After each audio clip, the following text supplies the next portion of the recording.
Oh, they're dancing. Do you guys see anyone? Yes. We were hoping for a lot more workshop or engagement at the poster sessions. You can do so today, all right? And we have a lot of special prizes separate to the lucky draw that we're awarding for this. So make sure today you also actively post. All right. So,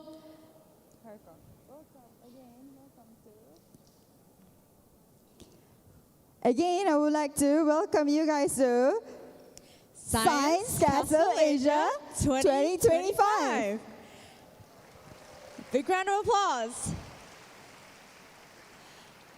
Okay, and today we'll also have a very special opening remarks from some of our partners. So while they come in, I ask you to kindly settle down so that we can begin on time, okay? All right, so with that, let's just kindly settle down and wait until the opening. Thank you.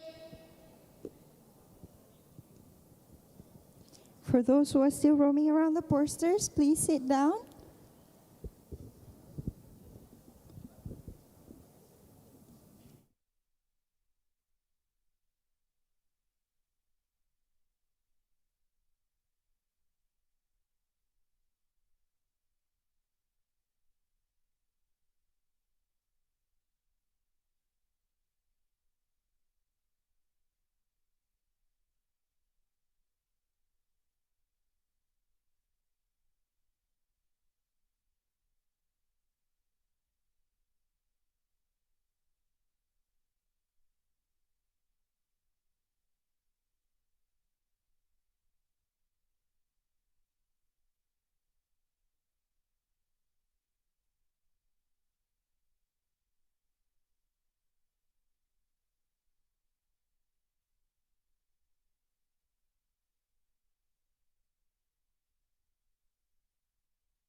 Okay.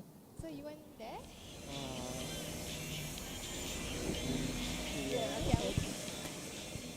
The crescent, okay.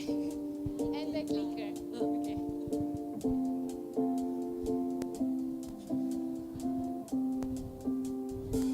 I heard you calling on the megaphone. You wanna see me all alone. As legend has it, you are quite the pyro. You light the match to watch it blow. And if you'd never called for me, I might have drowned in melancholy. I swore my loyalty to me, myself, and I. Good morning, everyone. Good morning, everyone. And welcome back to day 2 of Science Castle Asia 2025.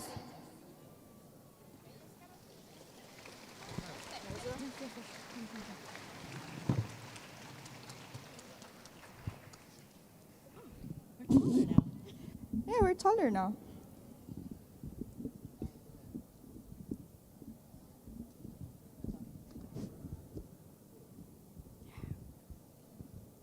Good morning. It's got to be the sleepless night you've been dreaming of. The fate of Ophelia. Ladies and gentlemen, we are ready to begin our second day of Science Castle Asia 2025. Yesterday, we witnessed an inspiring opening ceremony keynote session and a full day of exciting discussions. Today, we continue with the posters and oral presentations where young researchers will showcase their projects and ideas.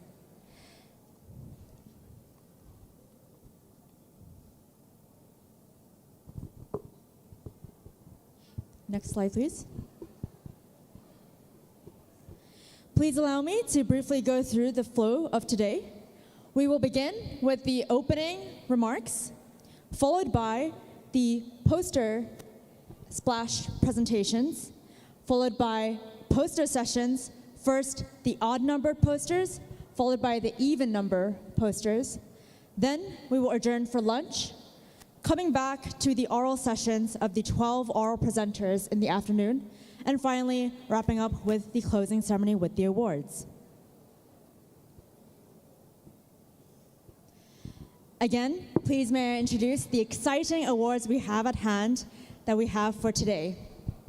So students, it is not just the oral presenters that's presenting today. Everyone is a presenter today. So please enjoy yourself and give the best out of all the research that you've been doing for the past few months.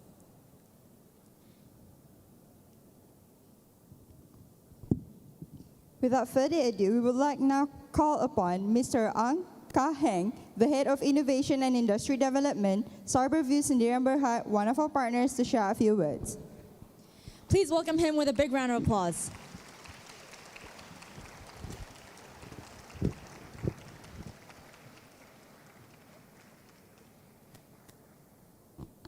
Good morning, everyone. Good morning, everyone. How's everyone doing today? Good. Okay. Today is day 2. I just want to know, how was yesterday? Was it great? Not so great? Okay. If great, gives me a grade. 1, 2, 3. Is it great? Good one.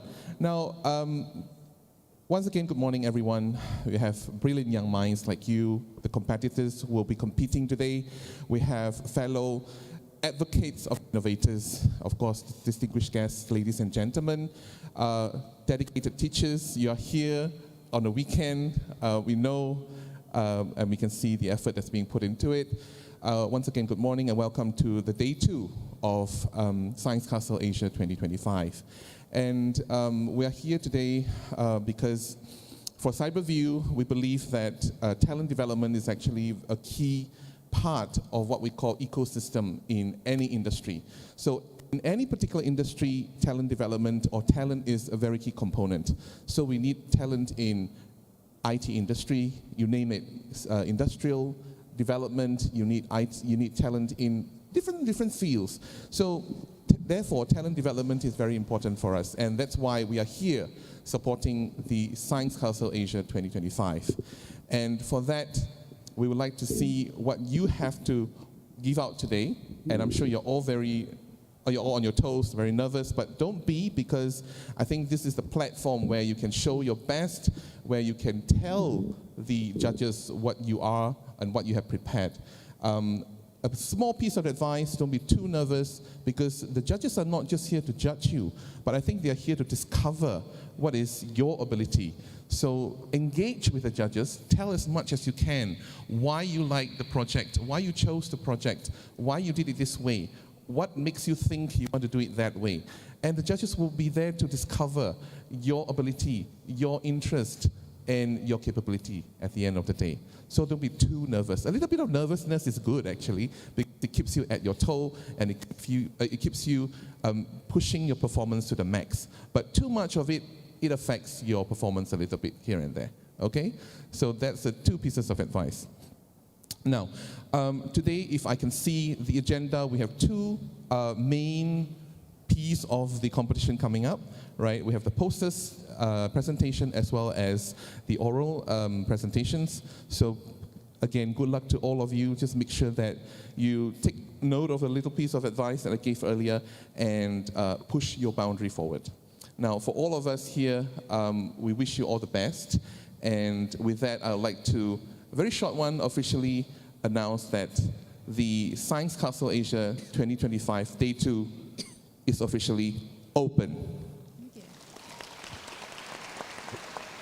All the best and have a fantastic day.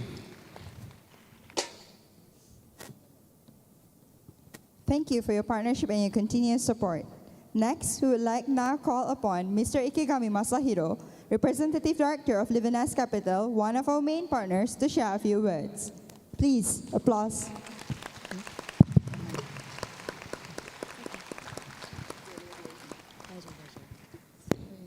Good morning, everyone. Good morning. Are you excited? Yes. Are you ready for your presentation? Okay. It's a great honor to be here and have this opportunity to speak. And a big thank you to all the partners and participants and organizers for making this conference possible. Well, I'm Masahiro Ikegami from Livness Capital. As you know, yesterday was full of exciting presentations and workshops. And I'm sure today will take that excitement to the next level. At Livness Capital, we invest in deep tech venture companies and support people who are solving real-world problems through science and technology. Our passion is to empower not only entrepreneurs, but scientists, especially young scientists like you, who are driven by curiosity, serious questions, and desire to make a difference in the world.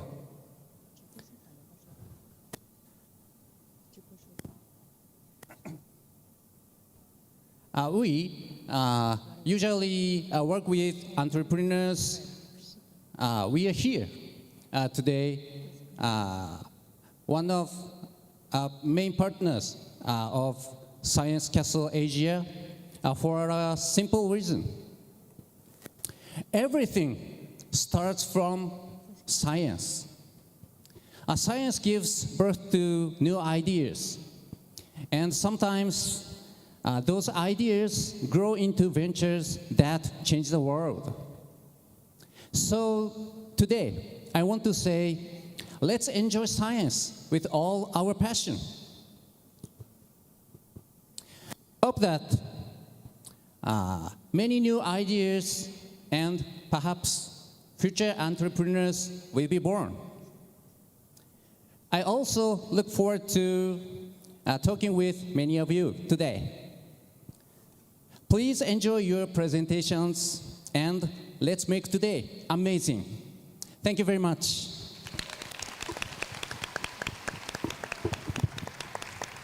Thank you for your unwavering commitment to nurturing young talent and supporting the future of science and innovation.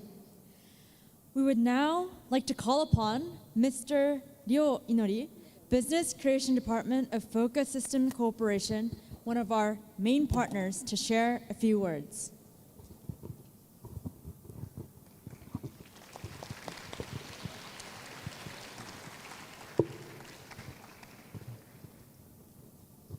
Okay. Good morning, everyone. Good morning. Again. Are you excited today? Okay. I'm Ryo Inori from Focus Systems Corporation. Focus Systems is leading IT company from Japan. Our core technology is development systems. For example, government systems, financial systems, cybersecurity support, and IoT development as these beacons. So today, we are today. Actually, we will join both poster and oral presentation as judge. So please share your strong passion. So Ikegami-san said about passion. So this is very important. Actually, I would like to solve the issue, school issue, using our asset and your asset, your research. So this is my passion. So please share your strong passion. So passion is so moving forward to things. So this is very important. So and please let's your discussion. So with other schools and many companies today. So this is also very important. So you are very lucky. So you are very lucky. So you will get new idea and knowledge from these discussions. All right. So passion is so your strong passion is changes the world. I hope this one. So okay. Finally, this is very important. So let's enjoy today. Okay. Very much. Thank you very much.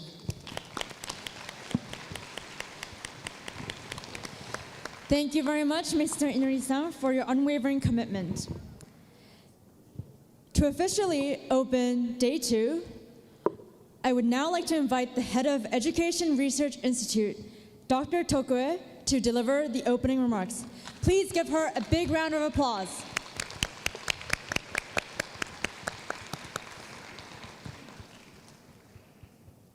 Ohayou gozaimasu. Very good. I would like to say, you are witnessing world first. You might be wondering, about what? What you are seeing on this screen, the fact that I'm going to be an Education Research Institute head, is shared here for the first time at Science Castle Asia. So you are the witness of the world first.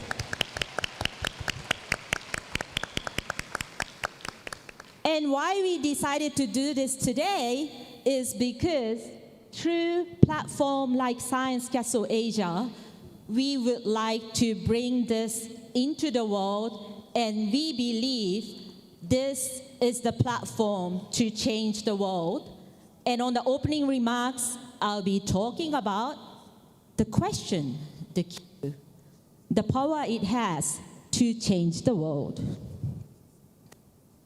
Oops, sorry. Okay, so this is me. I grew up in several countries. I was born in Japan, but I grew up in Singapore and also in Thailand. And because I was exposed to different surroundings, environment, and culture, if you remember Dr. Joe's presentation about curiosity switch, maybe because of being in a different environment, my curiosity switch was turned on then. But then, do you know how research originally started? Imagine you are in the forest, no technology, no internet. People were still doing research without a lab or microscope. But based on their curiosity, and those curiosity fed to development of science. And this was my lab, and that's me in a mangrove forest in Australia. And I had question. Why? Maybe before I go there, how many of you have heard about birds called cuckoo? Has anybody heard of bird cuckoo? Some of you have. Okay. So I was working on bird, and the cuckoo's parasitism rate in Australia was really high. Cuckoo eggs seem to disappear, which doesn't happen anywhere else in the world. And also the nestling, the young bird, look very similar with dark skin. So it led me to think, this is really weird. Why is this happening? That was the questions I had for my PhD degree. This picture, can you tell what is weird about this? If you are a cuckoo researcher, you will spot right away, because you shouldn't be seeing both the host and the cuckoo nestling in the same nest. This has not been found before. That made me led to think, okay, maybe high parasitism rate can be explained by this because they can live together and it doesn't get excluded like it was known for the norm. I kept on asking questions because this didn't explain every of the questions that I had. And boom, what happened was I was able to find world first behavior in birds. This, what's seen on the red circle, is a cuckoo nestling. Never in the world before was known that the cuckoo nestling can be taken out by the host, because over 100 years of study that was done all over the world, it was not found. Therefore, people thought same thing must be happening in Australia. But just having a one question led me to discover this, and then I'm saying this because I want you to realize the questions that each of you are asking could lead to world first, and you have those power. Once again, I want you to remember having a good questions which can lead to a discovery. But having a good question and knowing why you are asking that question is very important. One thing I want to share with you as well is doing a research is not only about doing experiment or doing a good presentation, sharing about the result. But it's very important that it comes from your curiosity. You keep asking questions, and when you have a questions, you experiment, you take action, like all of you did. That's why you are here today, right? And be able to be persistent. Even if your experiment doesn't work out the first time, second time, the third time, don't give up. You can test it out in a different way, or you try to see how you can do that. These top 4 criteria may be something I would like you to be exercising, practicing, as well as be humble, do have integrity, do collaborate with other members, and also we need to have a bigger vision. You are here for Science Castle. Yes, it would be nice to win the award. Yet, is that your ultimate goal? I don't think so. I think you want to make a good presentation because you have something that you want to do with your research, right? So I would like you to think about why you came here. In addition to presenting and meeting with like-minded people, I want you to think about the mission of your being here and doing a research. I hope I got my message across, and in order for me to test if you get the point, I would like to see your passion with さあ研究だね。Are you guys ready for this morning さあ研究だ? Okay. So when I say さあ, you will be saying 研究だ. Okay, ready? Ready? I'm gonna say さあ. Very nice. That shows your determination. Just one more. I want us to do slightly different. So, さあ研究だ means let's do research. I will say let's do, you say research. So that's what I want to try together with you. I will say let's do research. Thank you very much. Enjoy your day.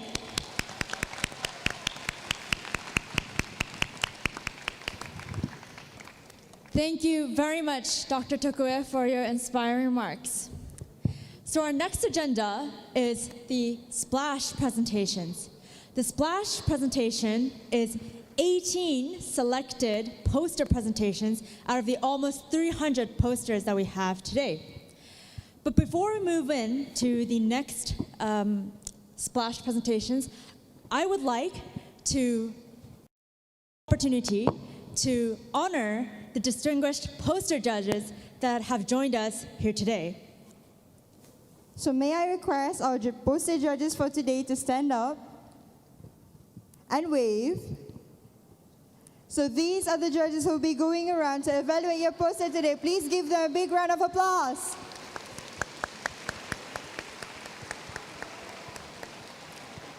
Thank you so much for being with us today.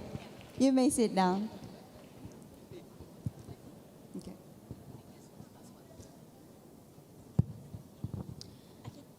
So now we would like to begin our splash presentation. Next slide, please.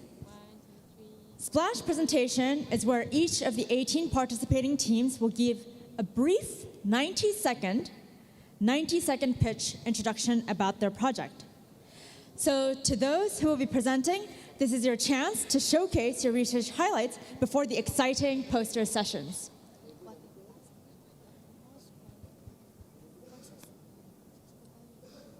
So without further ado, I would like to invite the first splash presenter of the day, P1, onto the stage. Please give a big round of applause to our brave challengers.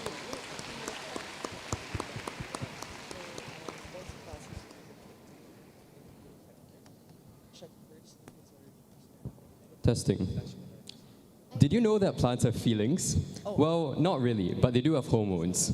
Good morning, I'm Ephraim, and today I'll be sharing with you why my group decided to infiltrate plants with two specific hormones, IAA and kinetin. Let's first talk about why we did that. Plants are pretty cool creatures. They yield us food. So by optimizing the concentration of hormones, we can grow plants that are more tolerant to environmental stress. These two hormones already exist in plants and in varying concentrations, except that most scientists only have half of an idea of what they actually do. Hence, we wanted to figure out their roles in the plant. Our tobacco plant model was transformed with agrobacterium to express green fluorescent proteins that basically track how fast proteins move in the cell. So we then infiltrated the plants with IAA, kinetin, or DMSO, which is our control substance, and then we decided to put them under a confocal microscope to observe them. We found that increasing IAA concentration increased protein trafficking, while kinetin did the opposite. When both IAA and kinetin were infiltrated into the leaves, we could see that protein trafficking decreased even further. So what do these results mean? First, we see that treatment with IAA can yield higher protein trafficking, which could lead to more yield in crops like rice. But treatment with kinetin also slows down protein trafficking, which can further be used as a model for plant immunity studies, because the plant immune system is heavily reliant on how fast proteins are trafficked in the plant cell. So check out our booth to explore how these two hormones can make a pretty destructive pair. Thank you. Thank you very much. May I now please invite you off the stage and next welcome our next presenter, P15. Please give a big round of applause.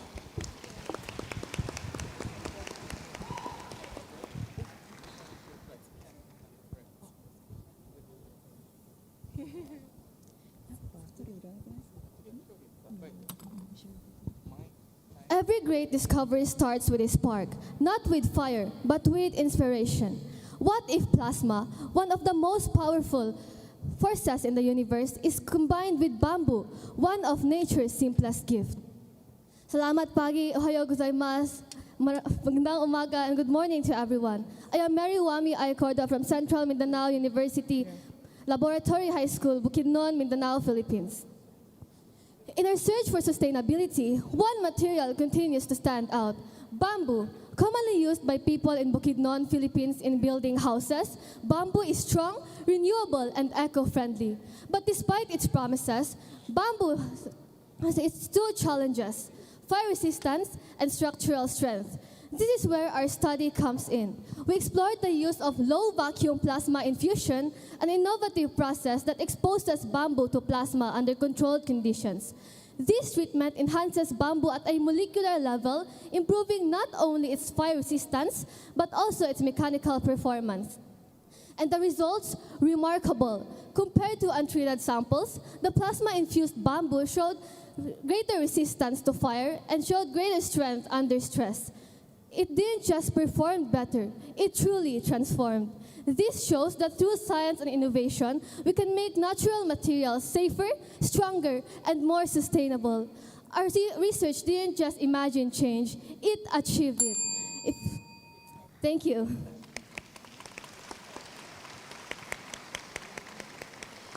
Thank you very much. And next, please may I invite P21 from Japan.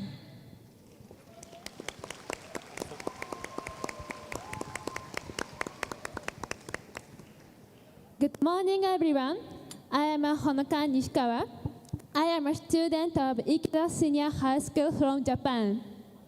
So my research title is Diagnosis the coral health condition by using battery mechanisms.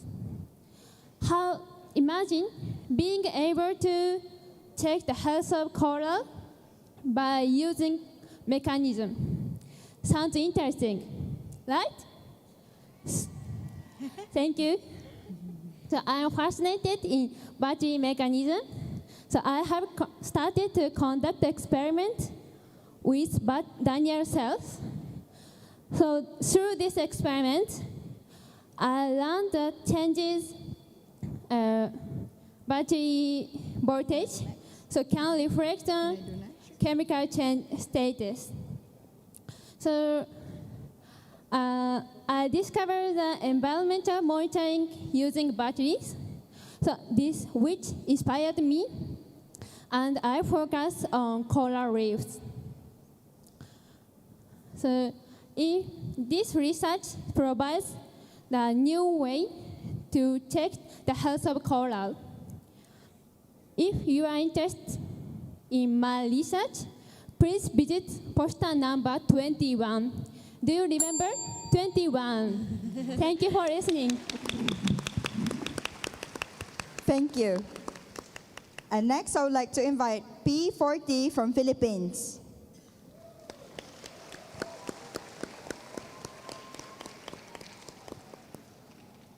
皆様おはようございます。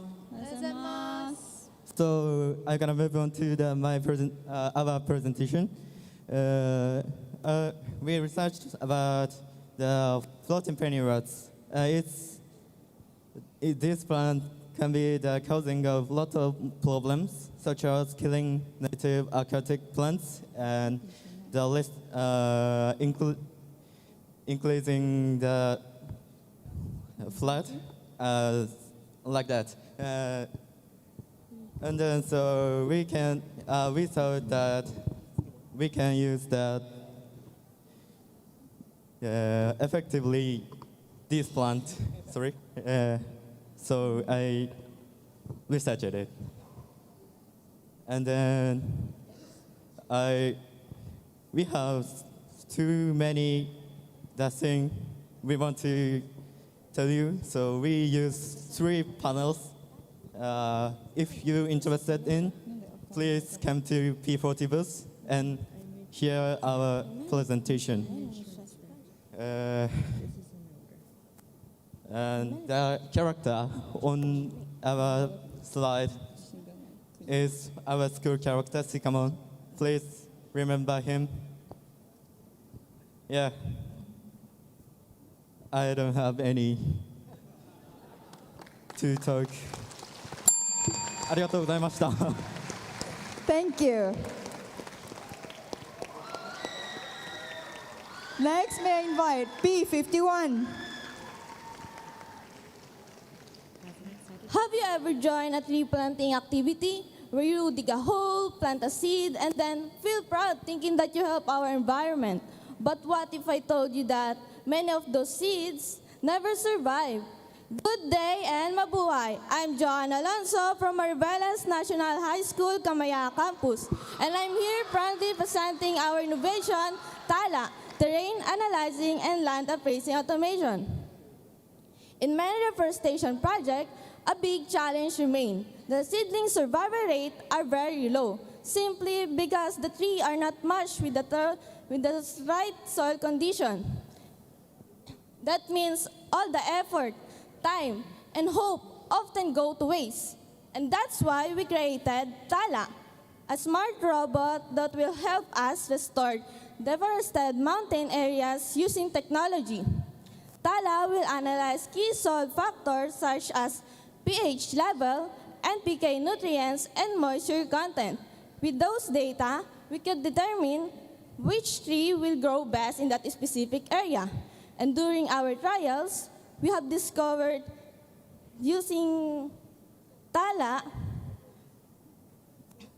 the seedling survival rate will increase up to 80%. Seedling survival rate. And that means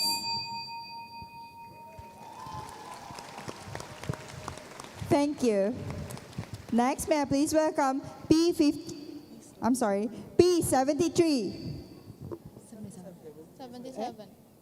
P77. I'm sorry.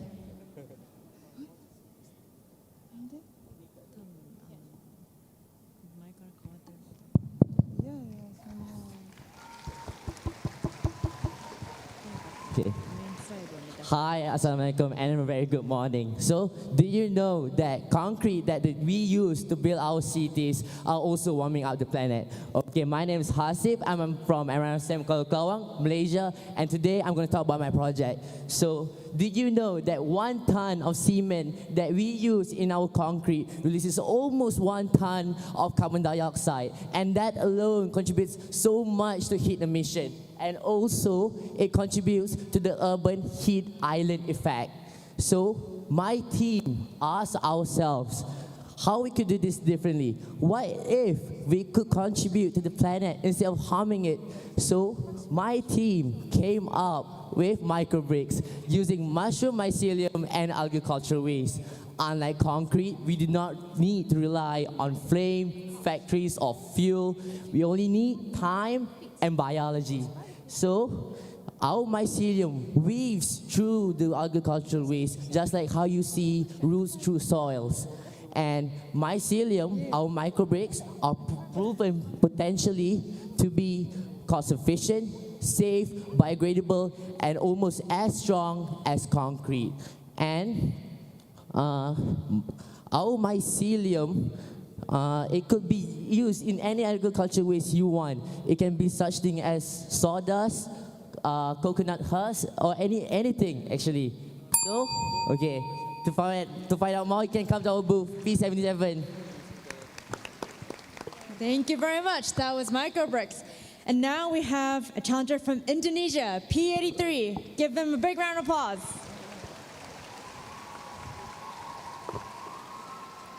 All right. Good morning, the honorable judges and all participants of Science Council Asia 2025. Let me introduce myself first. My name is Rati. I'm from MTSN 6 Malang, Indonesia, the outstanding state of Islamic Junior High School. Chicken consumption in Indonesia continues to increase, reaching over 2 million tons per year. The challenge is that 70 until 80% of production costs come from feed, which costs around 40,000 rupees per chickens until harvest. Therefore, an alternative feed that is cheaper, more nutritious, and environmentally friendly is needed. Sparrow feed is an innovative alternative feed based on Tophodrax, Spirogyra species, and Curcuma zentrahisa. These ingredients are not only inexpensive, but also abundant and has function as antioxidant and immunomodulators. Our research yielded a crucial findings. First, the approximate test result of protein content show 15%, carbohydrate 72%, fat 8%, and minerals 2%. Second, sparrow feed is produced at only 90% lower cost. Third, in grower stage chickens, a 25% feed substitution with sparrow feed can increase growth rate. Last, sparrow feed can make chicken healthier and resistant to disease. In conclusion, sparrow feed has been proven to drastically reduce feed costs, increase growth, and support environmental sustainability. That's it for me. Thank you. Thank you so much. And next, please let us introduce P113.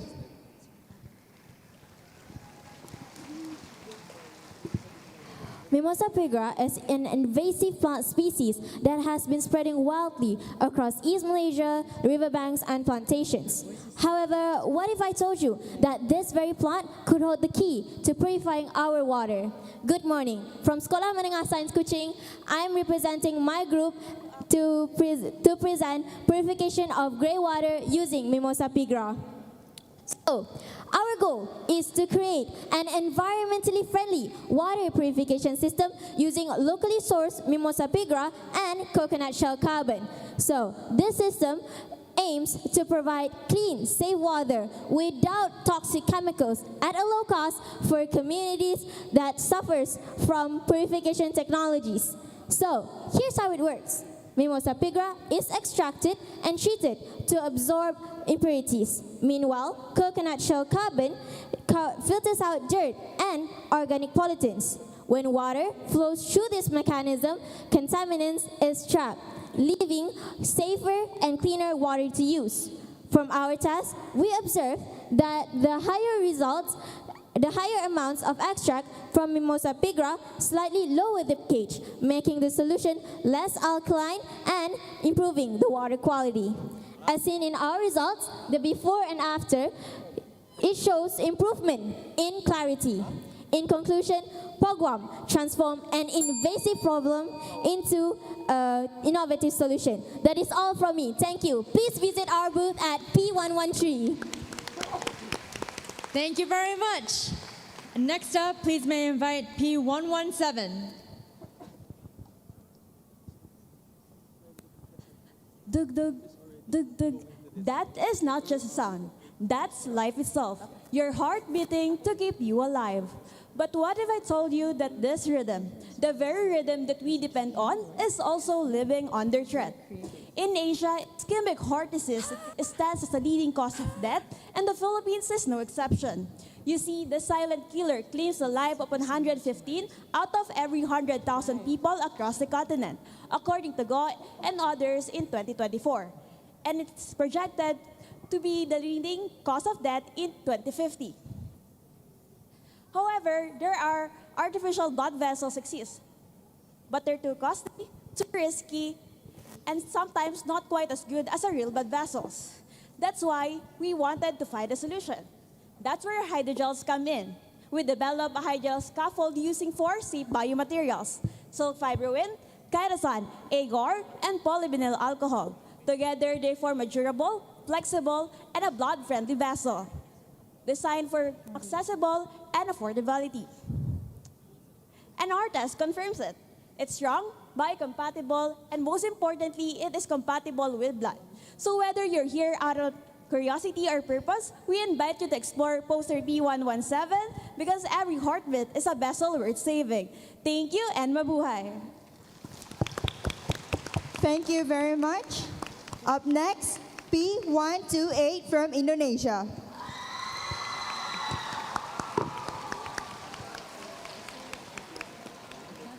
Good morning, everyone. I'm sure everybody here knows that microplastics, when consumed, is dangerous, especially if they're synthetic materials from the plastic products. And to add to that, there is biomagnification, where these toxins accumulate and become even more concentrated as they go up the food chain.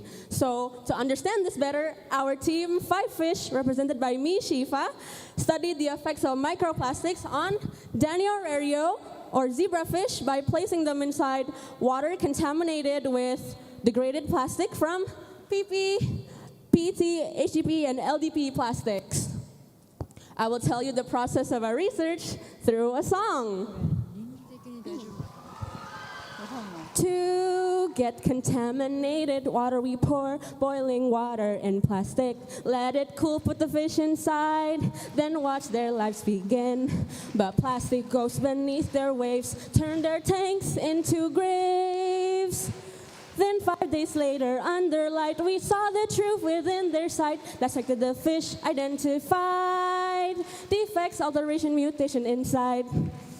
So the results we're focusing on is how are their respiratory system, their digestive systems, their overall morphology, and as well as their swimming speed and pattern. So if you're curious about that, please come visit booth P128. Thank you.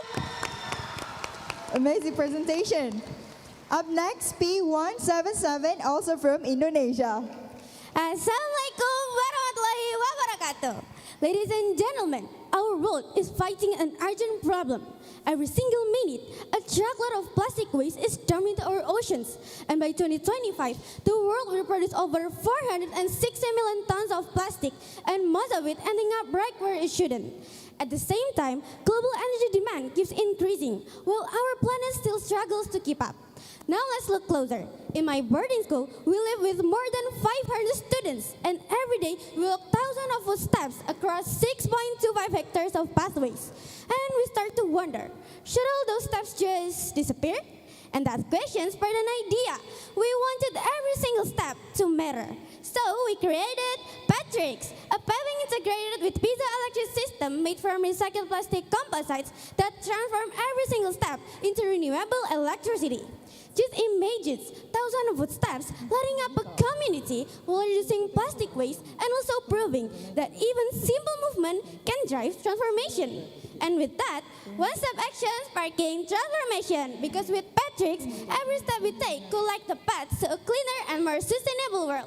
Curious to see how it works? Come and experience it yourself at booth P177. So that's all from me. I'm Shakira from Progressive Bumi Sola Senior High School, and don't forget to come to our booth. Wassalamualaikum warahmatullahi wabarakatuh. Thank you so much. Next, let us invite P209 from Malaysia.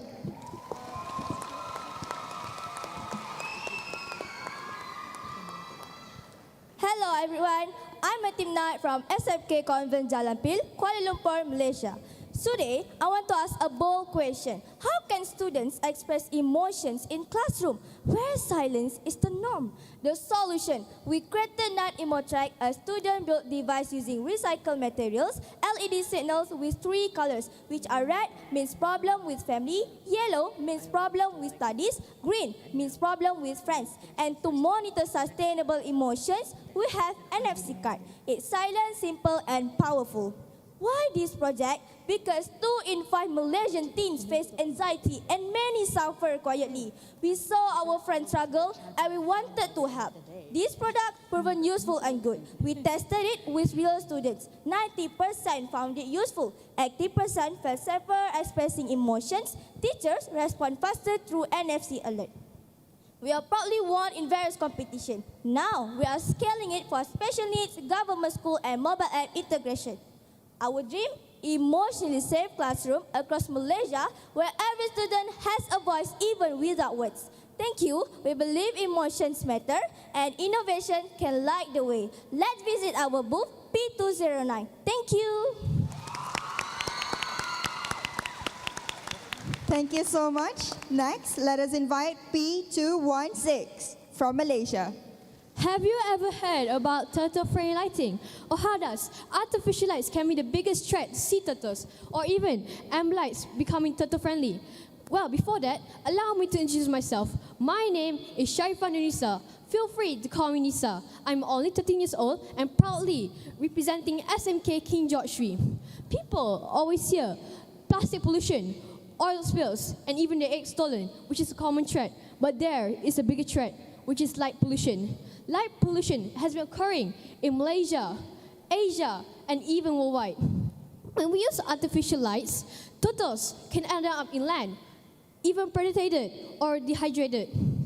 Ladies and gentlemen, turtle-friendly lighting are amber or even red lights. But how does this unique lighting can be a proven solution to save our turtles in next generation without being endangered? I am thrilled to invite you all to come to my booth at P216 for further explanation. Again, P216. See you later. Thank you. Thank you so much. Up next, P217. Test. Right. Greetings and good morning to everybody in the hall. To begin with, I would like to ask you, have you ever experienced a dengue fever before or seen someone you love go through it? Well, let me share you a story. There was a boy, he got infected by dengue fever and his platelet count dropped dangerously low, like really, really low that he was near to death. Then his mother decided to blend pegaga, which scientifically is hydrocotyl cyberterapiates, and she gave it to her son every day. And guess what? His platelet count began to rise drastically, and he completely free from dengue. So, this miracle has motivated us to conduct this research to prove whether this hydrocotyl actually has the potential to overcome dengue. Therefore, I would like to invite all of you to visit our booth P217 to see the real content and explore the potential of hydrocotyl cyberterapiates. And at our booth, you can see the actual plant and see the sample. So that's all from me. Thank you. Thank you so much. And now, we're at our last 3 presentations. May I invite P257.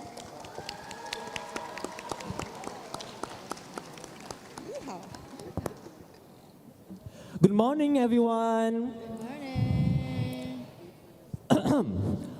I'm Ranger Rashad. It's an honor to be here at this conference, joined by amazing students from all across Asia. What makes our region so unique is our beautiful nature.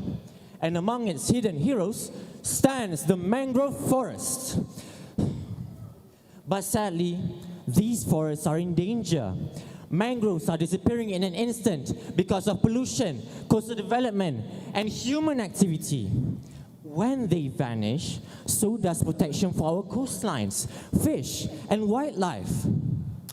As young researchers, we may not have the power to change everything yet, but we can change the foundation, the young generation, because when the young generation thinks creatively, they can build a brighter and greener future. And this is where Badang Biru comes in. Badang Biru is a... Oh no, the forest needs me now. Okay, I'll be quick. To learn more, come visit our booth at P257. I repeat, P257, and become a coastal ranger yourself. And remember, play, protect, preserve. Thank you.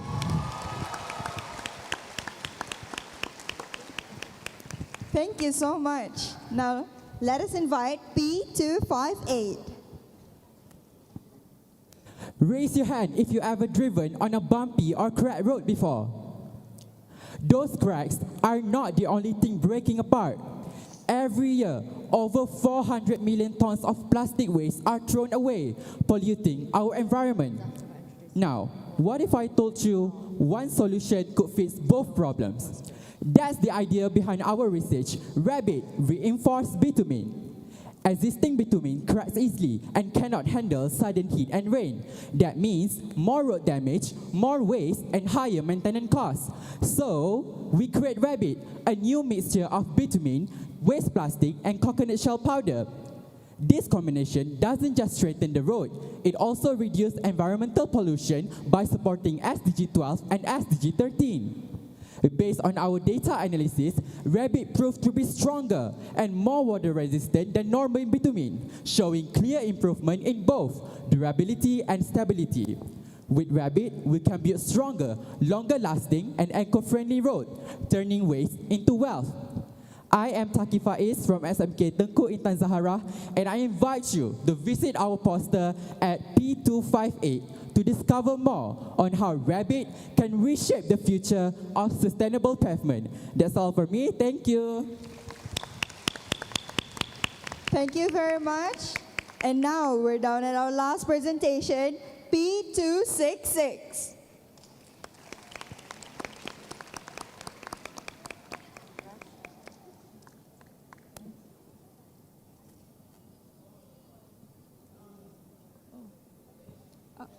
I think wait a minute. Sorry. Again. Yeah? Okay. Again, hello everybody. Now I'm gonna present an innovation to the aviation. At present, fixed-wing air vehicles, UAVs, are attracting an increasing interest. In UAVs, aileron positioning can be achieved using actuators. Various actuators exist: hydraulic, electromechanical, and thermomechanical. The aim of our study is to assess the feasibility of increasing payload capacity by reducing the weight. Sorry.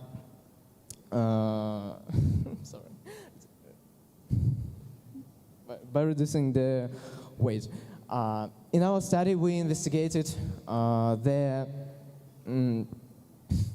thermomechanical actuators manufactured as spring from nickel-titanium-based alloy, an equiatomic Ni-T intermetallic that exhibits the shape memory effect. The shape memory effect, SME, is an ability of the material to recover its original shape. In present case, shape memory effect is realized via microstructural and phase transformation during heating cooling cycles through a transition from the martensitic phase to the austenitic phase, accompanied with a change in the crystal lattice of the material. Controlled heating of the thermomechanical actuator was carried out using an Arduino-based hardware platform. Figures 5 and 6 illustrate the change in the position of the aileron with enabled SME thermomechanical actuator. Thank you a lot.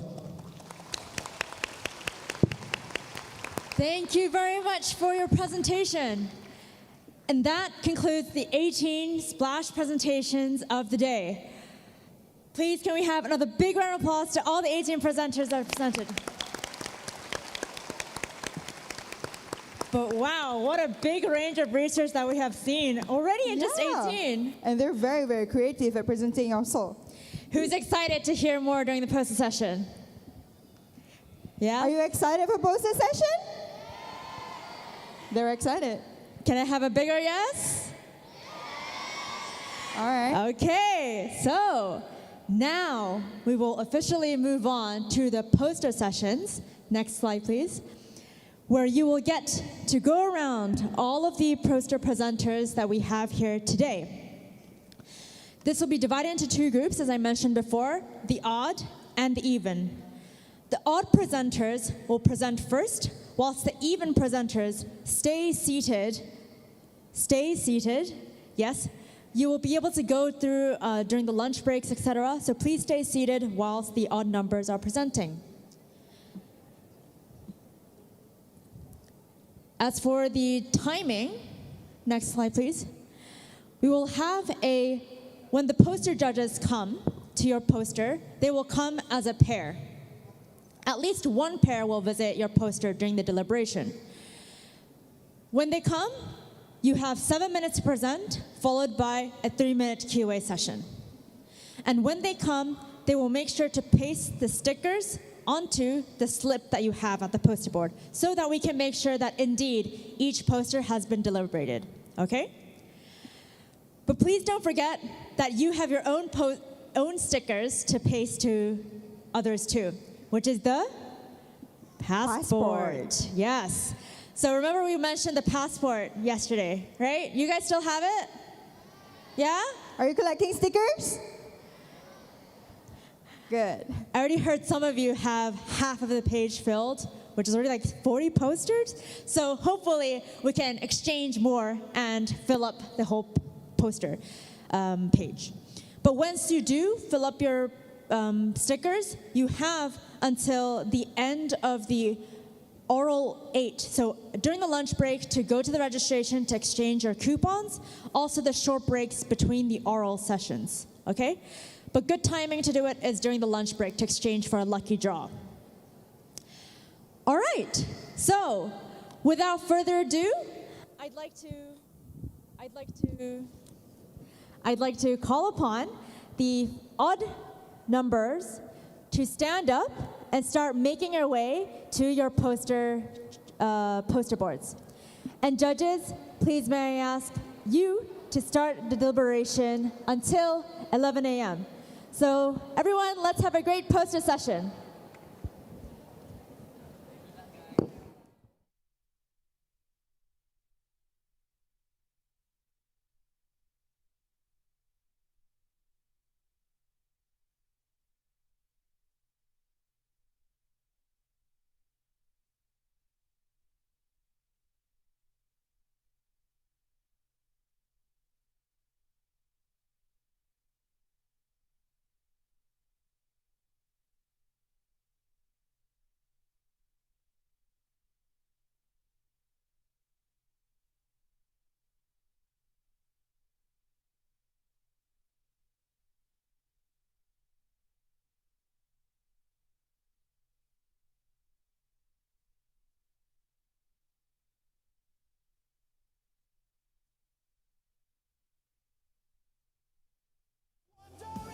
Scientific adventure. Science and tech is my passion.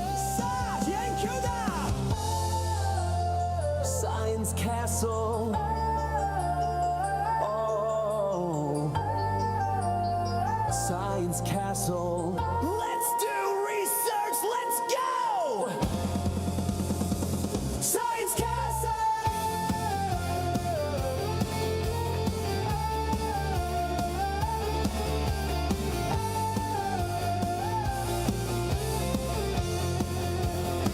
Science Castle. Sci-fi.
Love was a cold bed full of scorpions. The venom stole her sanity. And if you'd never called for me, I might have lingered in purgatory. You wrap around me like a chain, a crown, a vine, pulling me into the fire. All that time I sat alone in my tower, you were just honing your powers. Now I can see it all. They won. You dug me out of my grave and saved my heart from the fate of Ophelia. Keep it 100 on the land, the sea, the sky. Pledge allegiance to your hands, your team, your vibes. Don't care where the hell you've been. 'Cause now your mind is about to be the sleepless night you've been dreaming of. The fate of Ophelia. Tears locked inside my memory, and only you possess the key. No longer drowning and deceived, all because you came for me. Locked inside my memory, and only you possess the key. No longer drowning and deceived, all because you came for me. All that time I sat alone in my tower, you were just honing your powers. Now I can see it all. I can see it all. They won. You dug me out of my grave and saved my heart from the fate of Ophelia. Keep it 100 on the land, the sea, the sky. Pledge allegiance to your hands, your team, your vibes. Don't care where the hell you've been. 'Cause now your mind is about to be the sleepless night you've been dreaming of. The fate of Ophelia. You saved my heart from the fate of Ophelia.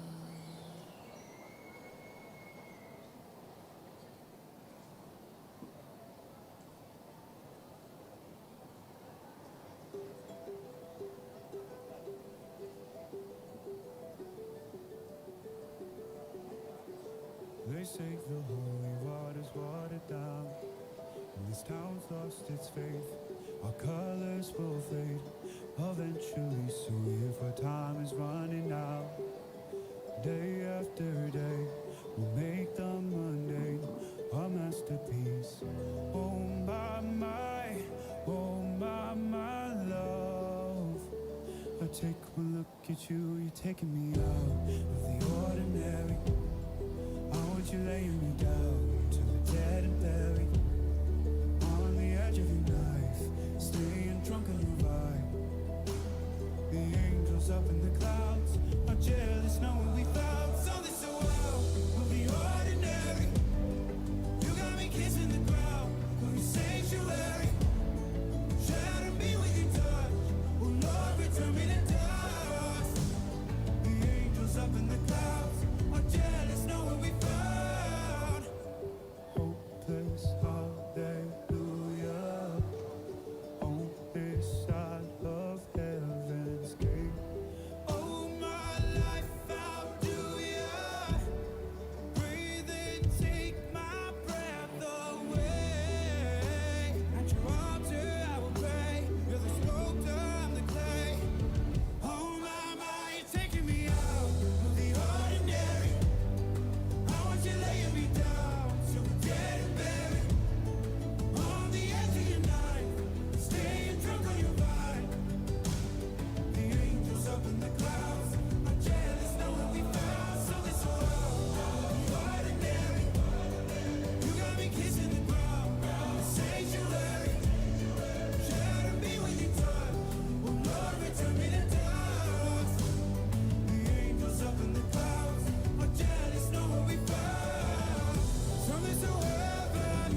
knowing we found something so out of the ordinary.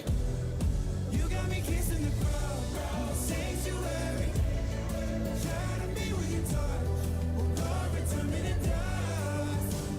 The angels up in the clouds, watch out, it's knowing we found.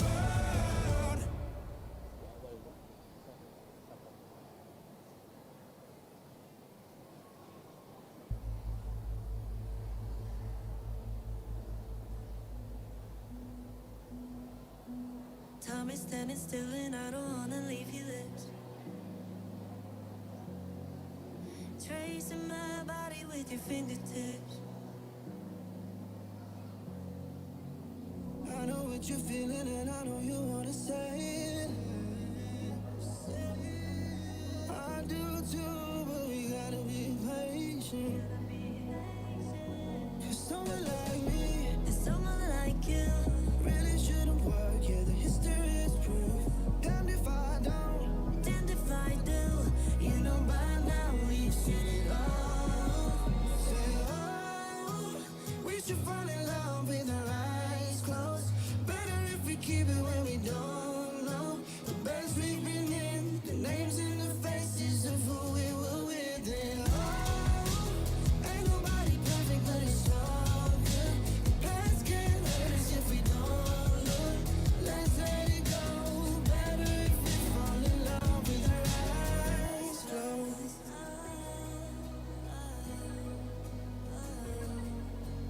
I got tunnel vision every second, let you with me. No, I don't care what anybody says, just kiss me. 'Cause you look like trouble, but it could be good. I've been the same kind of misunderstood. Whatever you've done, just it ain't nothing new. You know by now we've seen it all. Say, oh, we should fall in love with our eyes closed. Better if we keep it where we don't know. The best we've been in, the names and the faces of who we were with. And oh, ain't nobody perfect, but it's all good. The past can't hurt us if we don't look. Let's let it go. Better if we fall in love with our eyes closed. Someone like me, and someone like you.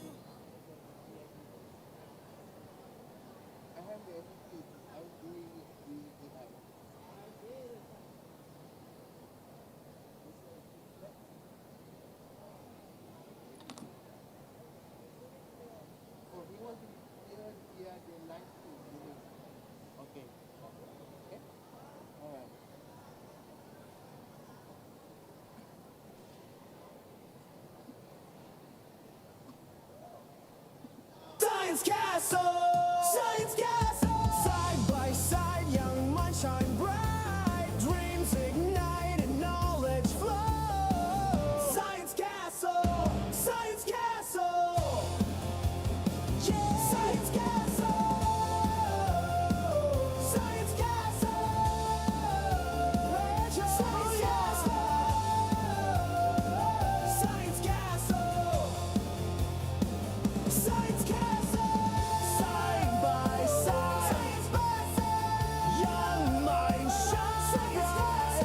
Dreams ignited, knowledge flows. Science Castle! Science Castle! Be a researcher, let it be. The world's full of discovery. Turn your wonder into scientific adventure. Science and tech is my passion. Science Castle.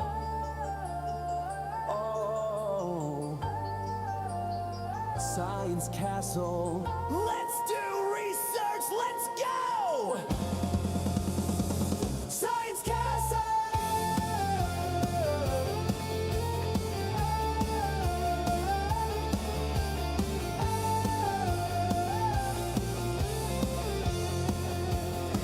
Science Castle. Side by side. Science Castle. Young minds shine bright. Dreams ignited, knowledge flows.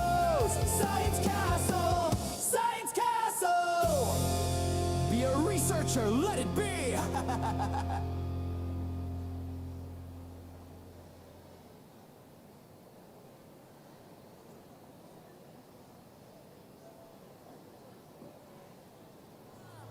You already know what you mean to me, and all love's the only war worth fighting for. Wherever you go, that's where I'll follow. Nobody's promised tomorrow.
masih bersama.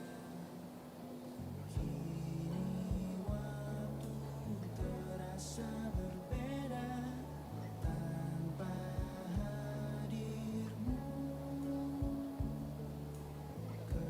Keras hati yang dulu bicara.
P212, P212, please come to the MC area. P212.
For those who have collected many stickers in their passport, you may collect your lucky draw ticket at the registration counter before lunch.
Dear all students, we have around 10 minutes left before we move on to the next poster B session.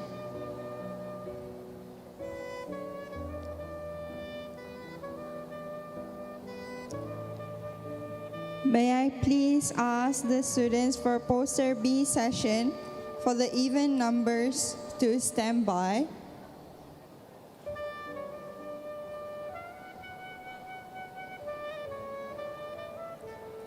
And for those who are done with your poster presentation, please feel free to walk around and collect stickers.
To all students, we have 3 more minutes left for the poster presentation for the odd numbers.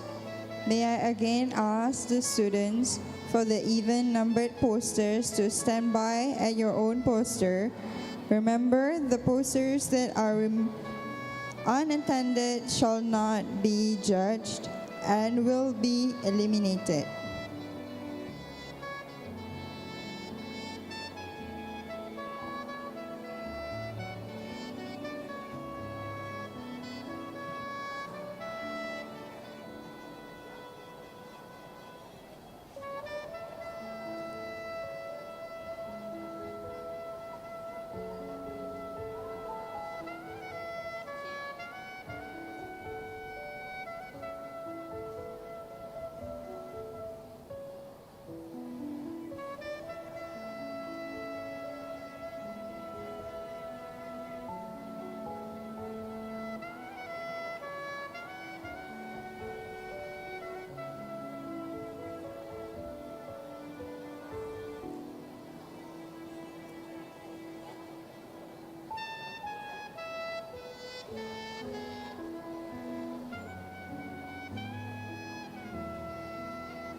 "30 seconds until we move on to the even numbered posters.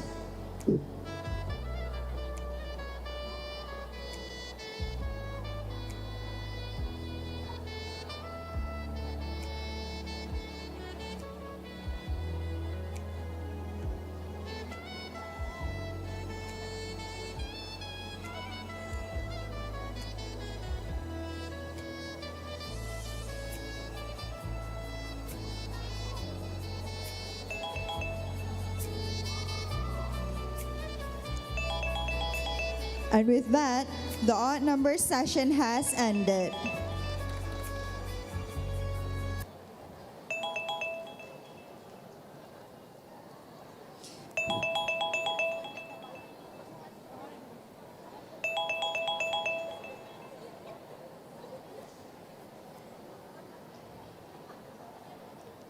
We will now continue with the next poster presentation, B, the even numbered teams. Judges, please may I ask?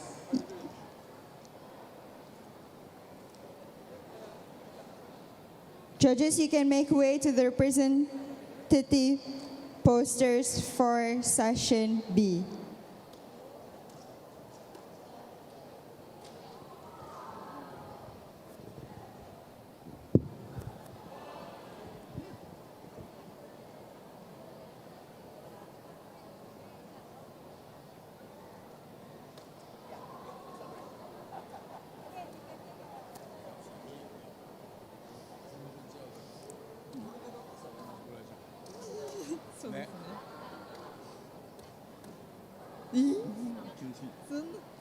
確かに。同じぐらいでしょ。だから前から見た時にすごい横から上が見えるから。解体してみました。まあまあでも。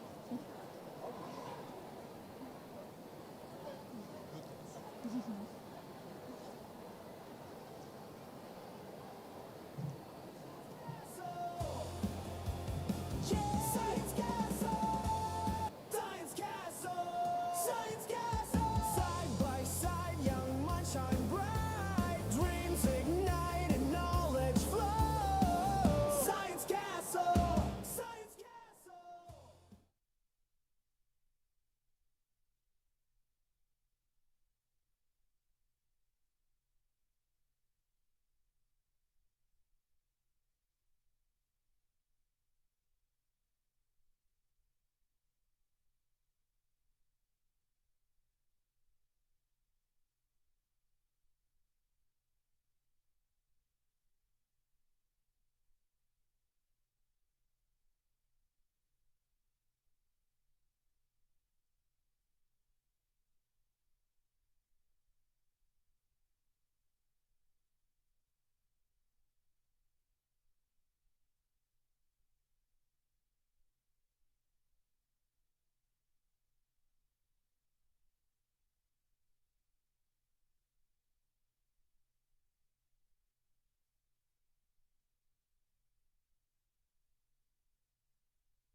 Are you guys still excited for the second half of our day?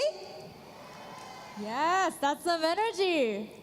I can hear you, more energy. Are you excited for today? All right. Welcome back, and we will now begin our next agenda, which is the oral presentation session, the one that you've been waiting for the whole day. So before we proceed, I would like to once again acknowledge our judges who will be evaluating today's presentations from corporate, startups, and academia. They're all esteemed researchers, innovators in their field, using their science to change the world.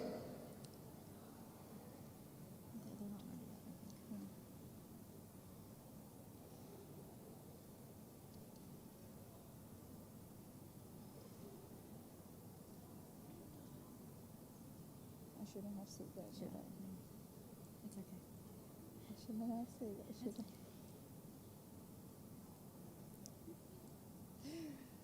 Sekali.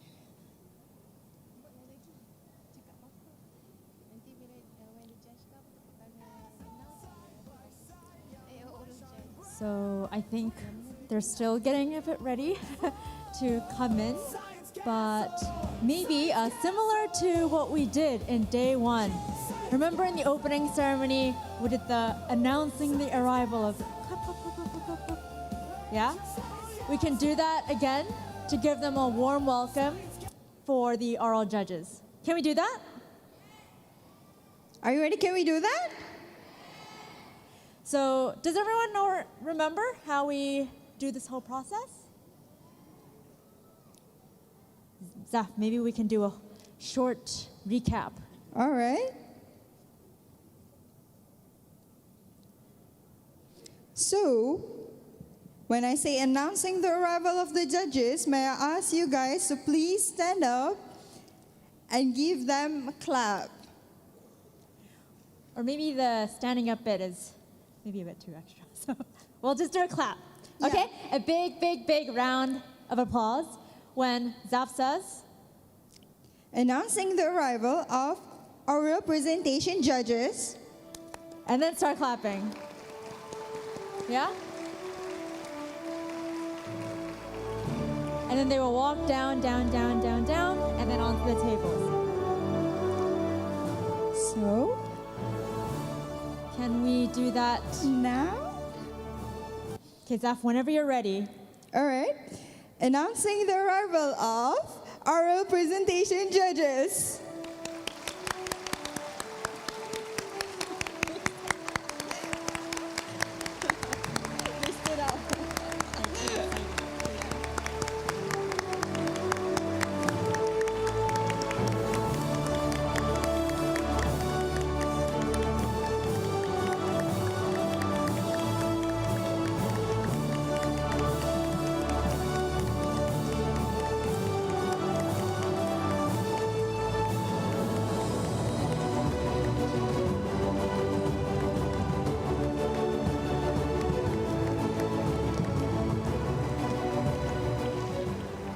Guests, you may be seated.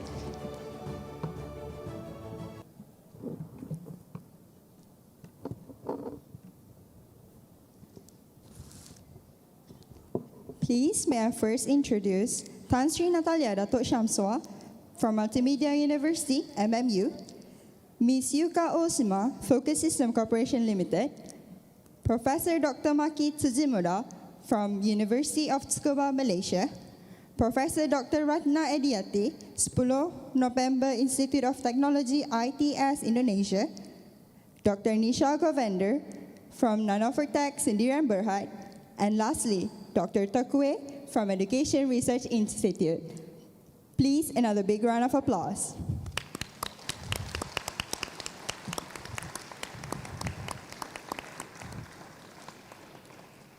Before we begin the presentations, I'd like to take a moment about the judging process. Because here at Science Castle, it's not just about winning. It's about growing, sharing, and learning together.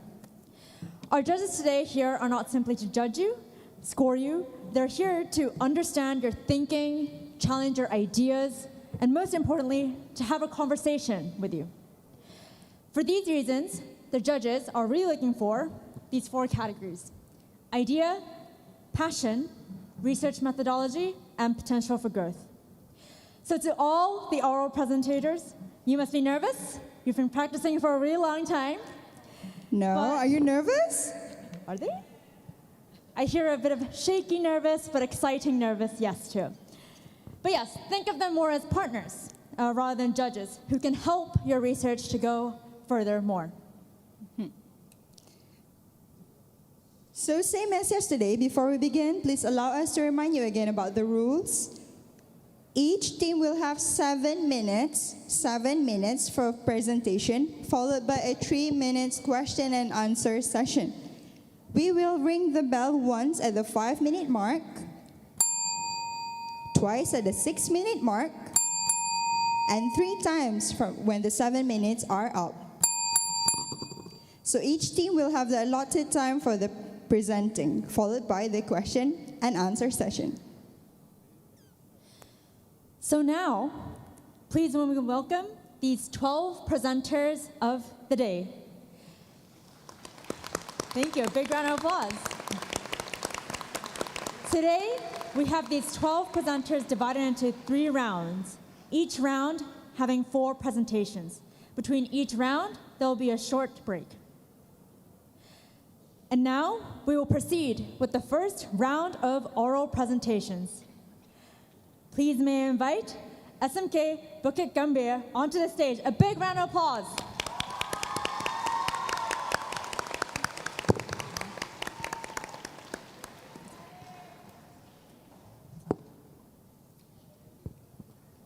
Salam sejahtera, good morning, dajahau, vanakkam, and konnichiwa everyone.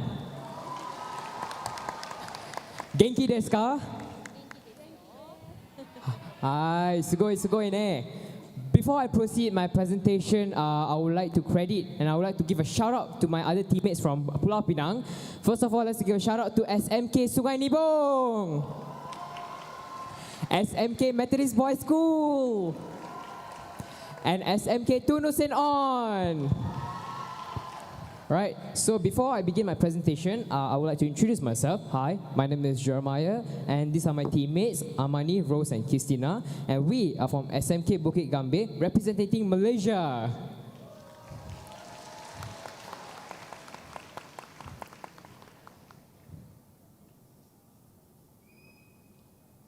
All right, so before I proceed, do you guys know barn owl? Have you guys ever heard of it?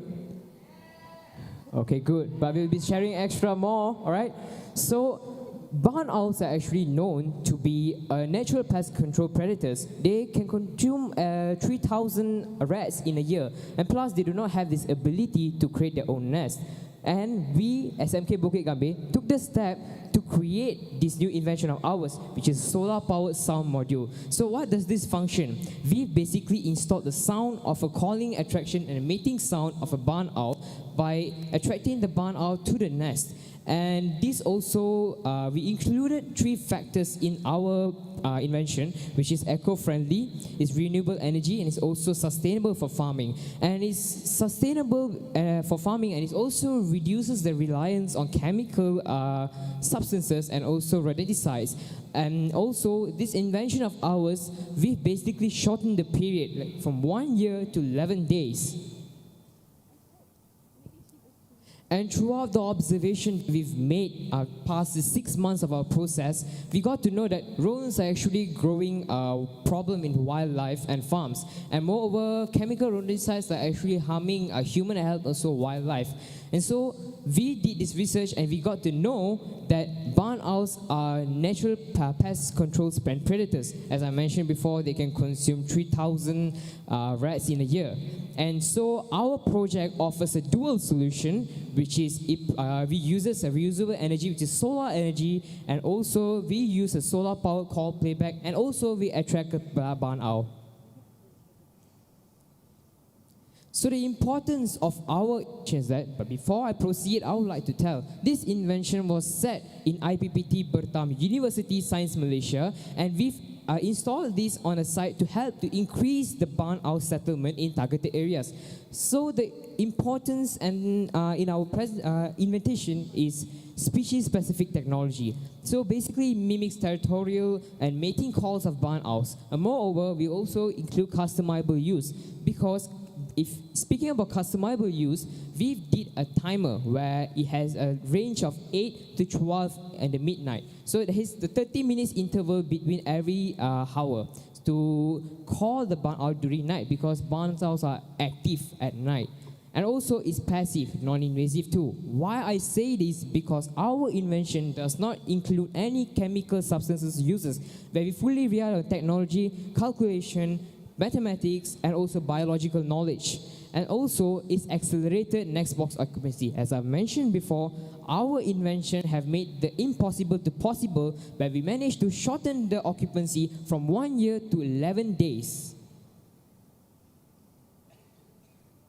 The goals in our project we include is technology, sustainable farming, and also conservation. And our aims in our project is support natural pest controls, we promote barn owl conservation, low impact wildlife management, and also educational research too. And also the SDG that supports our project is SDG 12, SDG 13, and also SDG 15.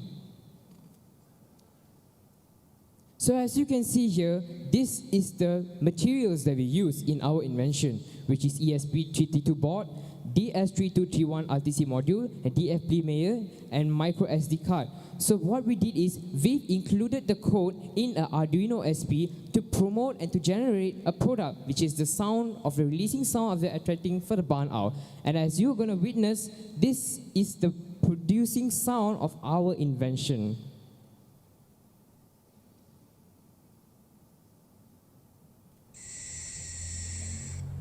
Can you guys hear that? Right. And now here comes the exciting part of our invention, which is our next box is actually installed on 28 June 2024. It is because it has remained unoccupied for over a year. But we, SMK Bukit Gambir, took the step to get a collaboration with Youth Science, and we've installed our solar power sound module on 19 August, and we've managed to accelerate the occupancy within 11 days, and we managed to see a result on 30th of August. And throughout the observation, we observed that the presence of the barn owl was steadily increasing.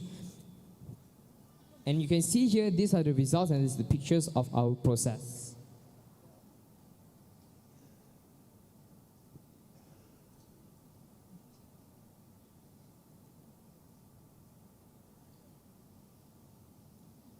So we've not only managed to caught only one, but we caught a pair of barn owl, which is considered more successful than what we expect. Plus, our project, no one has ever done it in Malaysia, and we are the first individual to finish it. And we've successfully made our invention in a higher rate of success. That's all from us. Thank you. Arigato.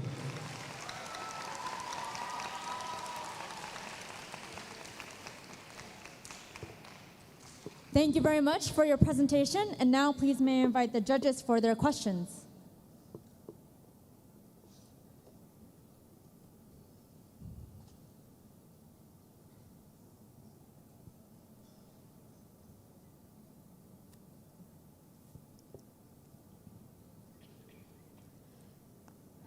Judges, when you have a question, you can just take the mic and go for the question. Yeah, thank you very much. Thank you very much for a very interesting presentation. So ideally, you managed to prove that the barn owl settlement increases with your technology, right? But the ultimate goal of having barn owl as your target species is for you to exercise its biological role as predator. Any data relating the settlement and the rate of the species doing its biological function. But do you get me? Because right now you are bringing in the barn owl. Is it working as a predator? Can you repeat the question again, please? Okay, so you managed to prove that barn owl are coming into the nest. Okay, are they acting as predator? Yes, they do. How do you measure that?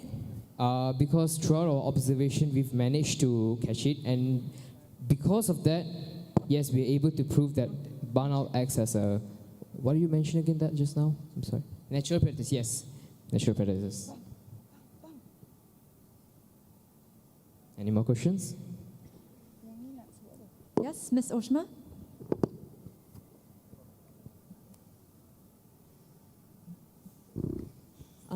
Sorry, thank you for the presentation. One question. How long is the distance to the sound can reach? How long the distance? Can you repeat again? How long is the distance the sound can reach? In the nature?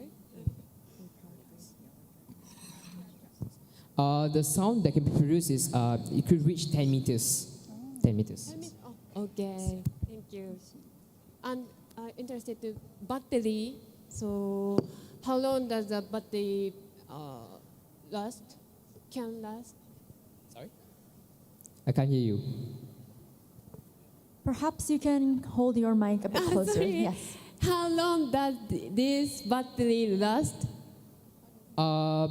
This barn owl, the invention that we made, lasts for 4 hours because we've set a timer during 8 p.m. to 12 a.m. So it only does work in midnight because during the morning, its responsibility is just to absorb solar energy. So yes, it does work in the night, and it is quite long to be stayed, yes. Okay, thank you. You have time for one question? Okay, maybe last question. This is Kyoko, and I would like congratulations on your study, and I think it's really interesting. Any research, I think you tend to find some limitations. Where do you find your limitation in your study currently, and how would you like to improve? Well, the limitation that we found in our study, as I've told you before, we are working with U-Science, with a BOG team, which is a barn owl and also a rodents research group. And throughout that, they give us information, what are the limitations that can be contributed in our invention. And we would like to enhance our invention more with their assistance. Thank you very much. And I believe that is all for what we have for QA. So another big round of applause to our first presenters. Arigato.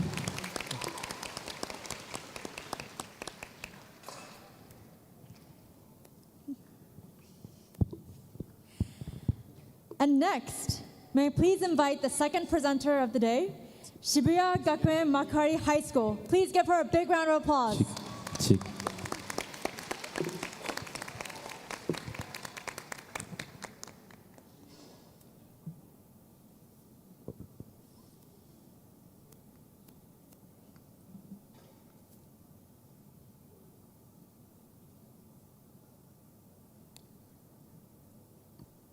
Hello everyone, I'm Hio Fujiki from Makuhari High School in Japan. Chiba, where I live, is known for its specialty, peanuts. And as you may know, I love peanuts as well. I hope you too. However, recently, its production is decreasing, and especially young people are shifting away from peanuts. Along this tendency, the eating habits of peanuts has been changed, and also the thin skin of peanuts becomes one reason that young people don't eat peanuts themselves. To solve this problem, I focused on the thin skin, which is rich in polyphenol, a substance that is good for our health. The thin skin have two negative aspects, astringency and unpleasant texture. Astringency is kind of earthy taste like medicine. And yeah, so the goal of my research is to find a way to overcome these two negative aspects. To solve the unpleasant texture, I tried to extract it as tea, and I call it rakkaseicha. Meaning it's the peanut tea in Japanese. And then from my research, I confirmed that the presence of peanuts presence of polyphenol in the within the lacassator, and also I investigated the best method to extract. And in my research, I used the polyphenol levels as the evaluation of lacassator. But this lacassator has a strong taste of astringency to drink, so I tried to mix with other tea, especially green tea. Through some experiments, I noticed that the mixing method made the taste difference. So I set the two mixing methods: simultaneous extraction, which is to extract green tea and lacassator together, and simple mixing, which is to extract each other in different water and combine them after the extraction. As a premise, astringency has a strong connection with polyphenol. In other words, polyphenol levels increase when polyphenol levels increase, astringency usually increased. But this research showed the exact opposite results. What I would like to say is simultaneous extraction is greater than in both polyphenol levels and also reduction of astringency. I found myself interested in this phenomenon because there are no previous research such as this phenomenon. And then I thought that it is possible to consume polyphenol without astringency taste. So I used the CV method using carbon nanotube to analyze the types of polyphenol and also the quantity of them. And then actually CV method cannot measure the polyphenol ordinarily, but using the carbon nanotube, it enables it. And then I wrote a paper about this that time. In this case, we can know the types of polyphenol with spectrum and pick quantity of them from peak. As a first analysis, I identified the EGCG, epigallocatechingalate, as the polyphenol in green tea, and procyanidin as the polyphenol within lacassator. And then I will use this indicator as the this indicator. Okay, and then I will measure the simultaneous extraction and simple mixing with CV method. This is the result. Simultaneous extraction shows the greater performance of EGCG, and then it is the same results of the iron charge absorption spectrophotometry, which I used in my previous research. And then I thought that when I get this result, EGCG is mainly extracted, and the types of polyphenol is the key of the promotion of extraction. So, as my hypothesis, a similarity of structure between procyanidin and EGCG hosts the interaction of polyphenol and promote the extraction. It can be examined with the three-dimensional structure. So, if the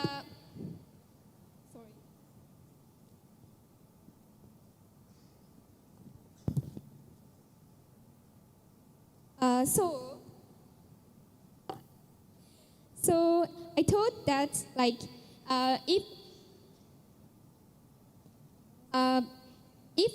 the polyphenol were affecting each other, the amount of extraction would change if either polyphenol was present, even if they were not extracted it at the same time, like simultaneous extraction.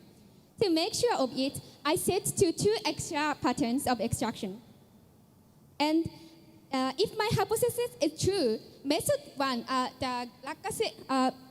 method one shows the highest level of AGCG.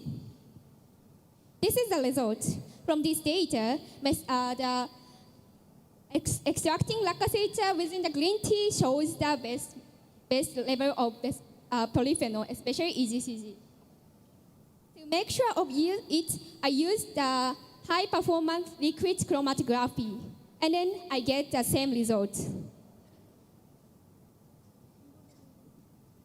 Given this data and constellation, it can be concluded that procyanidin attracts EGCG by hydrogen bonding through structural similarity, resulting in increased polyphenol levels.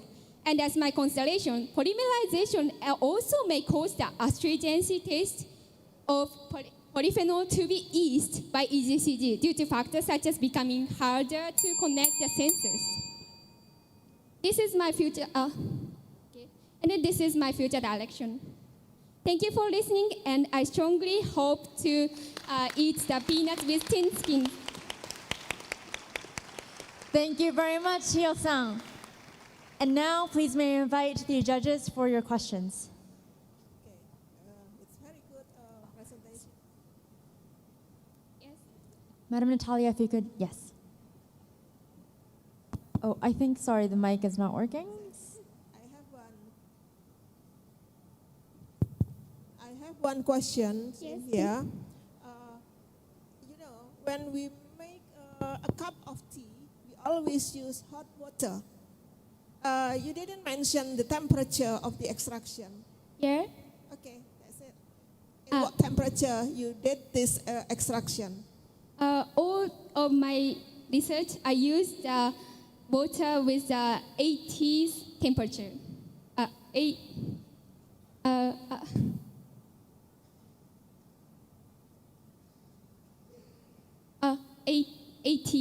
80 temperature. 80 degrees. 80 degrees. Yeah. 80 degree, 80.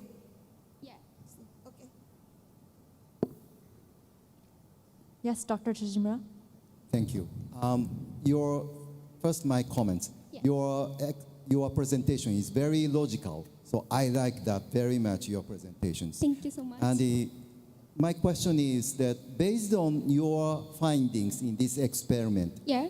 your original motivation seems to be you would like to increase the consumption of the peanuts in Chiba Prefecture. Yeah. So what kind of recommendation do you like to say to the customers or producers for the peanuts? More consumptions. Oh, yeah. About the peanuts consumption, I would like to know everyone. Peanuts have abundant nutrients, and it is good for our health. So I want to eat everyone eat peanuts with thin skin like that. Okay, Yeah. thank you. Thank you. Yes, Dr. Toku. Thank you very much for your presentation. Thank you so and much. I think you did a great job of doing a scientific research. I would like to know why, in the first place, you decided to choose green tea. Oh yeah, actually I tried some mixing. For example, the brown tea or oolong tea or something like about 5 kinds of them, and then we tried to drink it, and I conducted the taste evaluation, and green tea shows obviously the highest evaluation of taste. So I chose mixing with green tea. Thank you. Thank you very much. And I believe that concludes the question and answer. So a big round of applause to Fujiki-san.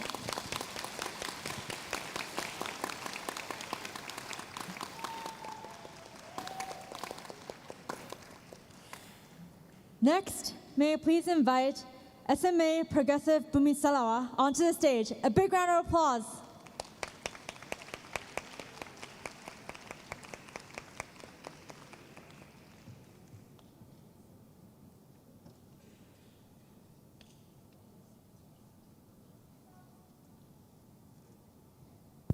Yes. Assalamualaikum warahmatullahi wabarakatuh. Good morning for all the honorable judges, ladies and gentlemen all across the room. Before I start, let me ask you one simple question. How many things run us use electricity? From your phone, your laptop, or even the microphone that I'm holding right now. The truth is, almost everything needs electricity, right? But here's the challenge. According to the data from Ministry of Energy and Mineral Resources, electricity demand in Indonesia keep rising every year, while the production cannot fully cover it. On the other hand, more than 60% of electricity production comes from coal power plant. If this continues, it leads to global warming. This tells us that right now, we are at an inflection point. In short term, we had an energy crisis, and long term, a climate crisis. To solve this problem, Indonesia have joined Paris Agreement, aiming to cut emission around 31% independently by 2030. To make this possible, we use co-firing technology, a simultaneous combustion of coal and biomass in power plant. With co-firing, we can reduce coal consumption without replacing the existing infrastructure. In a simple way, co-firing like when we eat rice, mix corn, same power produced, but it's healthier and lighter because corn contains fructose. And this also aligns with Sustainable Development Goals, especially goal number 7 and goal number 13. One of my friends from Bangil, Indonesia, have family who own a furniture businesses. Every day, large amounts of sawdust waste produced, but this waste is left behind. After further study, it turns out that this waste can be processed into biopellet. Biopellet is a fuel from biomass that have cylindrical shapes. This biopellet burn efficiently and produce fewer emissions. In fact, the biopellet have already used in Europe as sustainable fuel during winter. That's why we conducted a research area titled Optimization of Biopellet from Sawdust Waste as Renewable Energy, Thermal Efficiency and Flue Gas Emission Analysis in Co-Firing Technology. Our objectives are therefore, first, to analyze the thermal characteristics of biopellet. Second, to determine the optimal mixture ratio between biopellet and coal. Third, to assess how the optimal ratio improve the combustion efficiency and support the Sustainable Development Goals. Now, let's take a look at our methodology. The first step is synthesis, followed by characterization, and the last step is simulation. In synthesis, raw material processed into biopellet through cleaning, drying, grinding, sieving, and pelletizing. The raw material cleaned and dried under the sun for 2 days. After that, ground using a crusher and sieve so that the particle can retain in 60 mass cream. In pelletizing, we use tapioca stretch as a binder and press at 1.5 tons. Produce biopellet with diameter of 6 to 13 millimeters. In characterization, we analyze the proximate and ultimate analysis from 3 types of wood. There are calandra, teak, and rubber wood. Finally, we run a co-firing simulation using Aspen plus V14. Our dependent variable is biopellet percentage from 5 to 25%, with responses being flue gas temperature, composition, and the combustion efficiency. Here is our main flow simulation. We use 3 reactors that are R-stoic, R-yield, and R-chips. And this is our characterization result. From this result, it turns out that Kaolian redwood is the best biopellet because it contains low moisture, high volatile matter, and high heating value. And this is the characteristics of biopellet and coal we use in our simulation. And this is our simulation result. From this result, we summarize that the flue gas temperature decreased from 840 to 645 degrees Celsius due to biopellet have high air volatile matter and lower moisture than coal. This makes biopellet ignite faster. The decreasing in flue gas temperature along increasing in biopellet ratio reduce the nitrogen dioxide formation, since nitrogen dioxide is sensitive with high temperature. This also leads a reduction in carbon monoxide levels. Meanwhile, the carbon dioxide levels increase. This indicates more complete combustion, as biopellets have high amount of volatile and oxygen. Moreover, the oxygen concentration also increase. This because biopellets have high amount of volatile that makes it burn and oxidate faster. And the concentration of water also increase. This because biopellets have higher hydrogen content and volatile matter compared to coal. On the other hand, the sulfur dioxide shows a significant decline, owing to biopellets have lower sulfur content compared to coal. Finally, the combustion efficiency improved, rose from 85% to 91%. This shows that co-firing with biopellet makes thermal performance better. In conclusion, Kalia Wonder would have proven to be suitable and effective material for co-firing. The optimal mixture ratio between 25% biopellet with 75% of coal deliver higher combustion efficiency and reduce fluoride emission. And this project also supports the Sustainable Development Goals number 7 and number 13. Here is our future plan. Here is our reference and acknowledgement. Ladies and gentlemen, climate crises are urgent. With simple innovation like biopellet from local waste, we can create cleaner energy and cut emission. Together, let's make net zero come true. I'm Anjani Janingrum from SMA Progressive Bumi Solawat. Wassalamualaikum warahmatullahi wabarakatuh. Thank you very much. And now please may I invite the judges for their questions. Yes, Dr. Chizima? Thank you very much for your very exciting and important topics for your research. And you kindly show the composition of fuel gas emissions, slide number 19, I think. And you show nitrogen dioxide decrease and also carbon monoxide decrease both. Yeah, the left up figure shows. However, the decrease rate, angle of the line seems to be different. In the left up figure graph, yeah. And the carbon monoxide decrease. And also nitrogen dioxide decrease. However, nitrogen dioxide still stable, right? And flat. The angle of the decrease rate seems to be different among nitrogen dioxide and carbon monoxide. So do you have any ideas what is the cause? If you have.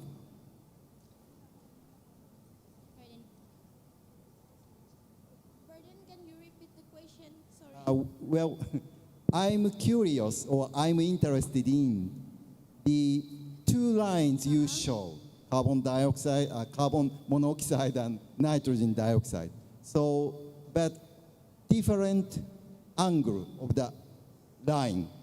You understand that point? You show the figures there. And however, the trend of decrease is a little bit different between nitrogen oxide and carbon monoxide.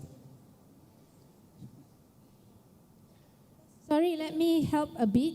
You see, this graph is parallel, right? That one, there's a cross. How come there is a cross?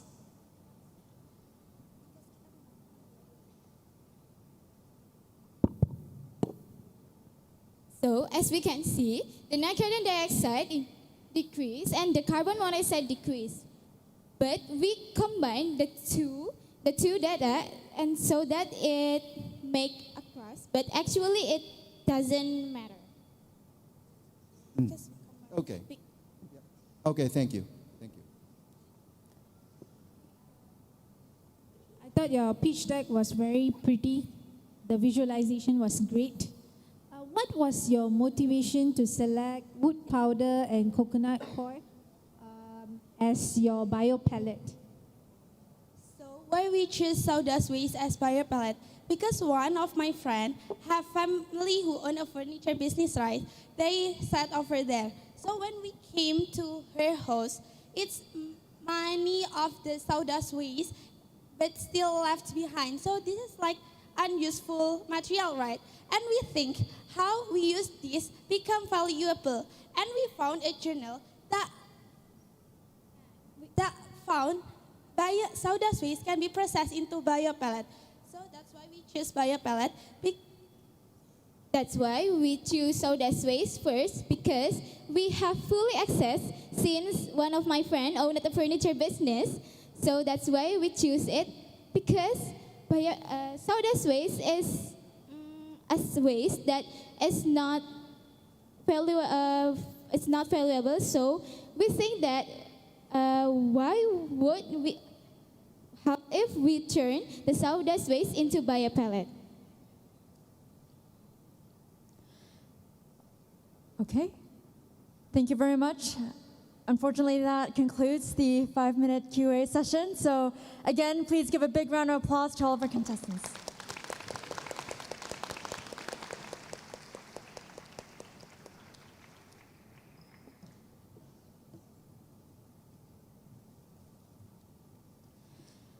And for the last presenter of the first presentation round, please may I invite SMAN Tujo Semarang onto the stage. A big round of applause.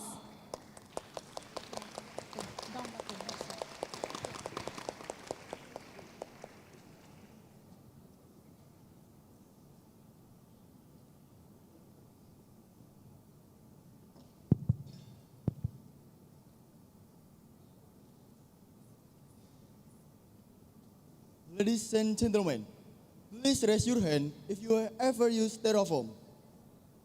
Did you know that every time we use styrofoam, the waste will remain on Earth up to 10 generations after we are gone?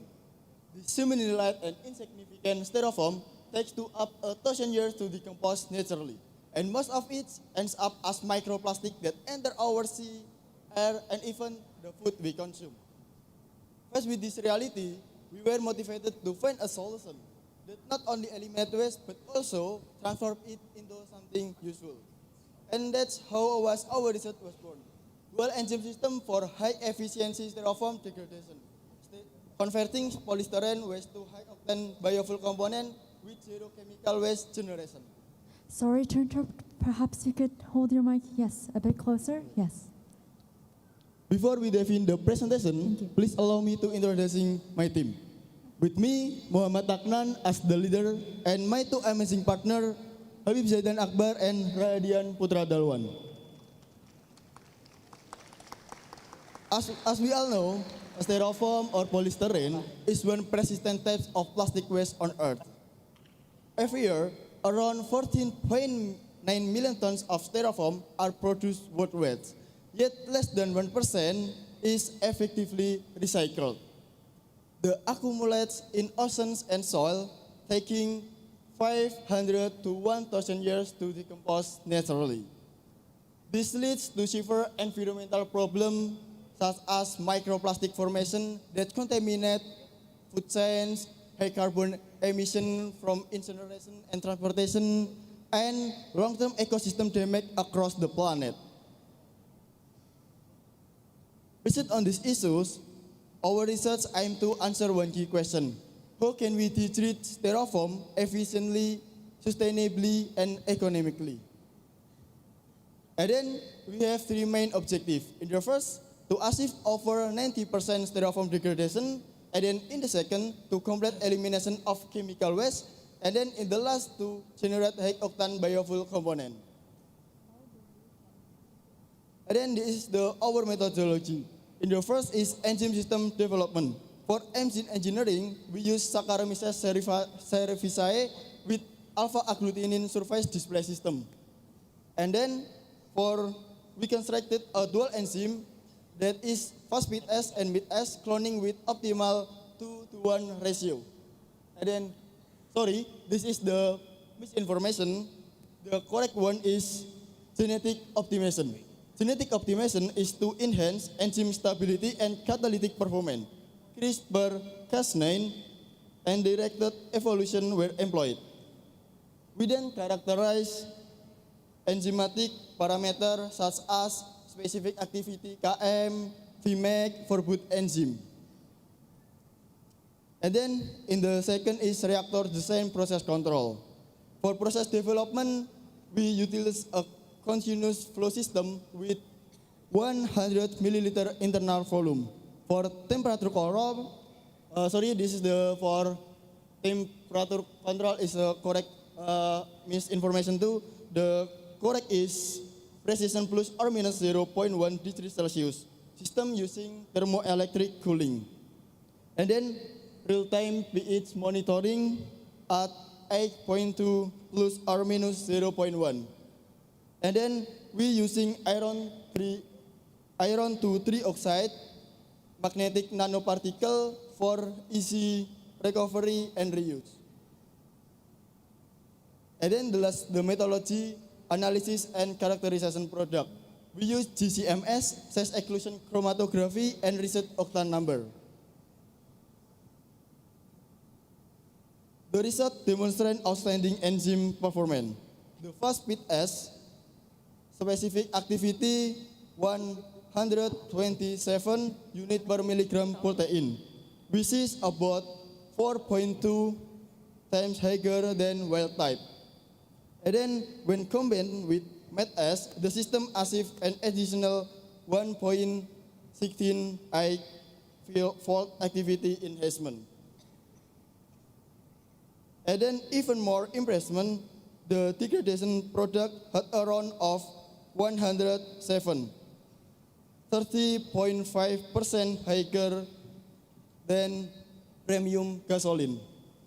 And then when blended at 20% ratio in base gasoline, the octane value increased by 8.2 octane points. And then with biomass 50% up to 118.9 RON. The proposed dual enzyme system enhanced degradation efficiently by 4.9 times compared to existing methods. The process achieves zero chemical waste with 96.8% carbon recovery. The restoring project meets ASTM full standard. For future work, advanced enzyme engineering, process insectification, multi-polymer platform like PE, PP, and PVC, and then integration system. This is the reference. Thank you for your attention. Thank you very much. Please may I ask you to remain on stage and for the judges to commence the question and answers.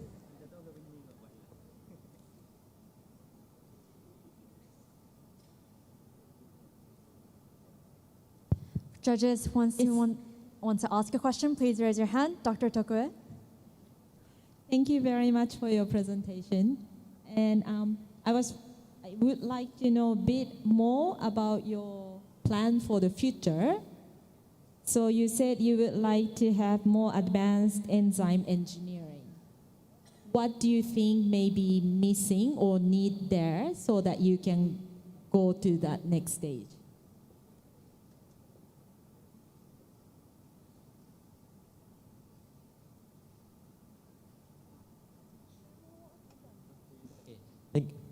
Okay, thank you for the question. So, at the advanced enzyme engineering, we focus, so the result of this research is 103 RON that basically can be used or applied in our vehicle. So this basically the fuel for the Formula One car, or maybe something that use and need a high RON. So at the advanced enzyme engineering, we focus to apply this to the conventional gases. So like that, thank you. Yes, Dr. Tsujimura. Thank you very much. Very sophisticated research activities. I like that very much. And I just want to ask some small questions about your results.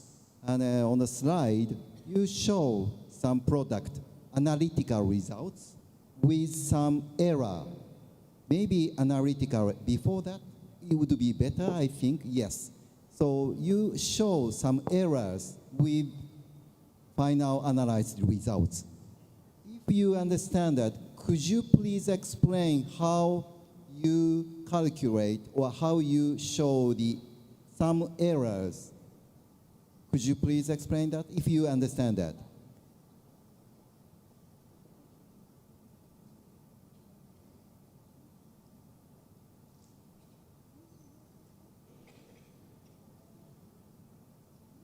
Make sense for my questions?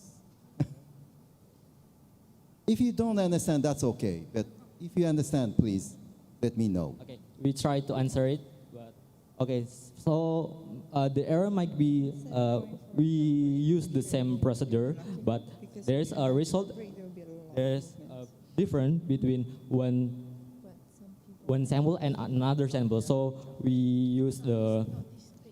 Okay, understood. So how many samples did you analyze?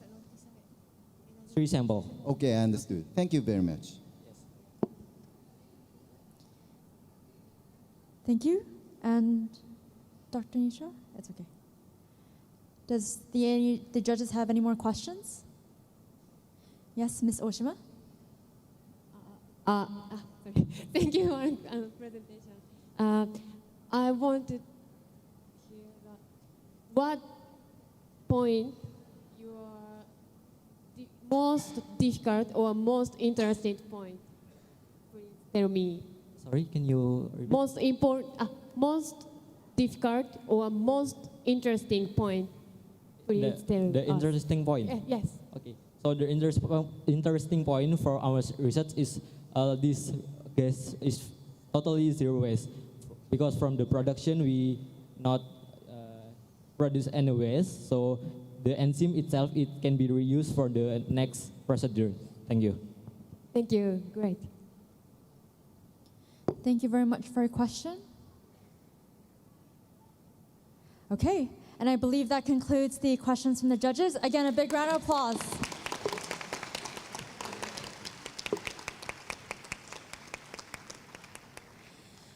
Ladies and gentlemen, we have reached the end of the first round of the oral presentations. Please may I invite all of the oral judges to stand up and Dr. Tokue to lead the way for the judge deliberation.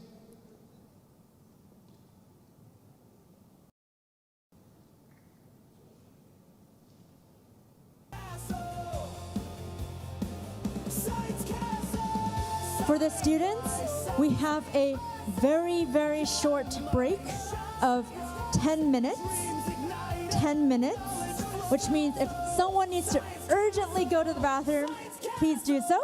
But we prefer you sat so that we can begin the second round promptly. Thank you.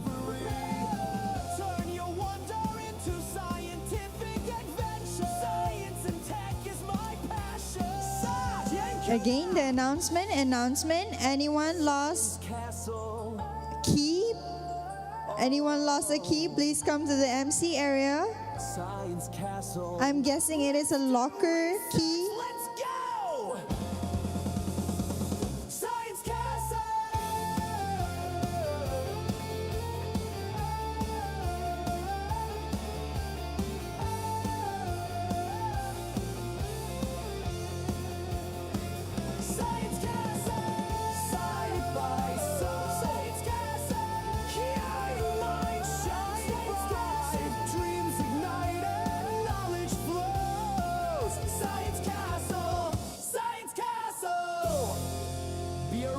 Let it be!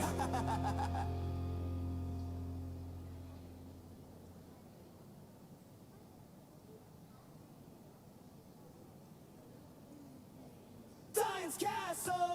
Science Castle! Side by side, young minds shine bright. Dreams ignite and knowledge flows. Science Castle! Science Castle!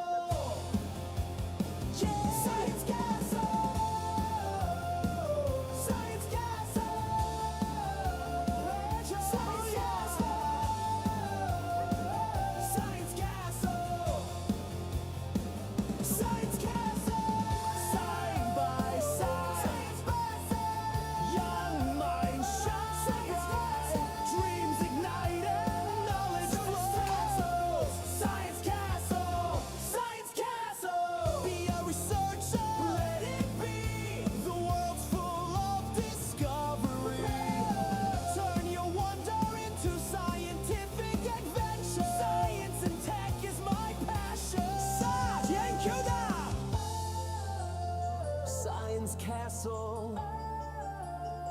Oh, Science Castle. Let's do research. Let's go. Science Castle.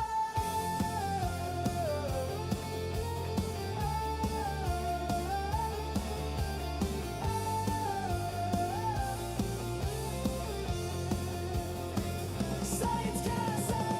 Side by side. Science Castle.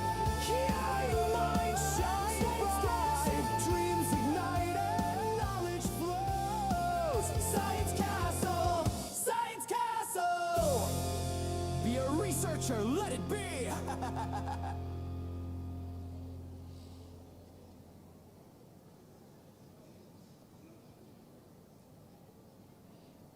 Science Castle! Science Castle! Side by side, young minds shine bright. Dreams ignite and knowledge flows. Science Castle! Science Castle! Yeah! Science Castle! Science Castle! Science Castle! Science Castle! Science Castle, side by side. Young minds shine bright. Dreams ignited, knowledge flows. Science Castle, Science Castle. Be a researcher, let it be. The world's full of discovery. Turn your wonder into scientific adventure. Science and tech is my passion. Science Castle. Oh, Science Castle. Let's do research. Let's go. Science Castle.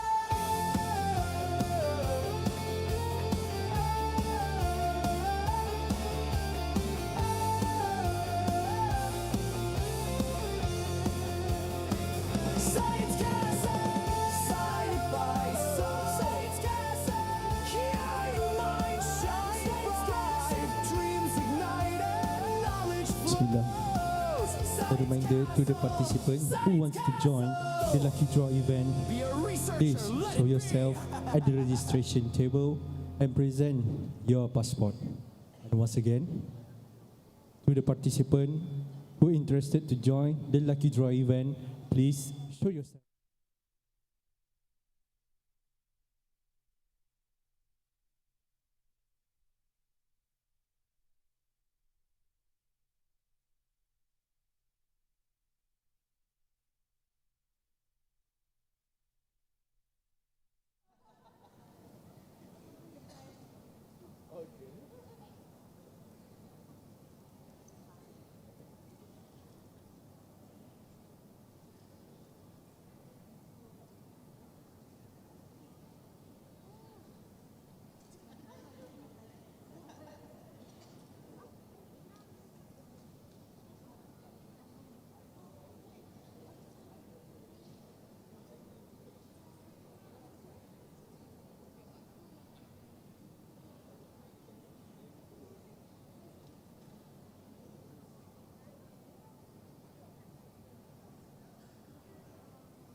dan doa yang mulai berbeda. Ego dan air mata kita bicara. Gila, tak masuk logika, termangu hatiku. Kau menggenggamku menadanya.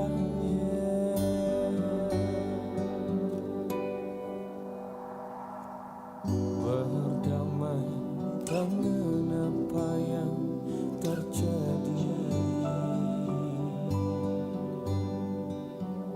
Kunci dari semua masalah ini, jujur tak mudah untuk melangkah pergi. Ini soal hati bukan yang diyakini. Oh gila, tak masuk logika, termangu hatiku. Kau menggenggamku menadanya. Oh gila, ini tak biasa,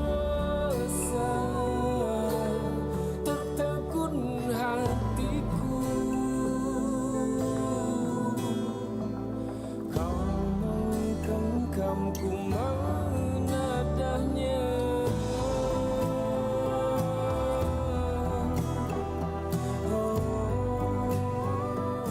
We are about to begin the second round of oral presentations. Please may I ask all of the students, teachers, parents to be seated.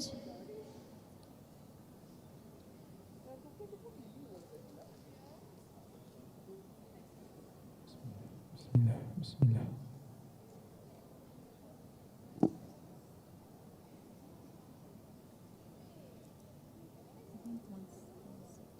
Bismillah. Bismillah. Bismillah.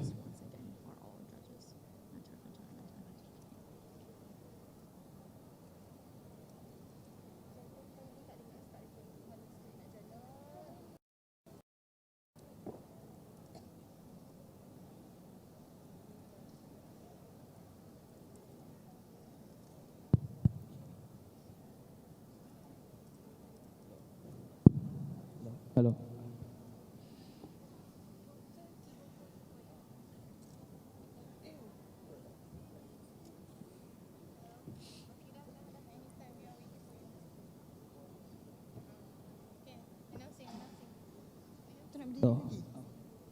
Announcing arrival of the oral presentation judges. Microphone.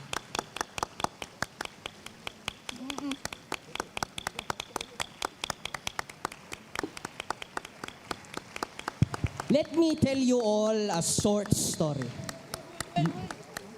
Ah? Ay.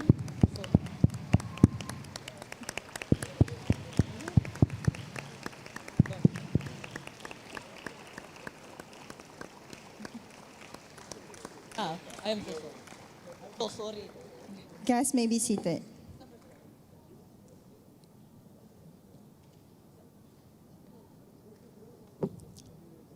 Please, may I have the honor once again to introduce the judges. Technologies, Natalia Dato Shamswa from Multimedia University, MMU, Ms. Yuka Oshima from Focus Systems Corporation Limited, Professor Dr. Maki Tsujimura from University of Tsukuba, Malaysia, Professor Dr. Ratna Ediati, 10 November, Institute of Technology, ITS Indonesia, Dr. Nisha Govender from Nanofortex, Sendirian Berhad, and lastly, the head of judge, Dr. Kihoko Tokue from the head of Education Research Institute. Please, another round of applause. And now, welcome back to the second round of oral presentations. For the first presenter of the second round, please may I invite O5 Samar National School. Please give a big round of applause. Let me tell you a story. Imagine you're walking in a rural community. You saw nothing but trash and fire. Imagine that. No solution to find a better tomorrow. But what if that very trash you see became something else? What if? Just what if light? Now, darkness covers the land. The earth is nothing but just a polluted area. Nothing, it's just emptiness, darkness, and waste that humanity has caused around the world. Now, nothing. Brave knights has tried to solve this issue, but nothing. Their solutions fell short. Big plans, but never came to the smaller people. Now, we have hope. What if hope that gives us a future that makes a dragon that does not breathe fire because of destruction, but it gives us hope. Now, let me introduce you to the dragon of the prophecy of trash becoming the new light. It is a dragon that converts electricity to trash to electricity. It is small, yet it can fly as high as it is. Now, this is the conceptual framework. Let's just say this is the map or the summary of the study. You can read it as long as you like, but let's not rely on the map. Let us all rely on the guide. So let us tell that the dragon has many features or has characteristics. For example, the dragon can make darkness into light. It is small, yet it can fly, like I said, and it is also can bring you a hope. Its shells can convert smoke into something you can breathe, a home that gives you more. It is scales, it's bones. The bones of armor it uses. It's not bones that you see. It is not brittle, it is strong. Now, the dragon aims to fly to something that many of us recognize, the United Nations Sustainable Development Goals. So the dragon wants to fly to make fire, to make sustainability, to make responsible people to use the dragon to guide and climate action. It wants to help the environment. It's home, right? Dragons needs a home to live. Now, the dragon wants to grow. The dragon needs a shell. The shell it uses is materials that is very easy to make. It was separated by two parts. Its engine compartment and the burning chamber, where the burning chamber you see the fire, and the engine where the fire becomes light. Now, the dragon wants more. He wants to make his shells to become stronger, wants to make the air, the darkness, into something that you can breathe properly. The darkness that pollutes our community becomes something else. Energy, right? Then the dragon is curious. What if he used the darkness, right? The darkness became light. Once he consumed the darkness, it became a new solution. It did not end. Our mistakes, our irresponsibility did not end to waste. But the dragon helped us find a different solution. Then it flied high. It became usable. It became a companion you can use every day. The dragon's shell is composed of many layers. For example, the fine steel wool, the ceramic fiber paper, the charcoal, the HEPA, and the catalytic filter. They act as the layers that filter the smoke the darkness emits when it's burned. Now, you want to listen to the technical part? I will tell you the technical part. So the dragon released about 4 volts initially of the energy. But after it went through a DC converter, it reached a fixed 12 volts of power. Then 300 grams of waste was burned. And that 300 grams of waste was operated until 1 hour. And that 1 hour, it shows no signs of wears or degradation. In the portability, well, it is very easy. The dragon can fly. For the dragon is also wanting to be safe. It does not want to harm the community. So its fire, the shell, might harm them, the people, us. Now, the dragon has temperature read about 100 degrees Celsius, but the inside is very hot, you can see.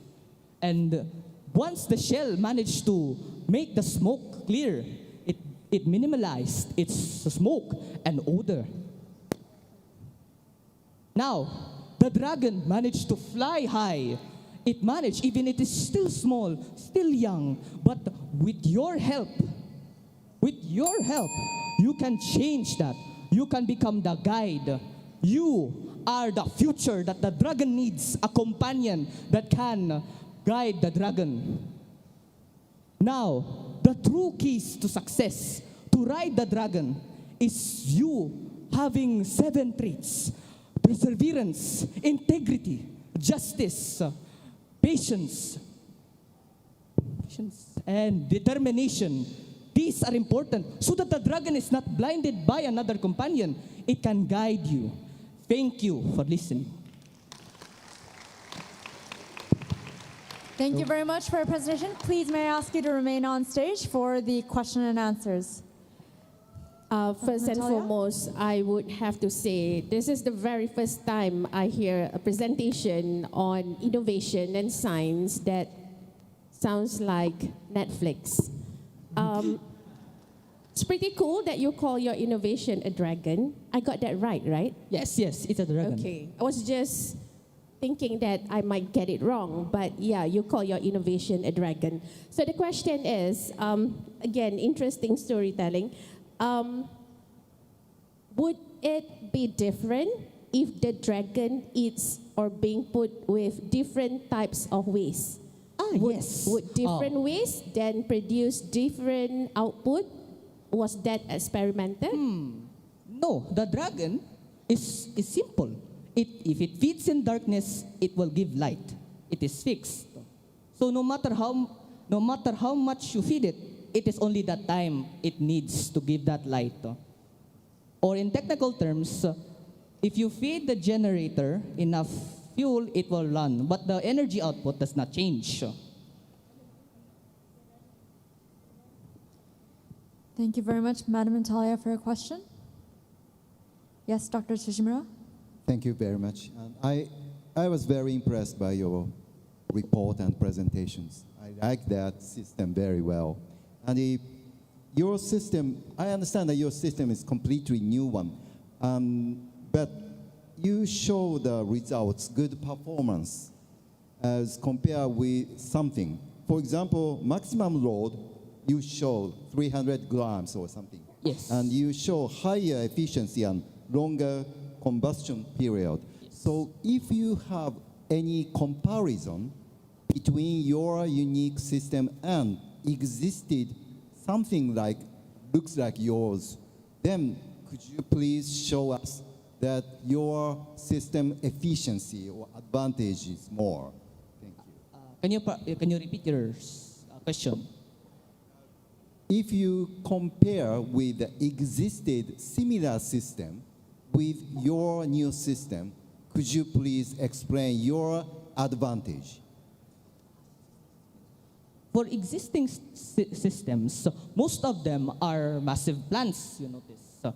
They are not focused on communities that lacks electricity. For example, rural communities that does not have enough energy to support themselves. And also, trash is another issue. But what if instead of letting them ignored, we had a solution that it's not only waste of energy, but it can burn your waist. In other studies, it's big, very big. Okay, thank you. Thank you very much, Dr. Tsujimura. Would anyone else like to ask? Yes, Ms. Oshima.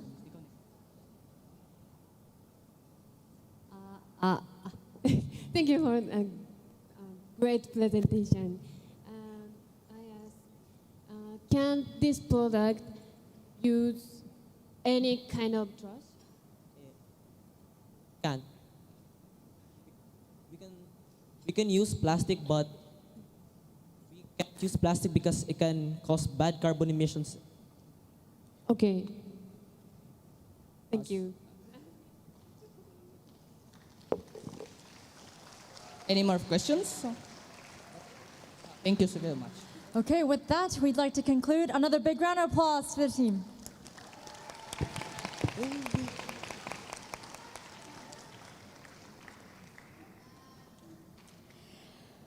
For the second presenter of the second round, please may I now invite Yangon Japanese School onto the stage. Please give him a big round of applause.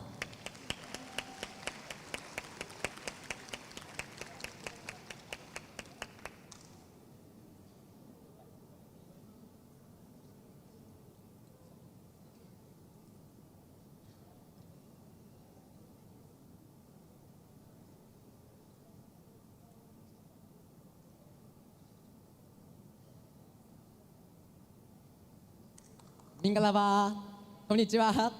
Everybody say hello. Thank you. So, let's start. When the shakes, will you be ready? Hello everyone. I came from Myanmar. I'm Tsubasa Ono. I am Japanese and I live in Myanmar. I go to Yangon Japanese School. I hope you enjoy my presentation.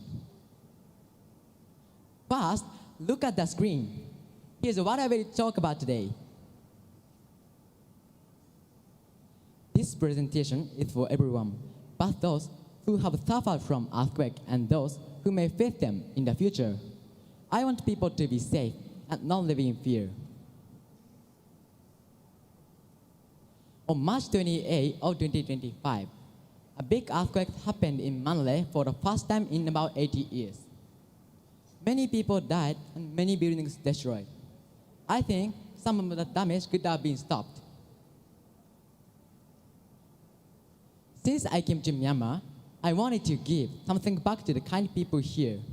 So I was very shocked by the Manila earthquake, where many were hurt and buildings destroyed. That made me start this research to find ways to reduce earthquake damage. Through this study, I learned that even small action can save lives. And I hope this presentation makes more people think and take action. My goal is to raise people's awareness of earthquake. If people had knowledge about earthquake, their awareness would improve. Before my presentation, I did a survey. The purpose was to find out how much people know about earthquake. For example, I asked, what would you do after evacuation? Your friend tells you that they forgot their phone in the classroom. Then I gave a presentation. On the next slide, I will go over the contents of this presentation. After the presentation, I did a post-survey in which we checked whether your understanding or awareness improved after the presentation. I gave a presentation like one on the screen, and it helped people gain knowledge about earthquake. There is something in this presentation that many people said was very easy to understand. So let's watch the next picture. Which part shakes more? Buildings on soft ground or on hard ground?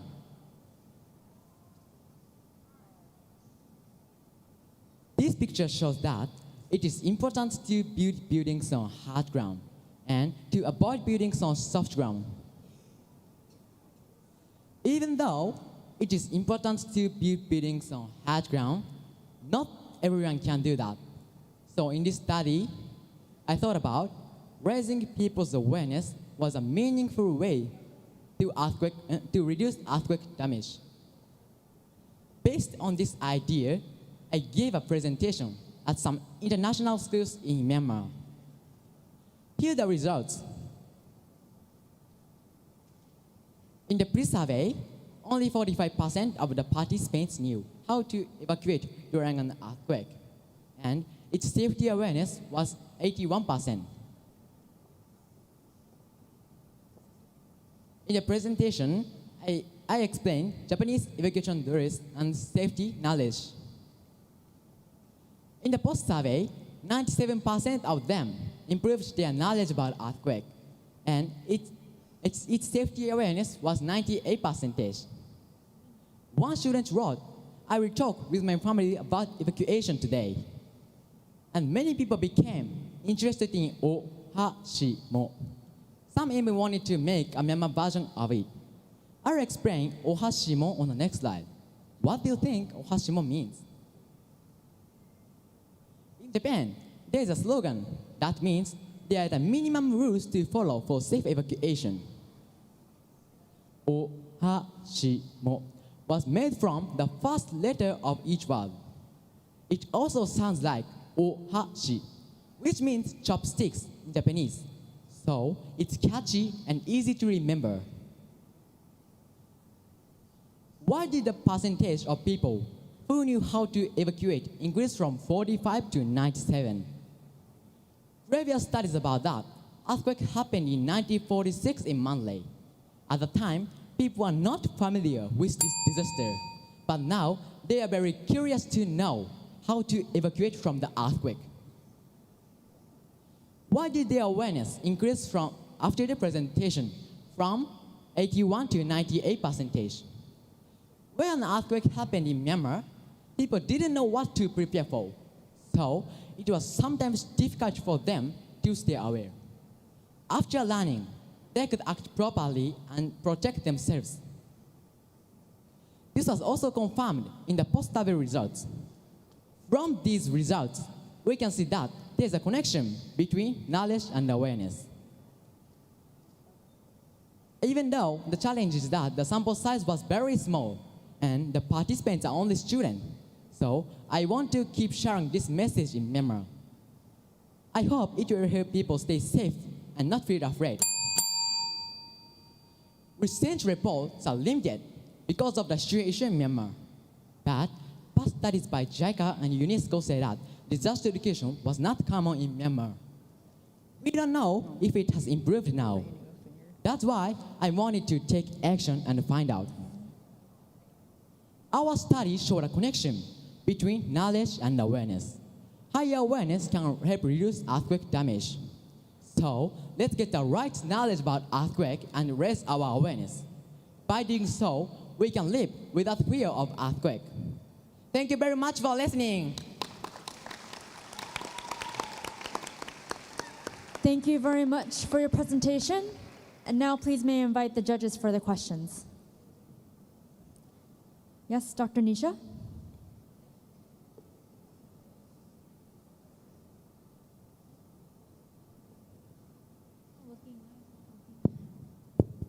Hello. It works now. All right, nice.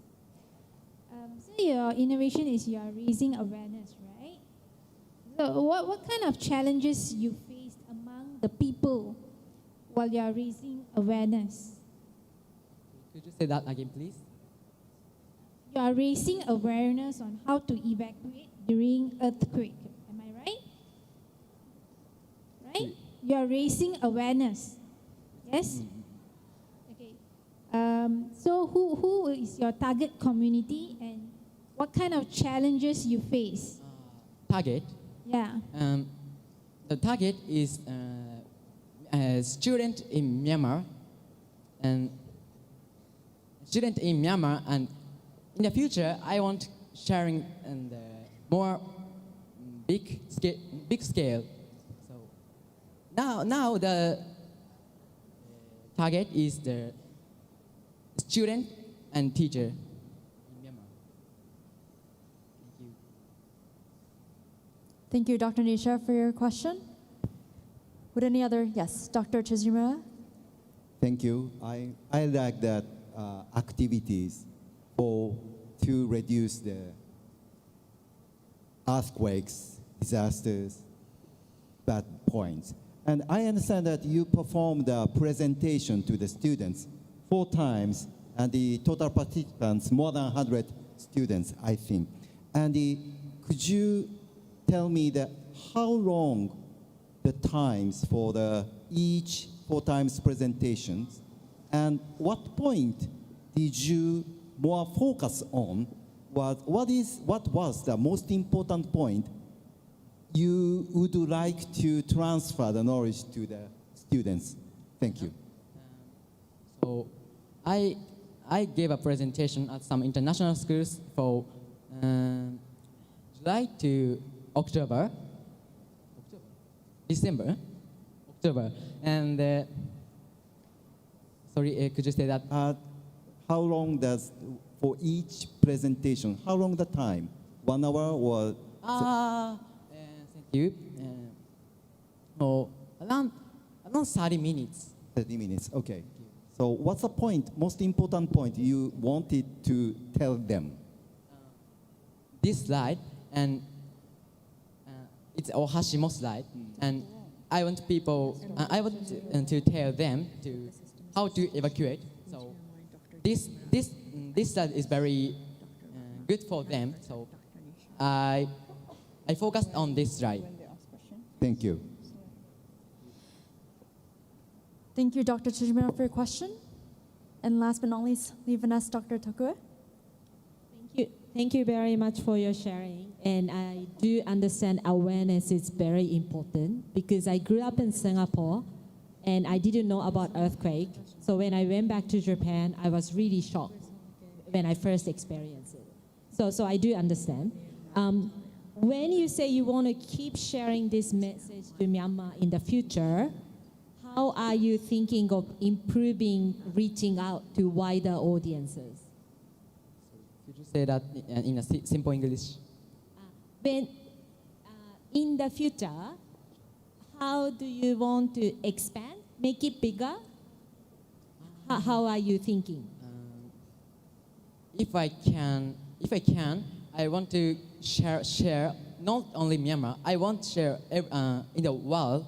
But now I want to keep sharing I'm spreading my presentation in Myanmar. So I want to keep sharing this message.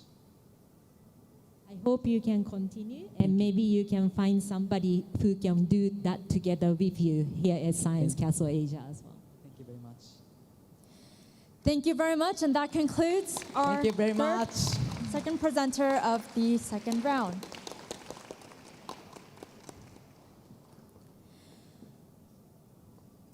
And next, may I please invite Angeles City Science High School onto the stage. Please give her a big round of applause.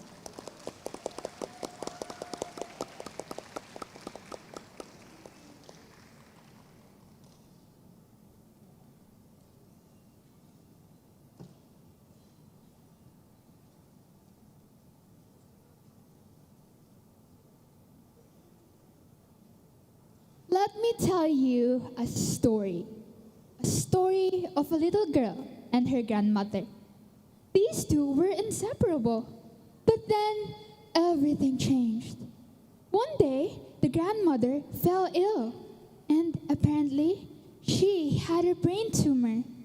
The family fought, hoped, and prayed, but grandmother did not make it. Young as she was, the stigma of having brain cancer still lingers up to this day. Can you guess who that little girl is? That was little Thea, and that was me. Konnichiwa, salamat sa jutara. Mabuhay! I am Althea, along with my teammates Matthew and Rhea from the Philippines, presenting to you our study, preanalysis.net. Cancer, a leading cause of death worldwide, took nearly 1 in every 6 deaths in 2020. From 2019 to 2022, the approximate survival rate of brain cancer has dropped to 23%. In the Philippines, insufficient and outdated reports were recorded in 2016. Cancer is a disease that even science cannot promise a cure. What gives us hope is early detection.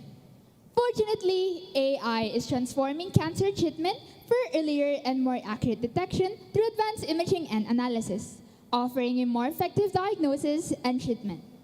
Thus, we developed a web application that can detect, locate, classify, and measure brain tumors. For the methodology, in compliance with the Philippine Data Privacy Act of 2012, which protects the confidentiality of patient medical records, the datasets used in this study were gathered from Kaggle, a data repository of 2D and 3D MR images used for medical research. The 2D images were validated by the following medical institutions, while the 3D were also validated by these. The neural network model that we use to interpret the MR images is the convolutional neural network, or CNN, a deep learning model that can classify and recognize patterns among images. For the 2D analysis, we have two models. First is the CNN model. Its layers will extract the features of the MRI and classify them into the following: tumor, meningioma, glioma, and pituitary adenoma. The other model is called 2D UNet, which is powered by VGG19 with more layers to locate the tumors. This formula is used to measure the brain tumor size. The 3D analysis identifies the parts of the most malignant type of tumor, glioma. Brainalysis was built with Streamlit, an open source Python framework for hosting our models. This ensures accessibility and provides user interface and visualization. We have also added mobile support and error handling features for our web app. These are the promising results and discussion of our study. This is Brainalysis. MR images are gathered from Kaggle or search engines like Google. The web app will then process and interpret the MR image into the type of the tumor, the location of the tumor, and the size of the tumor. The training result of the CNN model shows a 97.46% accuracy, proving that the machine learned effectively.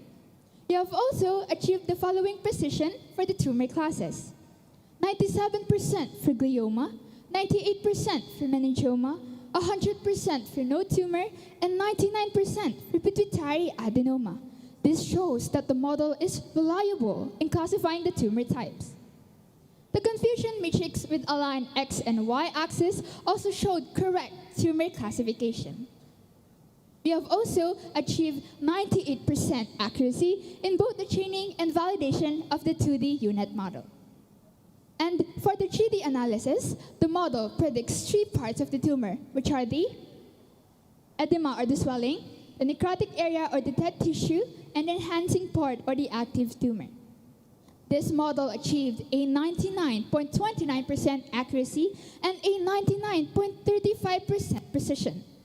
All of our results are within the standard range of tumor sizes in glioma, meningioma, and pituitary adenoma. But this is only the beginning. With the same framework we develop, Brainalysis can go beyond other conditions. Currently, we have already expanded it to various cancer cases, and the results are promising, starting with skin cancer, breast cancer, lung cancer, colon cancer, and even blood cell cancer. These are the future plans for our project. And more than our impressive results, our project was evaluated by an expert in neuroradiology. Ladies and gentlemen, may I present to you Dr. Cindy Sodalvo with her impression on our project. Here in the Philippines, it's still in the discussion stage. My exposure is only related to lungs. Your project is great in the sense that it has a real-world practical applications. It's actually consistent with the direction of AI in the medical field. These are some of the references used in our study. With that note, shown here is a QR code that will take you directly to brainalysis.net. Our site is accessible and functional, and if anyone would like to see an actual demonstration, we'd be more than happy to guide you. Once again, I am Althea Ramos, your junior medical AI developer, together with my teammate, Matrusudeng Energies Caro. Breaking the barriers of health science through research and innovation. Salamat patang dan terima kasih, Science Castle Malaysia! Thank you very much for your presentation. And now please may I invite the judges for your questions. Nanofurtech, Dr. Nisha.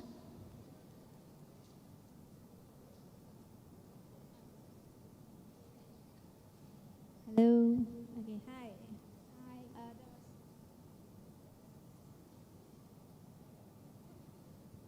It's not working. Oh, nice.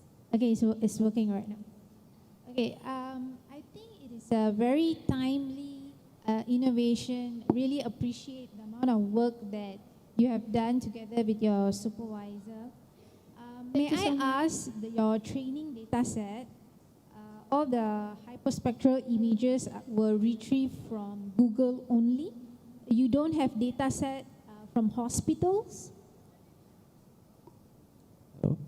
Actually, the data sets that we have gathered are from a dataset repository of 2D and 3D MR images from Kaggle. These data were actually validated by medical institutions in China and Hong Kong. How big is the training data set?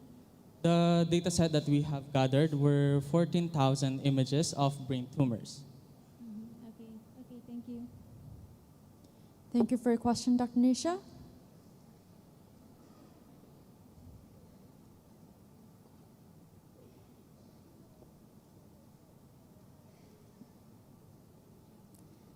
Please may I invite Head Judge Dr. Takue. Thank you very much for your presentation. And can I know, I think this is the analysis Comparative of you and the analysis, yes, other existing system that does similar Yes, things, ma'am. right? So you are claiming that your system is much more comprehensive compared to the one that exists. Yes. Why do you think that was possible for your team? Can we learn from you? Actually, brainalysis.net have a flexible framework for innovation. So for example, from what you can see here is a comparative analysis of brainalysis to existing models. For example, in the tumor classification and the tumor segmentations, compared to other studies, brainalysis offers these features. And compared to other models, we have tumor size measurement, which was possible due to the study of Murphy et al. From 2017 for converting its pixel dimensions into real-world units. What makes brainalysis special is the user interface that it provides. Actually, brainalysis.net uses these models to be accessible and user-friendly so that clinicians would not have a difficult time in using these models. If I may add, actually, did you know that other models, and currently even clinicians right now, they cannot actually measure brain tumors. And our brainalysis, our project, is able to do that. And actually, before we left the Philippines, we have talked to one of our qualified scientists, which is a neurologist, and he said that it's actually very good because it can help them to identify if a patient is recovering by measuring the tumor size. Is it shrinking? And it also helps to avoid disputes between radiologists and neurologists so they could arrive with more validated and avoid misdiagnosis. Thank you for your questions. We have time for maybe one more. Yes, Focus Systems, Ms. Oshma. This is really great result. It is anything that you are having trouble with right now? Actually, the challenges that we have encountered is the limitation on the information within the data set. we have actually tried contacting with the doctors and local hospitals in our areas. However, due to the Data Privacy Act of 2012 in the Philippines, or Republic Act 10173, which protects the confidentiality of medical records of patients, this posed to be a challenge. But we did not stop there. We used the datasets that we have found in the Kaggle, which is a dataset repository for 2D and 3D images, which we used for training our models. Just to add from what he said, actually, if we are given from possible collaborations to help us with our data sets and also with possible funding, then we could expand brain analysis, not only for our country, but hopefully to expand its horizon so that Asia could be part of the pioneer of AI, integration of AI into medical field. Because there's a saying that 2 heads is better than 1. This doesn't replace a medical specialist. Rather, this serves as an assistive tool for them so that we could avoid misdiagnosis and have a better world where technology is everywhere. So, yeah. Thank you. Thank you. Thank you very much to the team and the judges for your questions. A big round of applause. Thank you so much.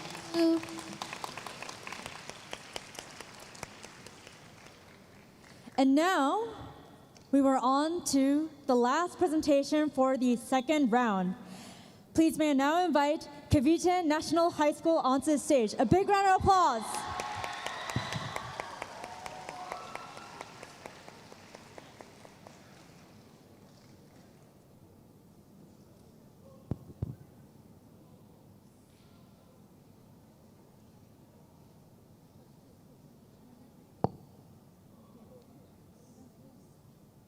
Good day, everyone. I am Liam. My team has come from Cavite National High School to present to you our research. Let us introduce you to Sopomo Fish, a solar-powered remote craft linked with fish finding system for sustainable aquatic navigation. Our team consists of 3 members. Each one of us was born and raised in the Philippines. Thanks to the bodies of water surrounding our hometown, we often enjoyed delicious seafood growing up and frequently visited the local fish markets.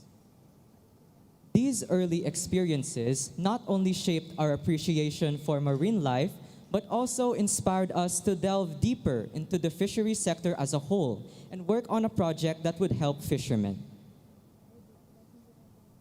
Building on that inspiration, we turn our attention to the bigger picture. The Philippines is a country that has long relied on its fisheries sector as a cornerstone of both economic activity and cultural identity. In 2018, it produced approximately 4.36 million metric tons of fish, placing it 13th among the world's top fish producers and 4th in global seaweed production. Clearly, fisheries play a major role, providing millions of people with livelihoods. However, despite this importance, it is a difficult time to be a fisherman. Amidst rising global temperatures, weather has become erratic, making it almost impossible for fishermen to predict catch conditions and plan their trips. On top of that, a fisherman often spends long periods at sea, and they have to endure demanding physical labor. Due to this, most end up experiencing dehydration, exhaustion, and other long-term health problems. So, to address these pressing challenges, we developed Sopomo as a solution for fishermen who are looking to find more fish in less time. We hypothesized that the use of a fish finder will significantly increase the number of fish caught compared to traditional fishing methods. To support our hypothesis, we turned to many different studies that served as the basis of our research. A notable reference is the study conducted by Takeuchi and others in 2019, wherein clams were located and identified using sonar technology.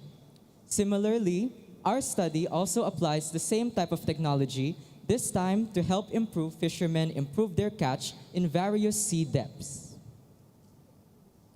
Guided by these insights, we designed a set of research questions, all around effectiveness, factualness, and depth to test whether Sopomo can truly meet expectations. Our main objective was to make fishing faster, easier, and more sustainable. So, let's talk about our process. Constructing the prototype was our first step. We prepared the parts and assembled Sopomo based on a blueprint designed with the help of a mechanical engineer. After a 5-step procedure, Sopomo was ready to meet the sea. Firstly, for our testing, to determine Sopomo's effectiveness, the sonar sensor had to be placed in a water depth of 2 feet or deeper. It also had to touch the water to collect data. When a fish is detected, the sonar sensor sounds an alarm and a fish icon flashes on the display. This lets fishermen know the right time to cast their nets. Besides that, a battery-operated remote controls the motor of the boat.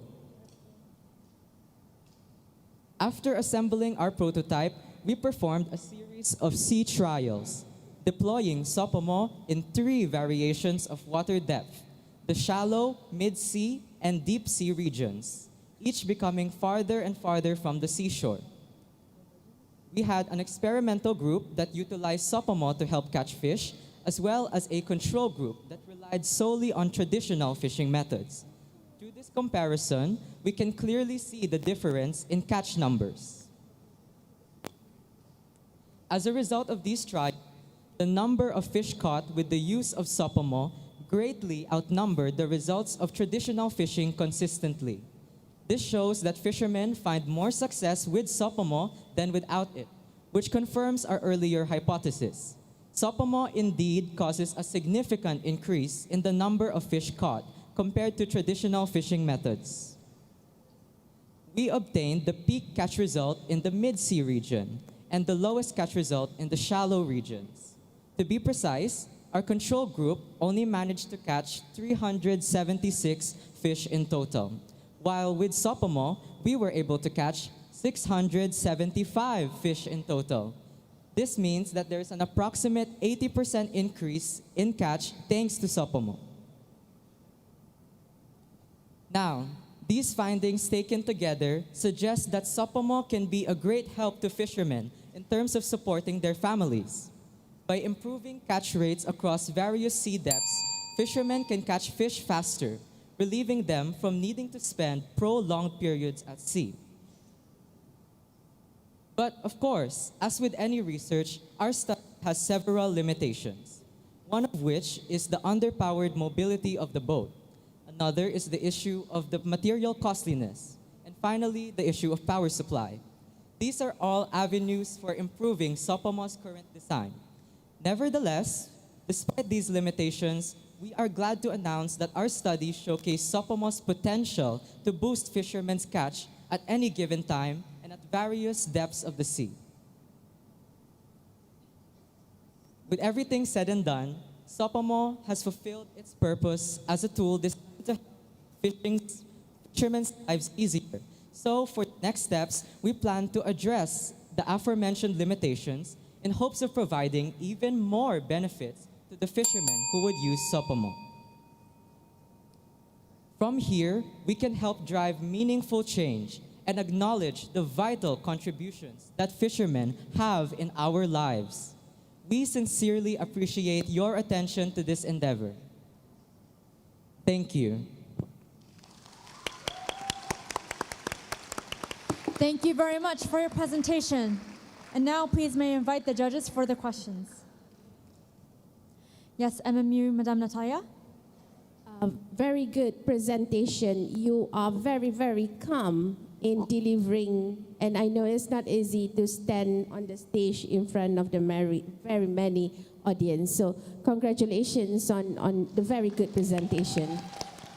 My question will be, why do you think that the number of fish that you catch is more in the mid-sea depth area? Why does your invention work better in that area? So a possible reason for this is that our prototype uses a motor to propel the boat. While it is functional for our testing, it is susceptible to be pushed back by strong waves.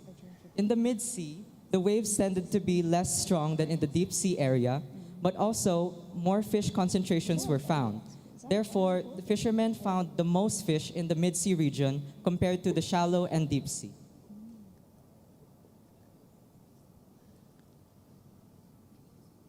How would you improve your innovation so that it will improve the other sea area? For this, it would just be a simple change. As discussed in our future work, we need to improve the boat's mobility. To do this, we could consider adjusting the location of the motor to the sides, from the sides of the boat as it is now, to change it to become at the back of the boat so that we'd have a greater propulsion, and also to use a motor that has more horsepower so that it would be able to resist the waves effectively and be more effective in both the shallow regions and the deep sea regions. Okay, thank you. Thank you. Thank you very much for your questions. Next, head judge, Dr. Tokue. Thank you very much for your presentation. And I do understand what you're trying to do is to improve the fisherman's life by allowing them to catch more fish. Should you become very successful and so many fishermen are using your system, foresee some challenges? So we expect that if Sopomo were to be mass-produced and distributed across the world, it's possible for it to revolutionize fishing in the way that it would become more competitive because fishing can now be done faster and easier. So one challenge could be that the rate at which fish is caught may be greater than the rate at which fish can reproduce, which would lead to a problem because the ecosystem must be balanced. So it would just be a matter of following the regulations of your local fishery sector and make sure that you are still following sustainable practices. Thank you. Thank you very much for the thorough answer. We have time for maybe one last. Okay, so with that, please may I invite the speakers to come down stage and give a big round of applause to the final presenter of second round.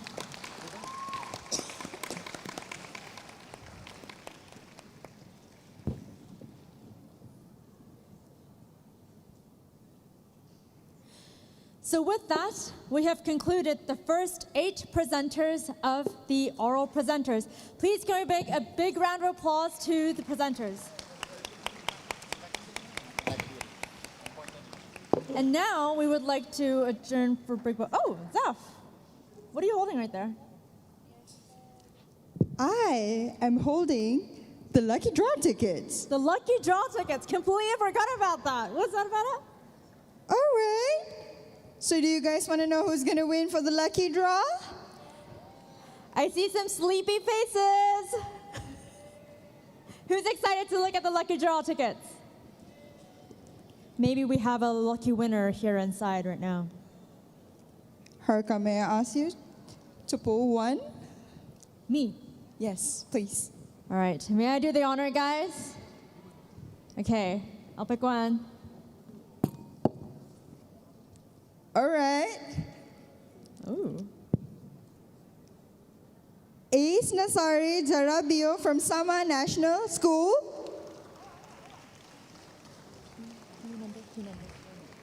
From P110. Do we have the lucky winner here? Or is anyone from Samar National School? Oh, he's coming, he's coming. I think you should go on stage.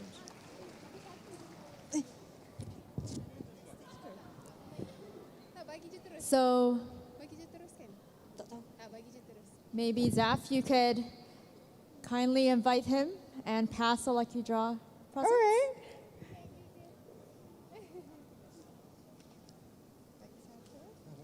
Here's one for you. Congratulations. Do you want to take this? Is he going to tell us what's inside? Yeah. What's inside? Oh, wait, let us introduce what's I think inside. I forgot what the prizes were because it's been a long day. Dr. Izatime, can you help? Oh, actually, we have one and the only tiffin from Ajinomoto. So, yeah. And today we also have, do you want to open it? And some merchandise as well from others partners. All right. Okay, thank you. Congratulations again.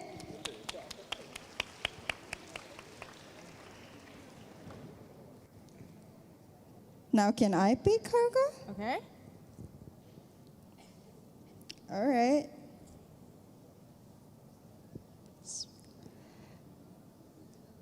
Michelle, also from Samar National School. I see Samar National School listen to a lot of posters. Yes. What about other P97. school? Oh, sorry, 95. P95.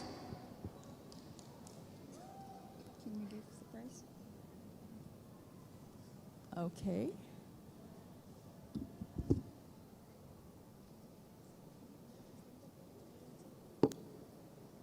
So again, a huge congratulations to P95, Michelle. Yeah. And you can share your prizes with your friends. But a gentle reminder to, can the other participants still participate? Yes, you can still participate. Please show your passport to the registration counter for your lucky draw ticket, but please move quietly.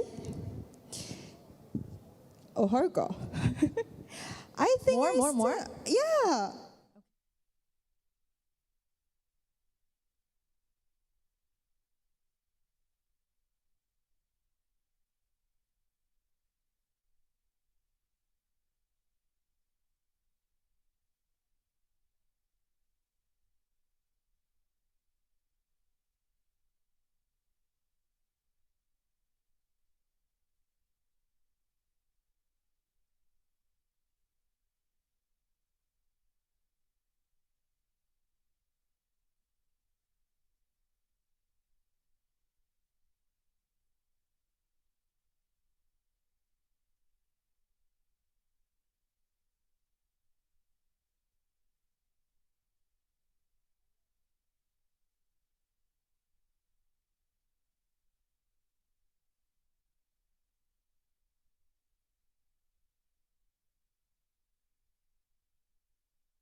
Secondary School. Please, a big round of applause.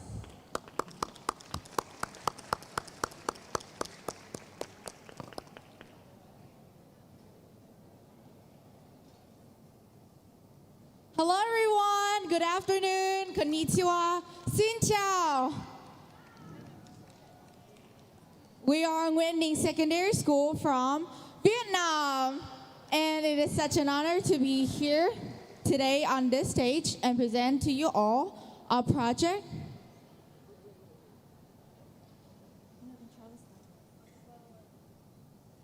I think we're having a minor technical issue, so please stand by until we get the slides ready.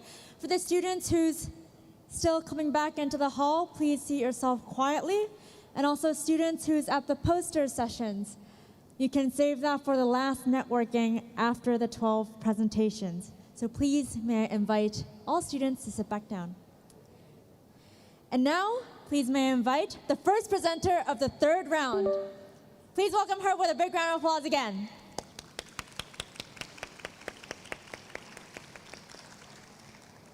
Okay, so good afternoon, everyone. Konnichiwa, xin chào. We are Nguyễn Ninh Secondary School from Vietnam, and it is such an honor to be here today on this stage and present to you all our project. Introducing the third art device that supports the blind. Now, let me introduce myself first.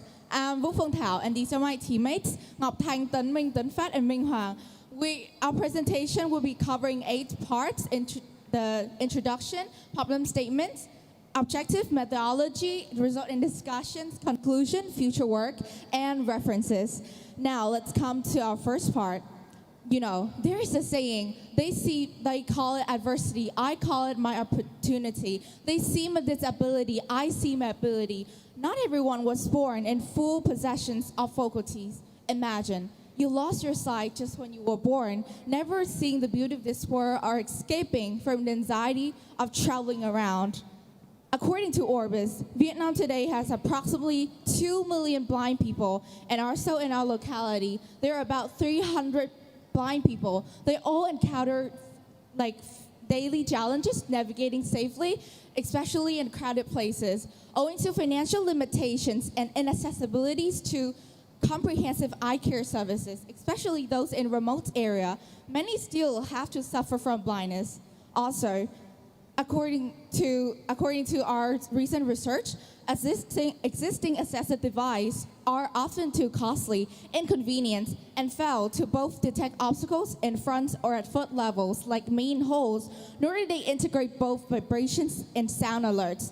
Thus, we, in collaborations with teachers and students from Nguyễn Ninh Secondary School and the Petro-Vietnam University, to successfully research and develop a device that is intuitive, user-friendly, with reasonable price, a comprehensive set of new features that is introducing, once again, the third art device that supports the blind. Today, we come here with 3 main objectives. Firstly, create a visually comprehensive device that can ensure safety. Second, promote independence while traveling. And third, we strive to integrate technology into the blind community to help them have more social integration opportunities. And to achieve those goals, we follow a methodology following 5 stages: survey and analysis, design and develop the prototype, practical testing, evaluation, improvement, and then optimization for community deployment. But we just want to focus on the second and the third stage. On the second stage, we design and research the product software and hardware based on the previous version. This is the 4th version.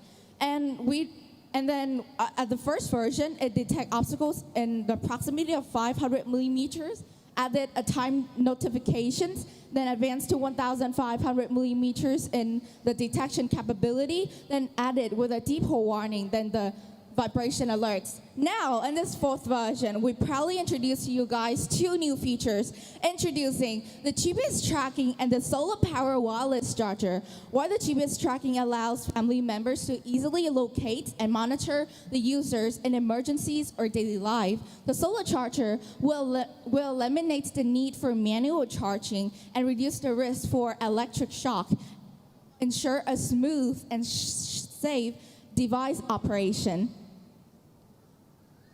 And the device is made from ABS plastic, which is insulated, heat, and impact resistant, also eco-friendly. Using CorelDRAW, we designed a 3D model on our computer with dimensions of 11x9.4x5 centimeters, and then it weighs about 240 grams and costs at 30 US dollars. It's US dollars. At the core is the ESP32, which is responsible for receiving all signals and controlling all functions inside. The inputs feature a power button, a GPS track, a GPS module, then the time reading module, then also 2 ultrasonic sensors that can detect obstacles in front and are also at the foot levels, like manholes or staircases, and the proximity of 1,500 millimeters at the angle of 30 degrees. Also, the output feature a vibration motor paired with a sound alert to both support the blind and the hearing impaired people in noisy environments. Also, the additional models include a 4G SIM, an amplifier, a speaker, a microphone, and an audio amplifier to allow the volume adjustment and language switching between Vietnamese and English while it emits sound alerts. Also,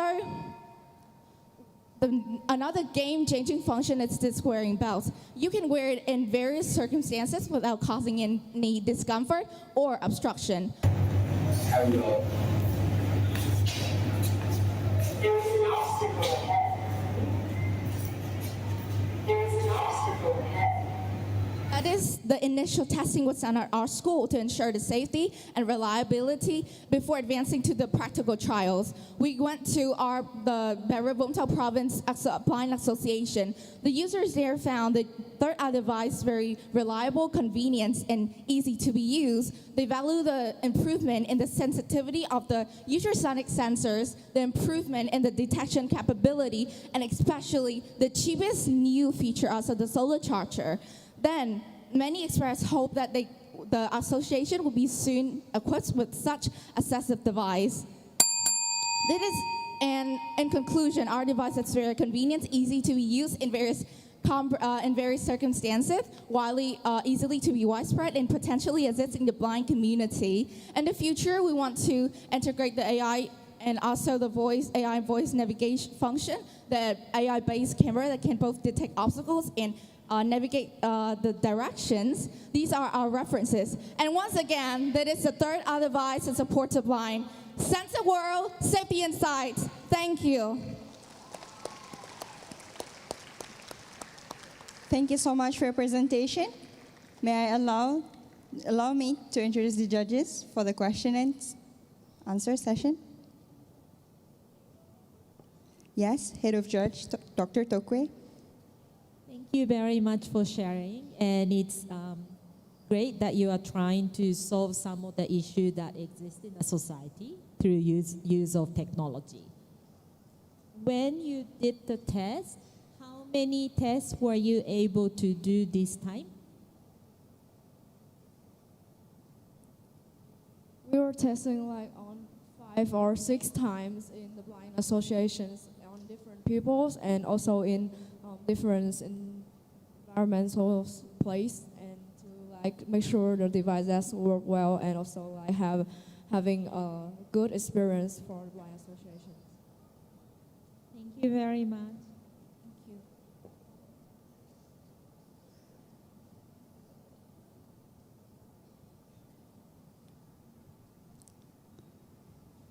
From the testings that you have conducted, what were the feedback obtained from the sessions conducted in testing your product?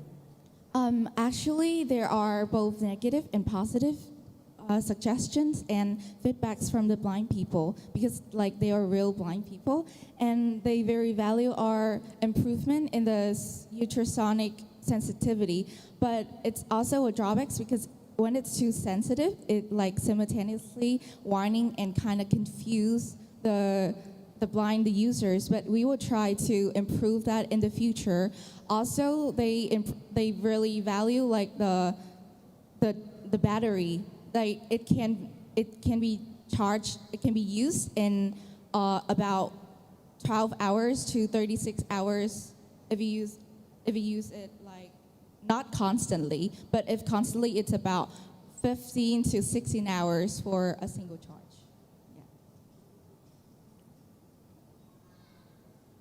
Any more questions from the judges? Yes. Dr. Nisha from Nanofort Tech. What are the infrastructures required to build this? Like, what would be your profit margin if you were to sell this? The components you are using to build this, right? What would be the total cost? It's like around 20 to 25 US dollars to like build, and also like using the 3D printers to print out our base for the device. Because I think our main goals here it's like to spread this human projects to everyone that needs. We don't really focus on the profit we make, so we really want to keep it cheap and affordable to everyone. Yes, focus system Ms. Oshima. Thank you. I want more understand user steps. So when user use this product, first step is what? User wear this device yourself. Yes, actually we have the prototype here.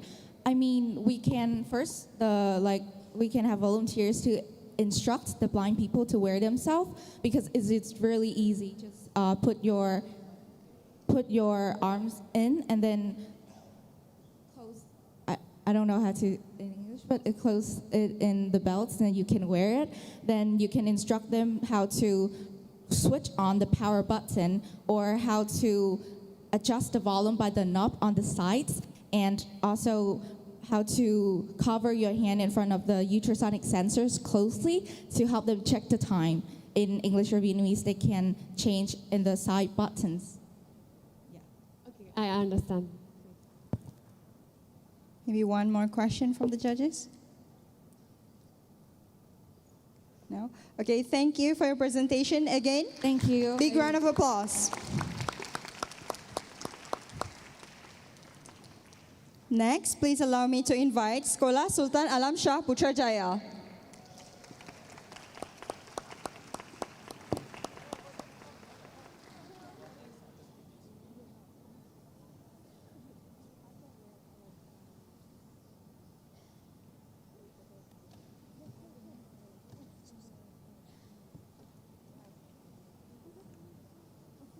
All right. Assalamualaikum warahmatullahi wabarakatuh, and a very good morning to everyone here. So, first, before I actually start my presentation, I want everybody here is a student, right? Even the judges, you guys have also been a student once in your life. So, this situation goes, let's say you're learning in a class, and you're trying to listen to what your teacher is teaching, but you seem to struggle to really gain what she is teaching, because you're distracted by many things such as pens clicking, the sound of the whiteboard, and to simply say you can't have a grasp on what you're learning. Ladies and gentlemen, those are early signs of ADHD. Wait, what? I'm talking about ADHD. Well, you might be wondering what is actually ADHD, but before that, let me introduce myself. My name is Nur Muhammad Takifizni bin Hizan from Sekolah Sultan Alam Shah. And today, I'll be presenting to you our project Sonic Scribe. So first, let me go to our introduction. So this is my team lineup. We have Ahmad Hanun as our team manager, me myself, Taki Hizmi as assistant team manager, and lastly, Firas Altaf as our research and development division. All right, so we are a team called Sonic Scribe from Sekolah Sultan Alam Shah, and we plan to help students with ADHD. So I've been talking about ADHD, but I didn't tell you guys what is actually ADHD. ADHD is attention deficit hyperactivity disorder. So to make it simple for everybody to understand, this disorder makes you unable to focus for a long time or are easily distracted by random noises. So this is our concept form. It will make sense in later because we will need this for our methodology. So, all right. So our problem statement, as I said before, these ADHD students struggle to focus. So the situation I gave you is that you were in a classroom. So why is this a problem? When these students are placed in classrooms that are heavily reliant upon, firstly, visuals and reading, they are unable to focus for a long period of time because they are very, very easily distracted. So the current tools that we have now do not support these students. So this can lead them to experience struggles to their academics and overall their emotions. So these students, even though they are very bad at reading and using visual learning, they are actually very good at listening. So we can use this to our advantage with our methodology. So our recruitment and profiling. So basically what we do for our method and how we do it is basically first we find the students or the participants that have ADHD. And we practically just ask them questions and put them surveys and ask them what are their preferences and basically what are their opinions when learning and what struggles do they actually need to handle with. And then we will do learning sessions. The most important thing that you need to look now is about Sonnet Scribes audio learning. You need to understand that Sonnet Scribes audio learning is divided into two. Firstly, we have our app learning and the usage of sound waves, which I'll explain later on.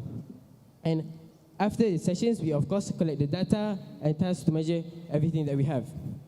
And after we collect the data, we will put it into AI to get more detailed results and are able to use these results to make our research and able to help the students better.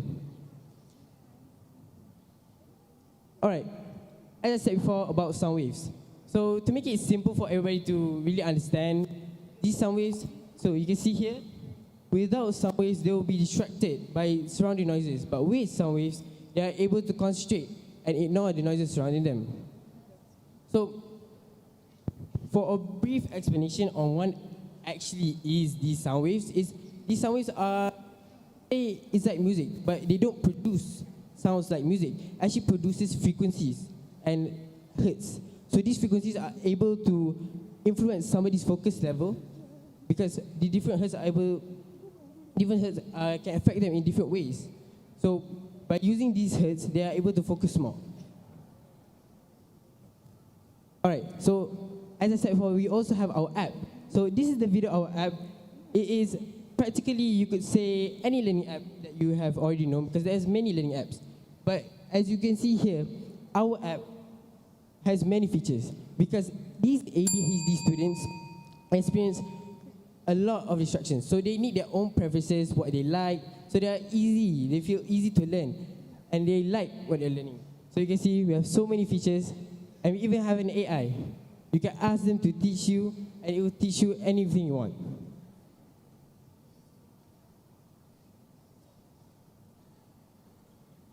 Now move on. See, our app here has clean UI, distraction-free design, supports focused learning outcomes, and many more. So, the item used for what we are doing now is firstly our app, of course, and our headphones. These are to use the sound waves that we are providing. And we also have non-adhesive EEG. This is to use to detect brainwaves. Because in every human in the world, everybody has brainwaves. But these brainwaves are different for ADHD students. So these students will struggle, so we need to detect the brainwaves that are disturbing them. And when we use sound waves, we are able to neutralize these brainwaves.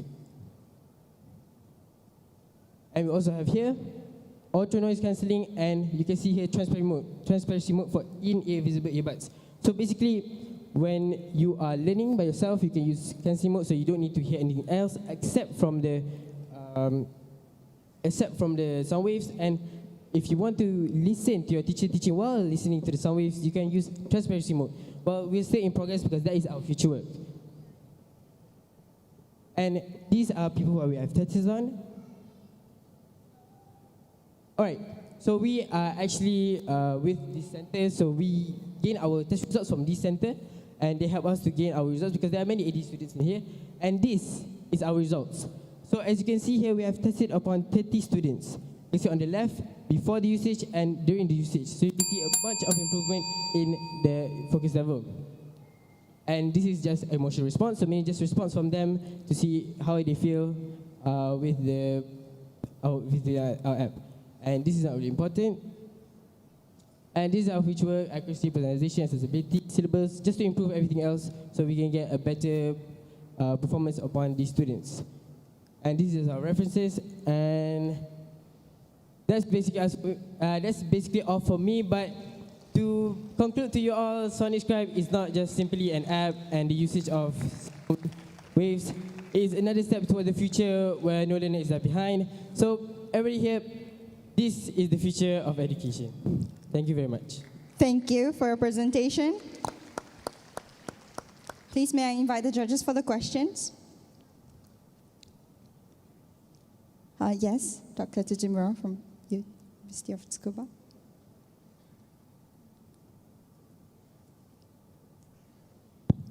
Thank you very much for your very exciting test and experiment. And I was very impressed by the analytical results showing in the slide, 30 students' results. And with ADHD and that's it. And on the right-hand side, right-hand side, some case in non-ADHD decreases very rapidly. Okay? And ADHD is a little bit higher than the non-ADHD. So can you, if you understand, have some ideas, can you explain such kind of characteristic of the trend of the results? Thank you. Okay, so as you can see here, that yellow is indicating the student with ADHD, meanwhile the green color indicate the non-ADHD students. So what you see here, where the non-ADHD students drop rapidly, is because some of them is quite distracted when they are learning. Okay, we have sound distraction and much more distraction in classroom, right? So this student, the non-ADHD students, is distracted by not noises around them, but the visual distraction, like something fly by or someone walks by, so they are distracted. That's why there is some rapid drop for the analytic data. Thank you. Next, may I invite Focus Systems, Ms. Oshima. Thank you for presentation. So my question is very simple. Is there target age, and is the effect different depending on the user's age?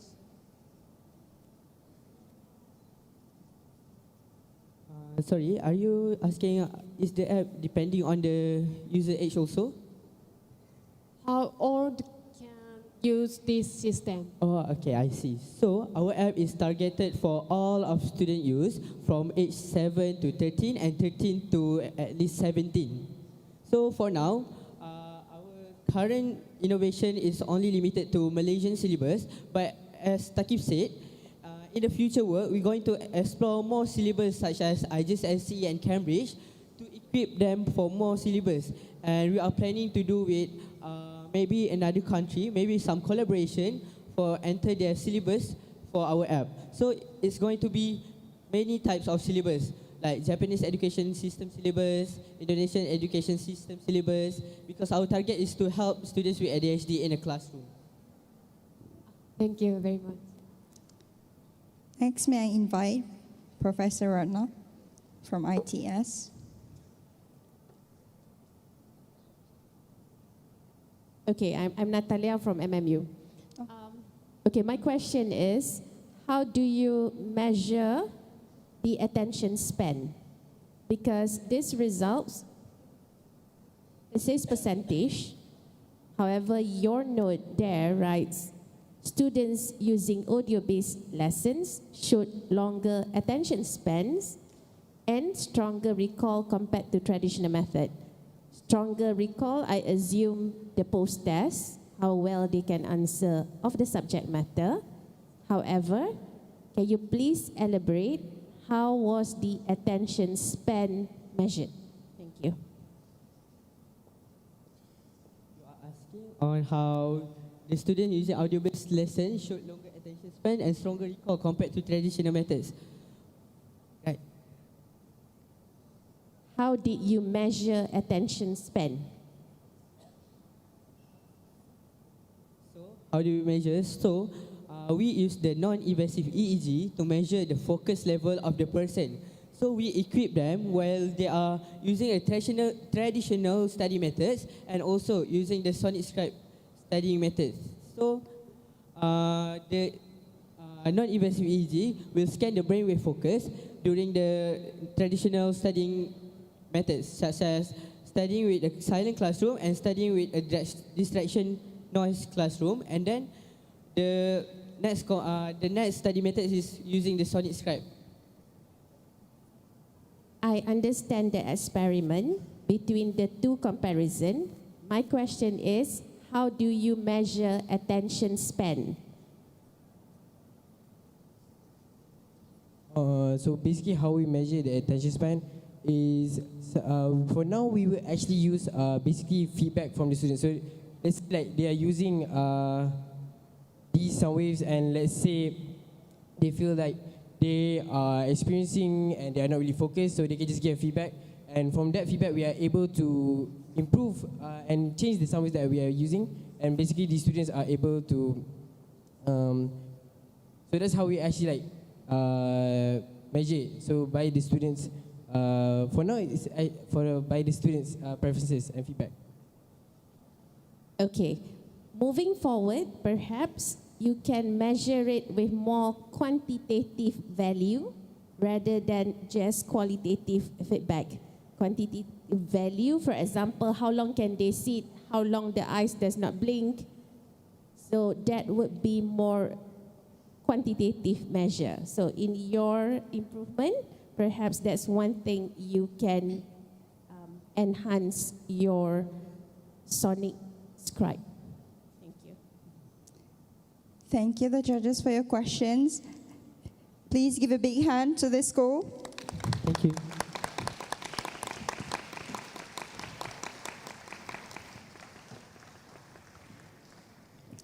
Next, please allow me to invite SM Imtiaz, Yayasan Terengganu Kemaman.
Assalamualaikum warahmatullahi wabarakatuh, and a very good morning I bid to respected judges, teachers and fellow friends.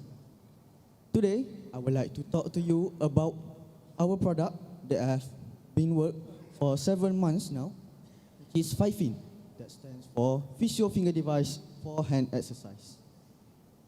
First of all, I would like to thank to my friends and teachers who have been helping me in innovating this product. And this is the contents of my slide. And now, let's begin. First, I will talk about burden of disease. In 2022, WHO had published a statement saying that 1 in 4 adults above the age of 25 have been diagnosed with stroke. And in Malaysia, stroke is the third leading cause of death, according to Malaysian Health Organization in 2022. Researchers also say that 36% of patients were discharged freely, while 53% of them still needed help. And for your information, they needed help in physiotherapy. To recognize stroke, we can use the concept of BFAST, which stands for balance loss, eyesight changes, facial droop, arm weakness, speech difficulty, and time to call 911. Arm weakness are split into 3 parts, which is elbow, wrist, and finger. And hand exercise are important to regain normal hand function. You might ask, why do we focus on arm weakness out of all the 6 signs and symptoms of stroke? Why do we focus on A? Well, because we use our hand for everyday activity in life. For example, I'm holding a remote right now, and I'm using it to control the slide. And this is the problem statement. First, stroke patient need a fast recovery, and the price of physio device in the market are too expensive and limited. With all the problems that I have covered earlier, I would like to introduce you to my product, which is 5-in physio finger device for hand exercise. It can be used for physical training and hand rehabilitation, especially at a physiotherapy center and rehabilitation clinic. And the main objective of this product are to help patients improve their hand strength, dexterity, and mobility, especially after an injury or surgery. The main components in this product are 2, which is flex sensor and touch sensor. Flex sensor measure the flexibility of the finger, while the touch sensor measure the strength. For the novelty of our product, we have 4 novelty, which is smart finger exercise, has a comfortable design, adjustable setting, and a rehabilitation tool. And furthermore, we have registered our product to MyIPO Malaysia, and you can see the copyright number being shown in the slide. The advantages of our product are many, such as the ability to reduce the burden of stroke. It is easy to use, has a reasonable price, and a smart design. Now, I will talk about the product technical. Our product consists of many components, such as a microcontroller, flex sensor, touch sensor, and LED. And as I mentioned earlier, the main components are flex sensor and touch sensor. And you can see we have tested this flex and touch sensor on real stroke patients. While the next slide will show the testing on the touch sensor.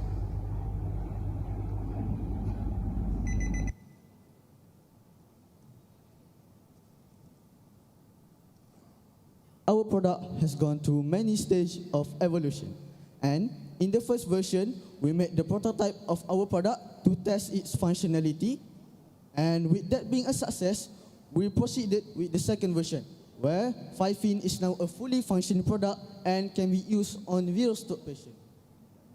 On the third version, we made the armrest more comfortable for the user to reduce hand strain. And finally, in the most recent version, version 4.0, we reduced the size of microcontroller by using a custom microcontroller so that it is more smaller and easy to carry around. For SDG category, our product is on category 3, which is good health and well-being and industry, infrastructure, and innovation. And based on the market research that we have done, we found that our product is way more cheaper than other products in the market because it only costs 450 ringgit, while other products cost 1,000 and above.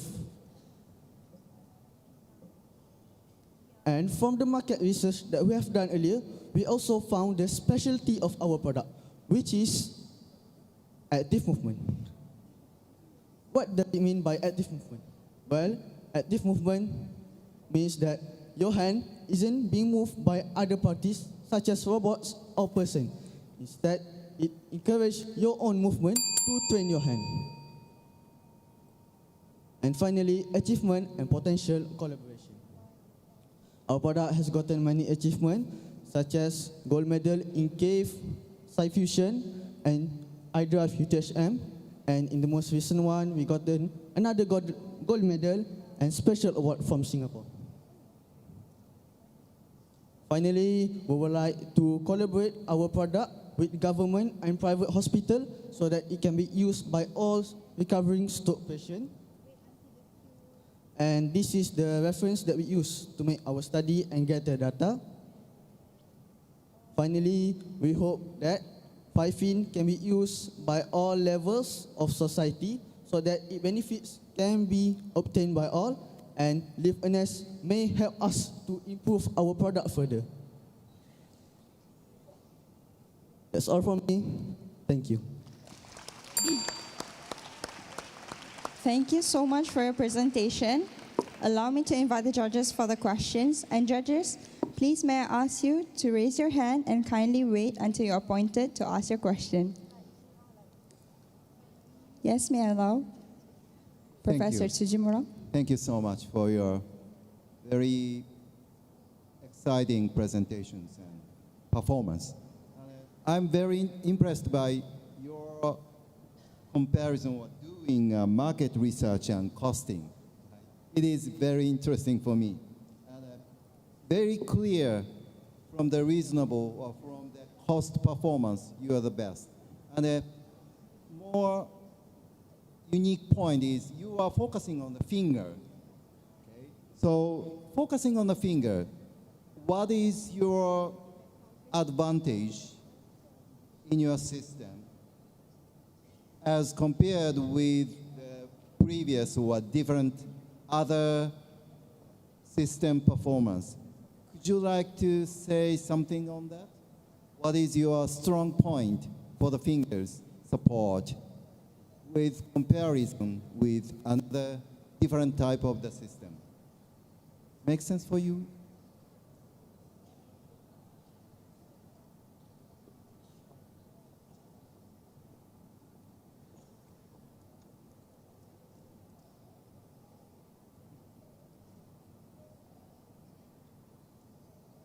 The main thing that differs our product from other, it use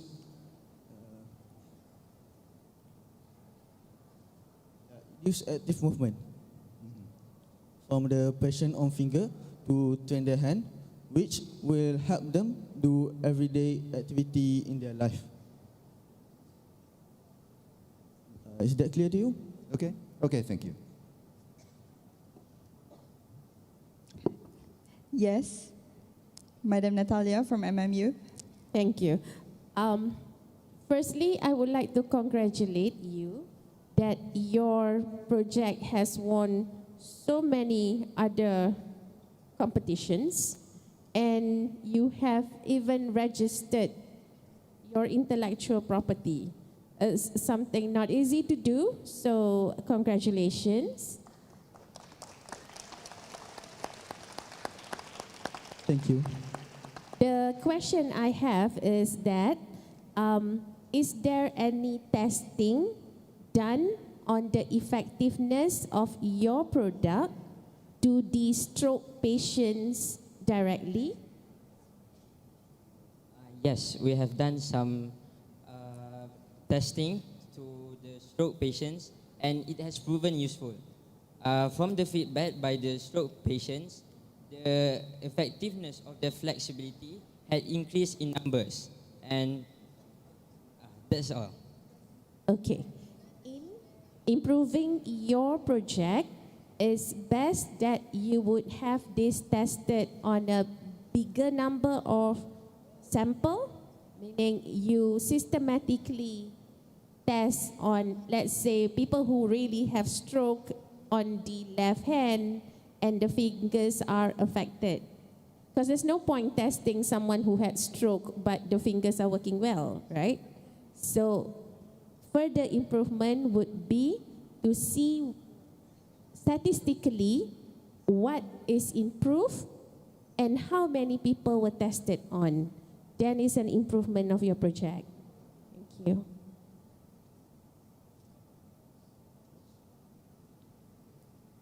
Any more questions from the judges?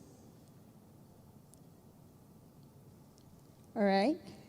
Thank you for your presentation. Again, big hand for this school.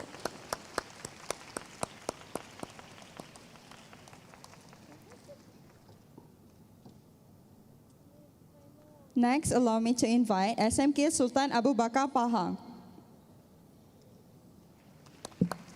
Big round of applause.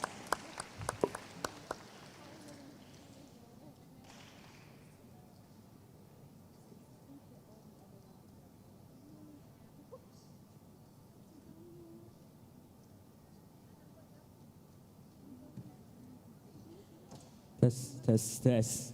All right, seems that our team have the last oral presentation. Then may I have your attention, please? All right, thank you. Good day to my fellow inventors, scientists, and friends. Let me start with a simple question. What if the water we waste every day could actually power our future? Okay, the electricity bills are rising. In the 1980s, 1 kilowatt per hour of electricity only costs 5 cents. But today, it costs 22 cents. That is a significant increase. Meanwhile, the demand for electricity keeps rising, and the environment keeps paying the price.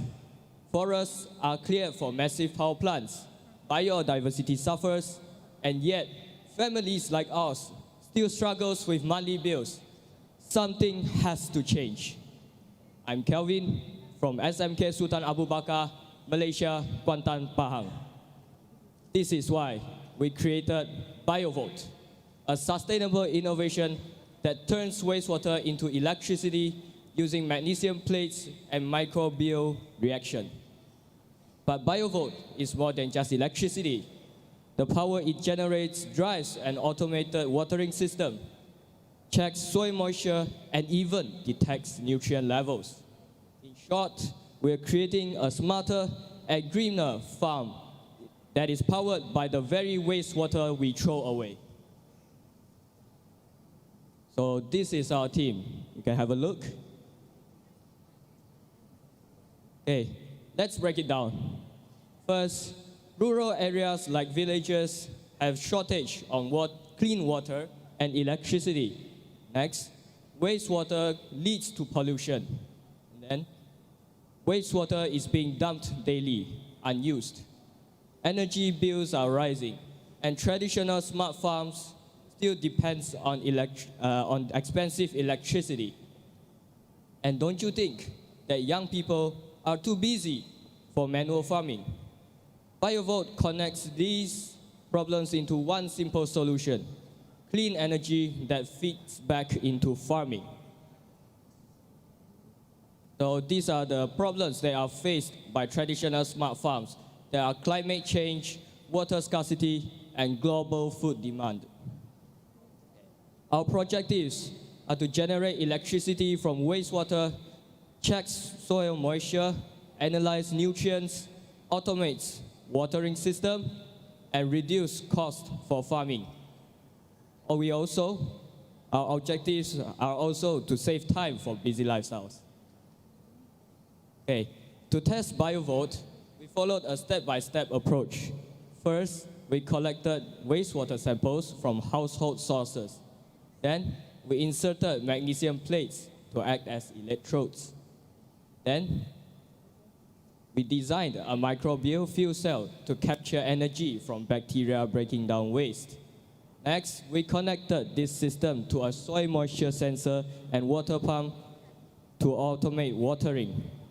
And lastly, we recorded the electricity output, soil moisture, and soil health, and water efficiency over time.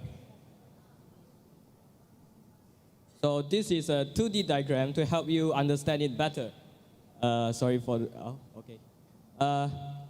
prototype is low cost, compact, and works in 3 stages.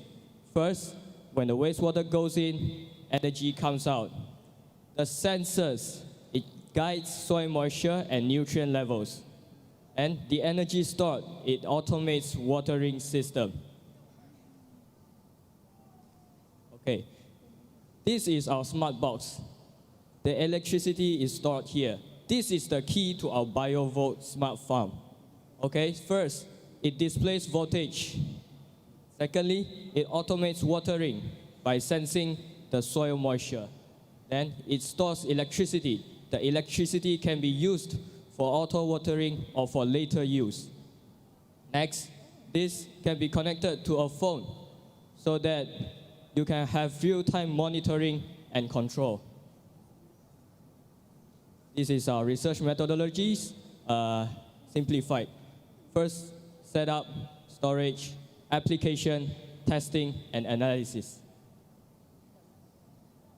Okay, so our test shows that BioVolt, the electricity output for BioVolt is up to 0.7 volt per cell, and it's scalable by multiplying, by connecting multiple cells. And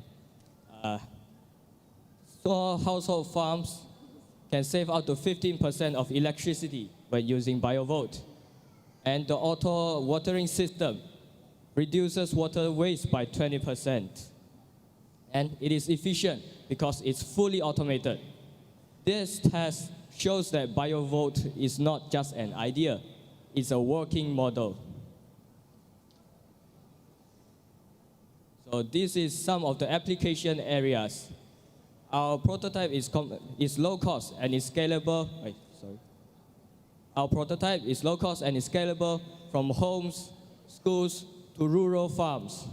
It reduces our dependency on electricity grids and turns a daily problem, wastewater, into a valuable resource.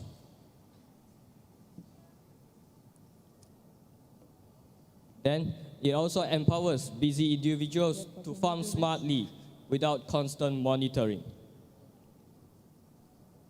Our research is based on existing microbial fuel cell, IoT-based monitoring, and sustainable farming methods. By combining these technologies, BioVolt creates a unique and practical solution. To conclude, BioVolt shows us that waste is not waste, it's actually opportunity. By generating electricity from wastewater, we reduce bills, protect the environment, and save resources. Imagine a future where every single drop of wastewater fuels smarter farms, healthier food, and greener cities. That future starts with BioVolt. Thank you. Thank you for your presentation. Allow me to invite the judges for the questions. Yes, Professor Ratna from ITS. Thank you very much. Congratulations that your presentation is very interesting. I'm sorry, Professor. Can you hold the mic closer to your mouth?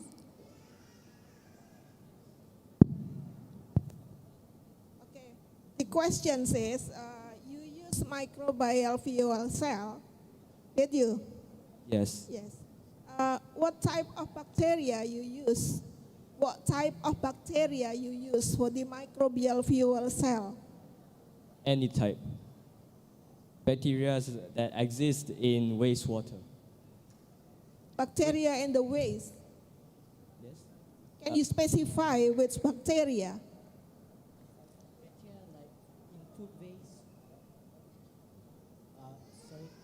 Bacteria in food-based wastewater. I'm sorry, can you hold the mic closer to your mouth? Bacteria like in food waste. For example, like fungi.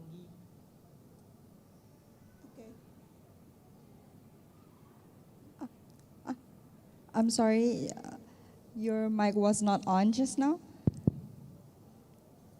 Dr. Nisha from Nanofert. Sorry, did you say fungus? Yes, sorry. That is fungi, different kingdom. This one is bacteria, different. We haven't identified the bacteria we use in those wastewater, but we just know that our wastewater consists of kitchen wastewater and drainage and drain wastewater. Next, may I invite UTM1 Professor Tsujimura. Thank you. I understand that your system may include soil moisture sensor to put on the system. Am I right? Yes. So if you know, please let me know. What kind of soil moisture sensor might be very important role in the system, I think. So could you please let me know what kind of soil moisture did you use, and or did you develop moisture sensor as well with the water purification system as well? Or did you use the soil moisture sensor, just existed soil moisture sensor you use? Sorry, can you repeat? I don't quite understand. Well, the system may include the soil moisture sensor, right? And did you use that soil moisture sensor or existed soil moisture sensor?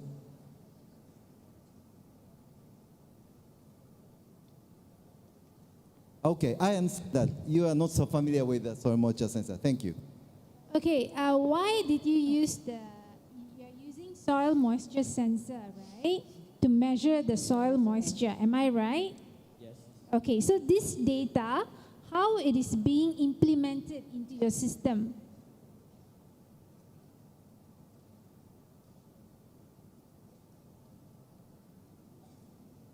It is automatically showed on our smart box. Why do you need that data? Why I need the data? Because you can check for if the soil is dry, the soil moisture affects the auto watering system, so that water can be inserted to the plant to prevent the plant from drying out.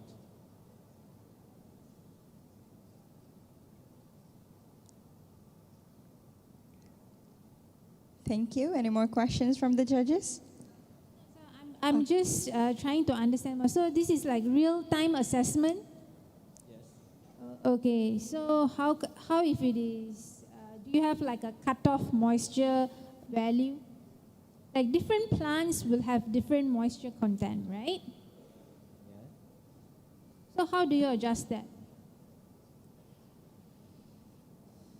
We check for different plants and we vary the soil moisture for each plant. Okay, I just want to give a couple of comments. Like just now, it is very important for you to know what is the bacteria, the collection of bacteria present in your wastewater. Because when you try to scale up, you want to make sure you are getting the same results. Sometimes your wastewater will have this group of bacteria, the genus. Maybe this genus A, is highly distributed. Then the next time you harvest, maybe genus B is highly distributed. So that is why it's very important to know the distribution. Ideally, you need to do the characterization. It's going to be very important when you scale up. All right, we understand. We'll do that. Thank you very much for your feedback. And that concludes the time for the QA. A big round of applause to the team.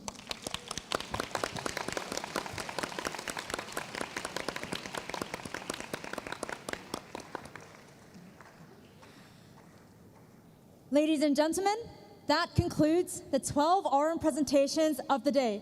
Please can I have another big round of applause to all of our finalists here. Judges, thank you so much for all of your questions and your valuable feedback. Please may I invite you to stand up and for Dr. Takue to go back for the deliberation.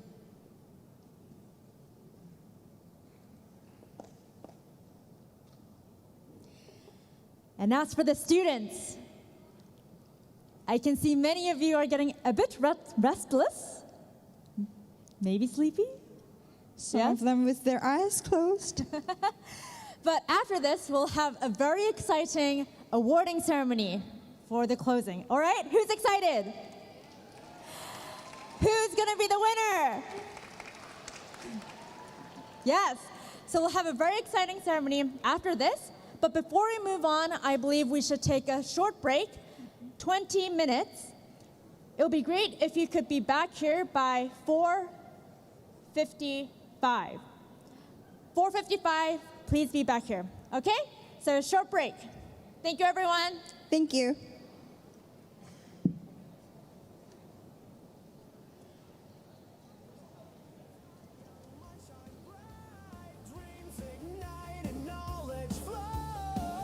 Science Castle! Science Castle!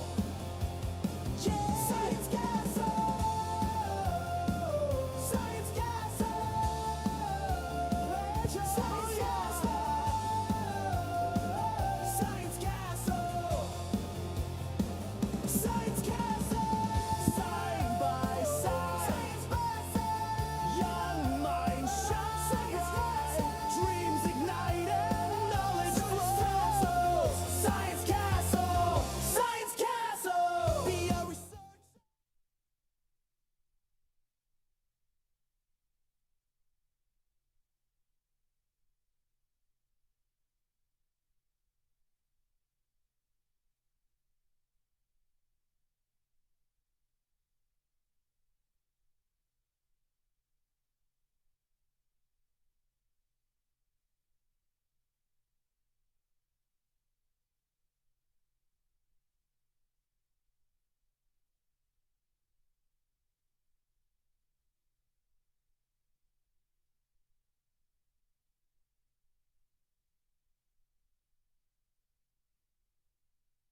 distinguished guests, partners, educators, and students. We have now reached the closing ceremony of Science Castle Asia 2025.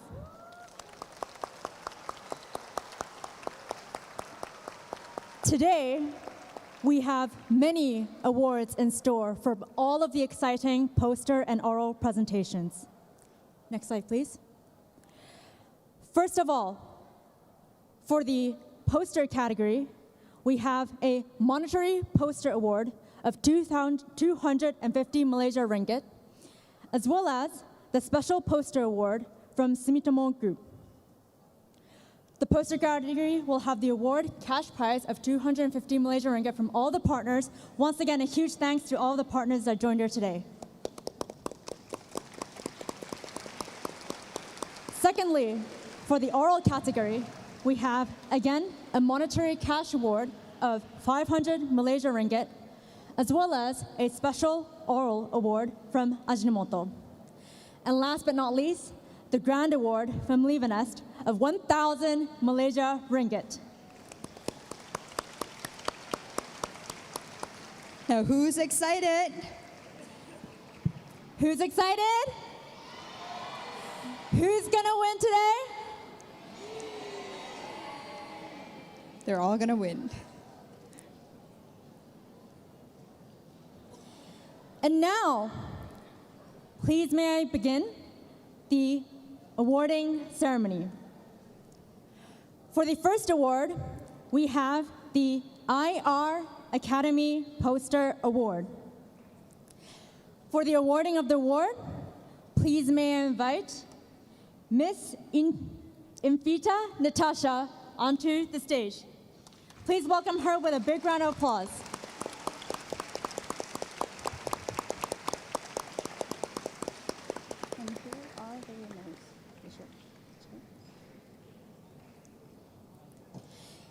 And I would like to now have the honor to present the 4 lucky poster awards of the day.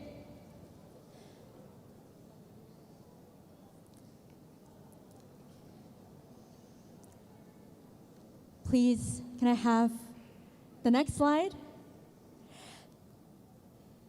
The winner of the IR Academy Poster Awards are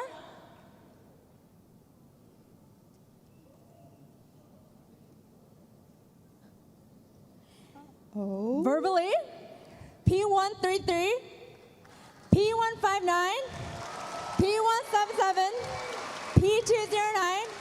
Please can I invite all of you to come up on stage to receive your awards. P133 from Sekolah Rendah Islam Al-Amin, P159 from SM Science Pasir Putih, Malaysia, P177 from SMA Progressive Bumi Salawat, Indonesia, and lastly, P209 from SMK Convent Jalan Pil, Malaysia.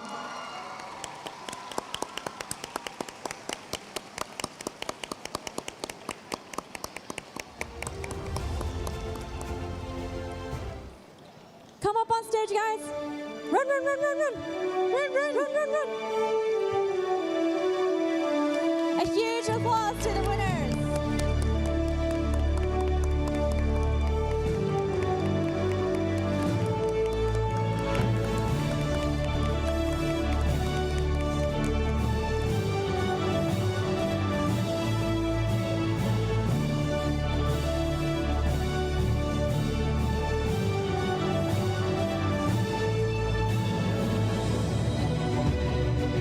And now for the group photo.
Congratulations again to the winners.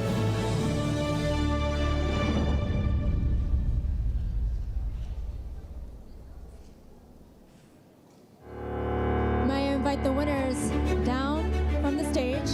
Swiftly make your way to your seats.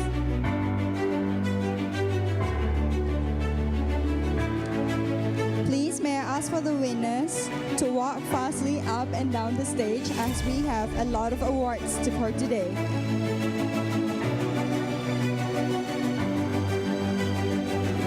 Congratulations to all the winners. Next, we would like to announce the Tentijin Poster Awards. For the presentation of this award, please may I invite Mr. Ryotaro Hori onto the stage. Please welcome him with a big round of applause.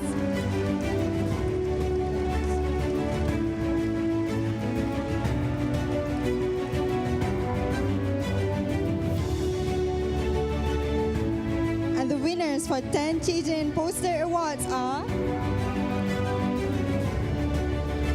B6, Cavite National High School. B40, Kumamoto Prefectural Kamoto High School. B56, Mariveles National High School, Poblacion. B81, MTSN 6, Malang. A huge congratulations to all the team.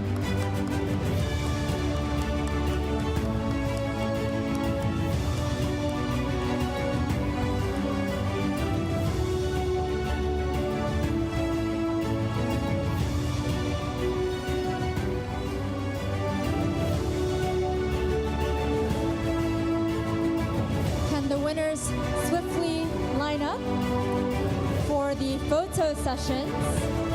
And volunteers, crew, please may you assist the students for the photo session.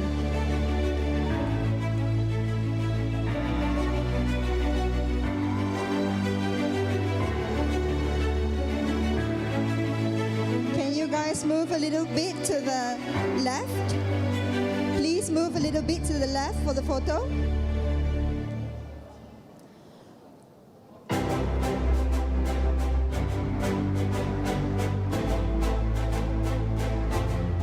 Big smile. A big round of applause to all of our winners.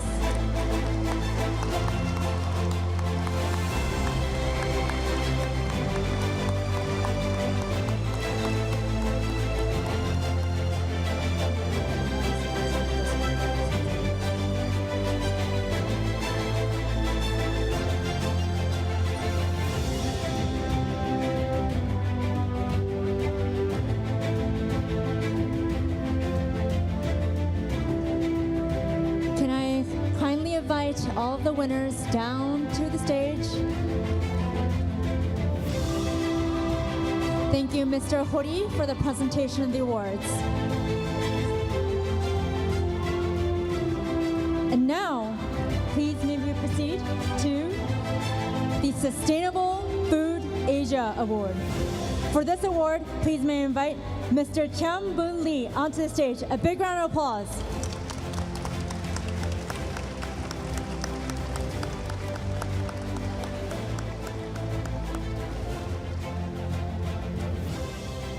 And the winner is B41 from Lead International Secondary School. Congratulations.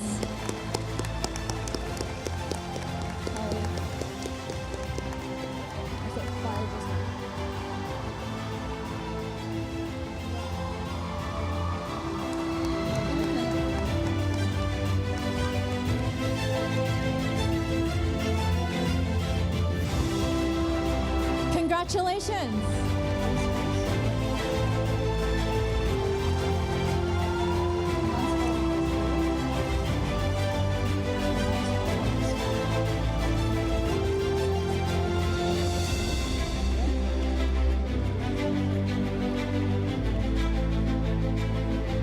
Big smile.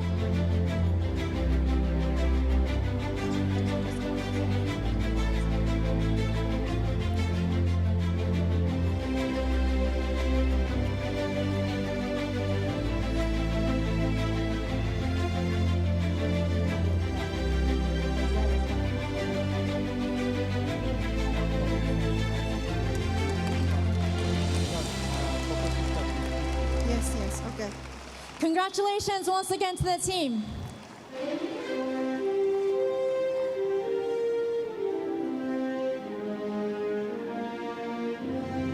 May we kindly invite the winning team down to the stage.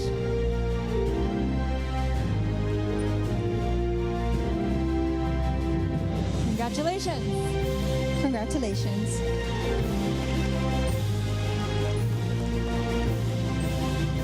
Following on for our fourth poster award, we have the Inoka Poster Award. For the presentation of the awards, please may I invite Mr. PT onto the stage. A big warm welcome.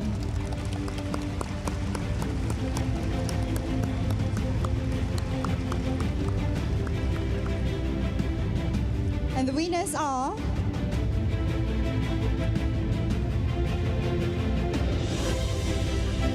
P21 Ikeda Senior High School attached to Osaka Kyoiku University, P36 Conqua School, P188 SMK Bandar Baru Salak Tinggi, and P257 SMK Tan Sri Muhammad Rahmat Badang Biru.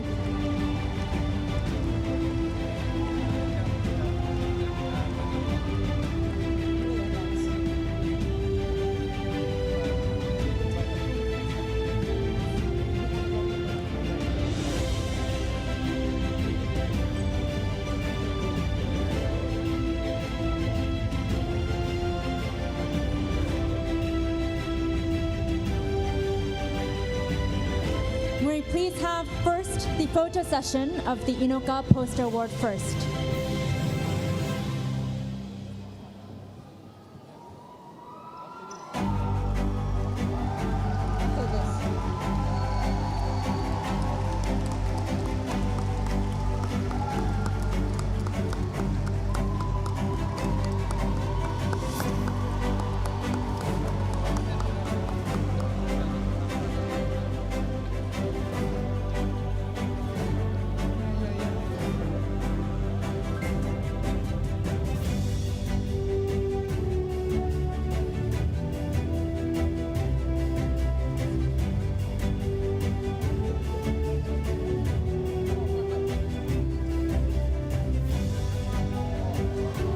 Congratulations! But actually, we have a surprise where one team has received a double award.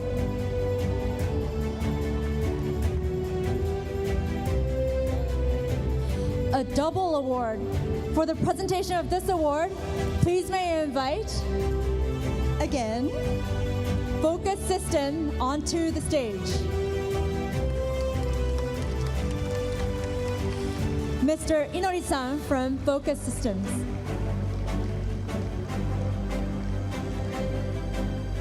And now, we would like to announce the winner of this double award, Jiz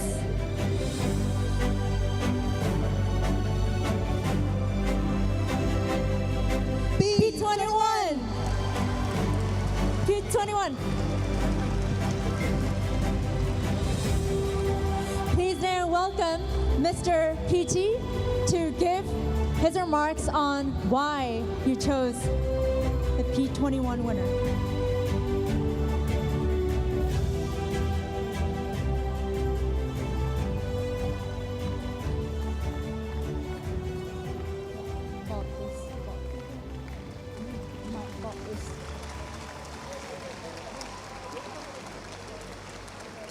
And please may I now invite Mr. PT to remain on stage and give your remarks.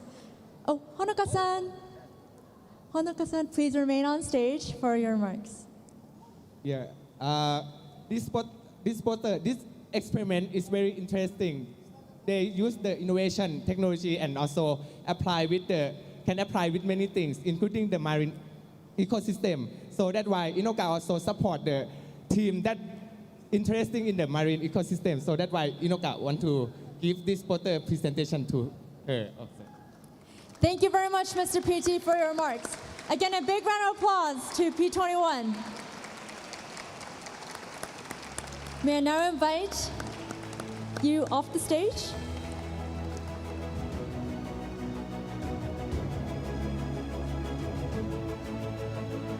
And next, please may we invite Humanome Lab Poster Awards. For the presentation of the award, Mr. Jun Sese onto the stage. Please give him a warm welcome.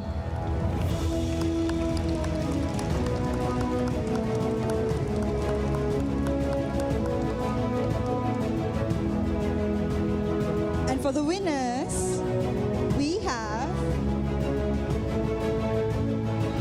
P87 Nanyang Girls High School, P120 Sekolah Indonesia Kuala Lumpur, P136 Sekolah Sultan Alam Shah, and P260 SMK Tun Hussein On. Congratulations to all the winners. Please make your way swiftly onto the stage. Run, run.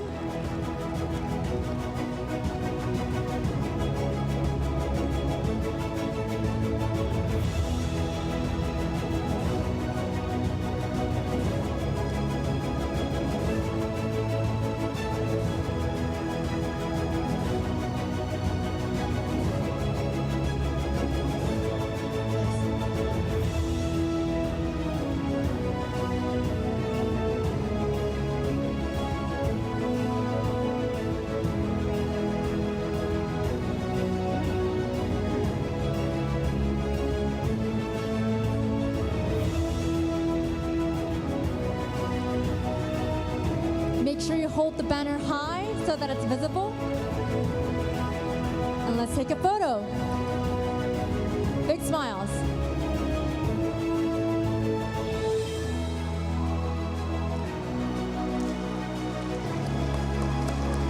A huge congratulations to the team. Thank you very much.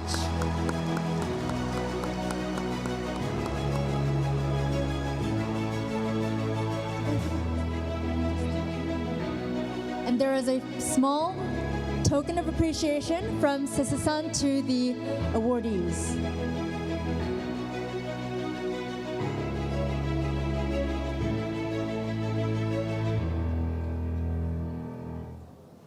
It is their exclusive Humanome Lab t-shirts. Thank you very much, Sisa-san. Another big round of applause.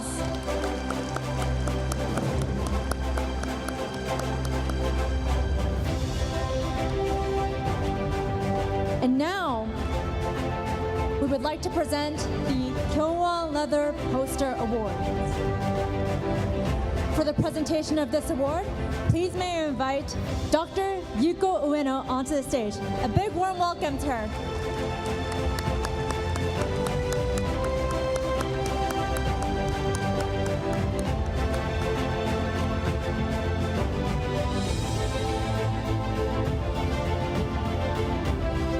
And the winner for this award is P154 Sekolah Menengah Sains Hulu Selangor.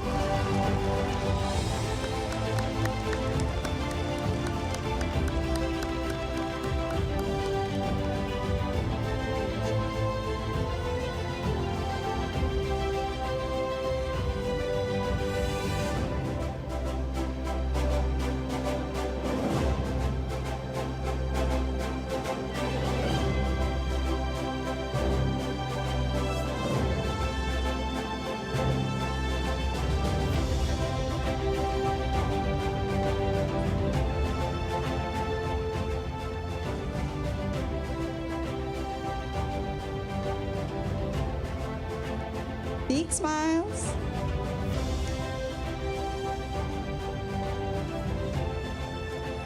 Again, congratulations.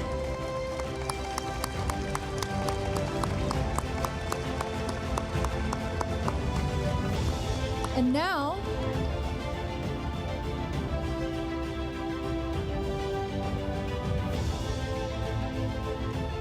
it is my pleasure to invite the MDEC Poster Award. For the presentation of this award, I invite Mr. Muhammad Faizul Anwar, Manager, School Initiative Digital Talent and Entrepreneurship.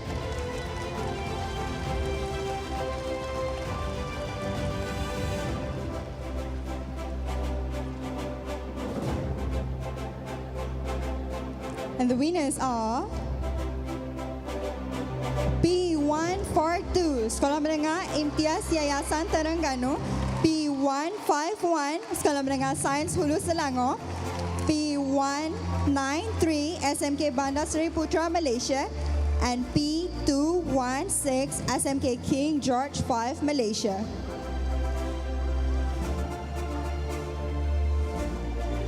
Say the name for this one. You say.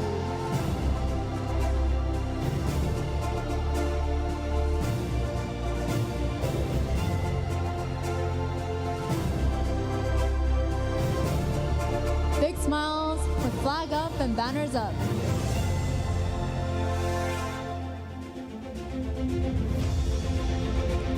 Again, attention to all winners. Please move swiftly to the stage.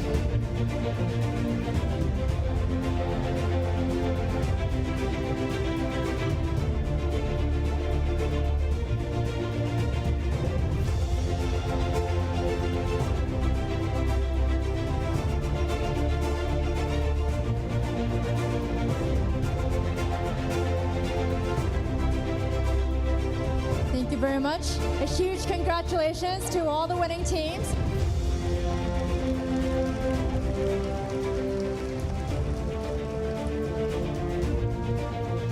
May the awardees come down to the stage. And now, it is my honor to announce the 8th Poster Award, the Cyberview Poster Award. Please may I invite Mr. Wan Muhammad Naji to present the award.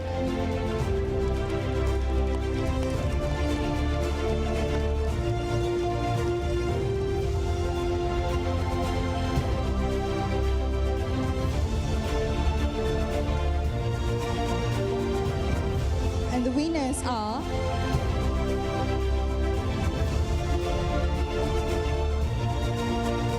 P10 Cavite, National High School, Philippines. P20 Government Airframe B, Pascual Sir Orani Integrated Central School, Philippines. And P116 SMK Pangalan, Papar, Malaysia. And lastly, P164 SM Science Seri Putri, Malaysia.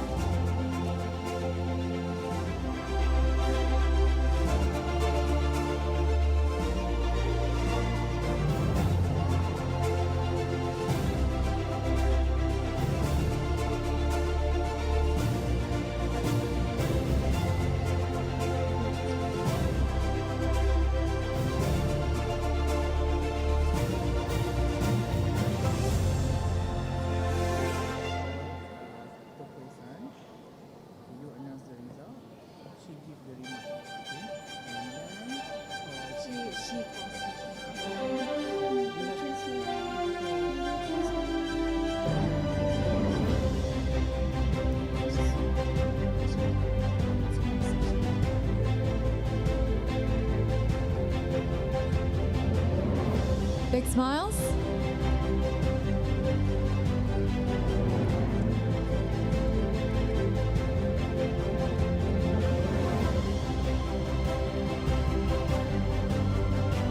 Huge smiles.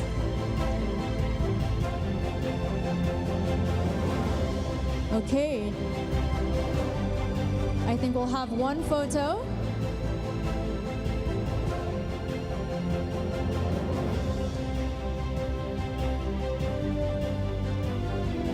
Okay, thank you very much.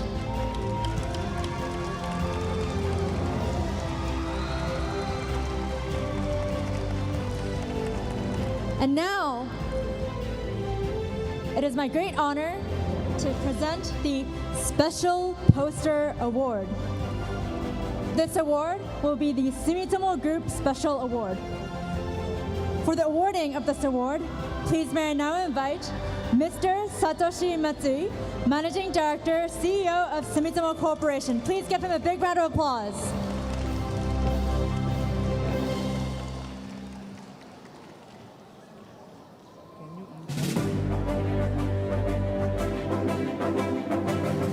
For the awarding,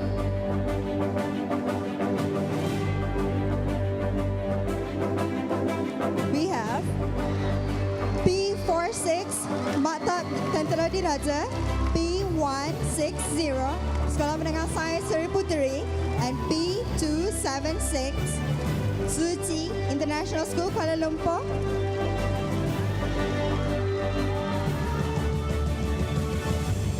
Huge congratulations to the winning teams. May I also invite Mr. Matsui to give his remarks for the winning reason after this photo session.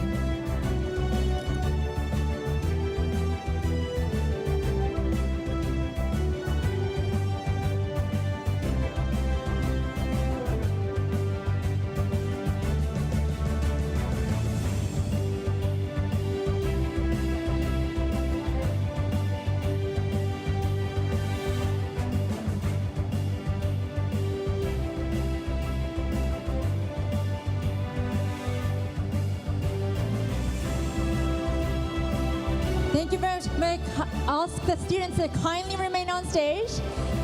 Kindly remain on stage for Matsui-san to give his remarks. Students, kindly remain on the stage.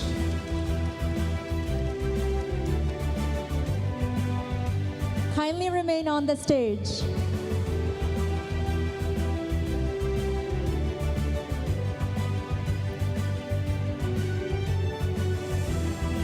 Good afternoon, everybody. I'm Matsui, Malaysia Sumitomo Corporation. On behalf of Sumitomo Group, we are honored to support Science Castle Asia 2025. Together with Livness, as part of our shared commitment to nurturing innovation and sustainable amongst the young generation. The selected research project truly embody in the Sumitomo Group's spirit of contributing to sustainable growth while carrying the society and nature. From Maktab Tentera Dijara, Padigami impressed us with its creative use of rice straw, and Kirigami-inspired design turning the agriculture waste into a practical water filtration and monitoring system. It showcases innovation through the simplicity and aligned strong with our vision of circular sustainability. From SM since Sripteri, the biodegradable self-healing food packaging project stood out for addressing two major challenges: plastic pollution and food waste. This preventive approach to environmental issues reflects the Sumitomo's long-term commitment to solving problems all their sources. And from Zuchi International School, Kuala Lumpur, the three-layer biodegradable water filter paper demonstrated how affordable and eco-friendly technology can provide real solution for clear water access, a key area in our CSR, focus on materials, innovation, and community well-being. Through three projects, we see the power of science and creativity in shaping a sustainable future. We at Sumitomo Group are proud to collaborate with Livness in empowering young researchers to bring their idea to life. We also look forward to having meaningful science workshop together early next year to create even greater impact for the world through collaboration and innovation. Thank you and congratulations to all participants for young, inspiring contribution to science and society. おめでとうございます。Congratulations to the team. Thank you, Mr. Matsui, for your inspiring remarks. May I now invite the students to kindly come down from the stage.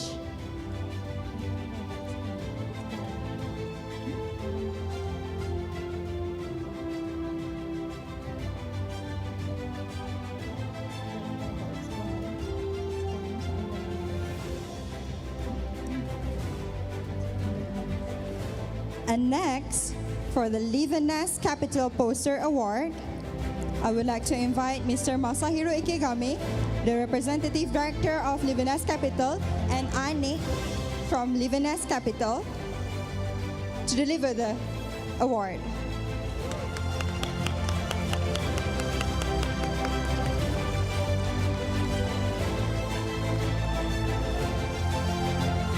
And the winners are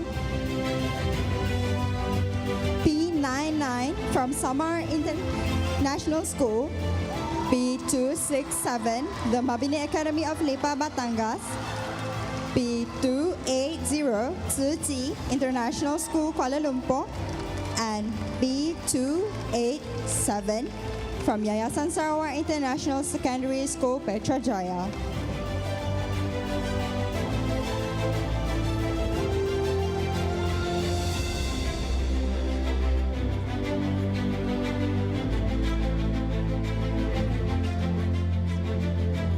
Please may I invite Anik from Livness Capital to give a remark, the reason why you chose these posters.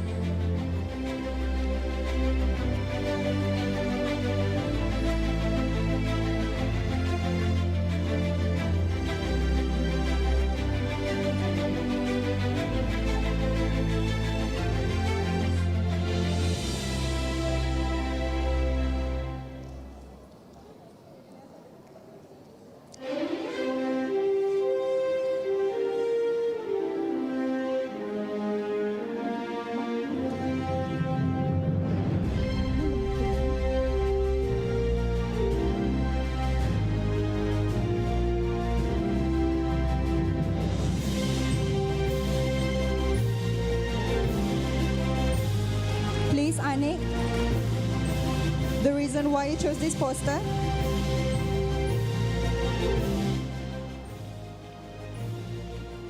Anik, the reason why you chose these posters. Good afternoon, everyone.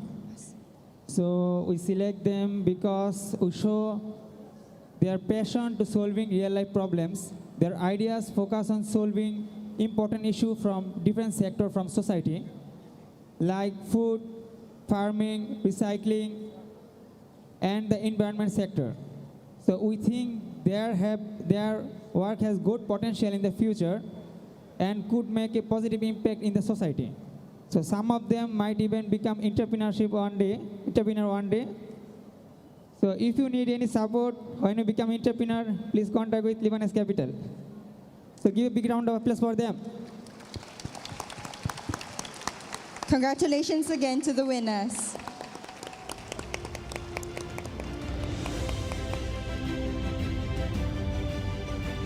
We can have one final photo.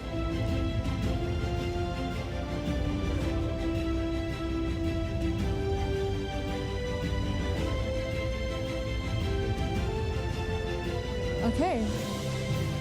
And now may I please kindly invite the students down from the stage.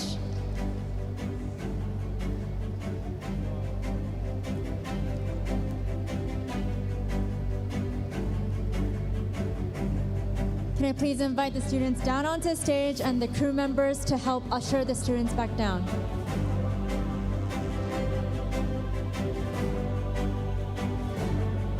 And now, we are on to the next category of awards, the oral awards. Oral presenters, are you all excited? Are you all excited? That sounds good. Okay. For the first presentation of the oral awards, I would like to invite the Ajinomoto Poster Awards.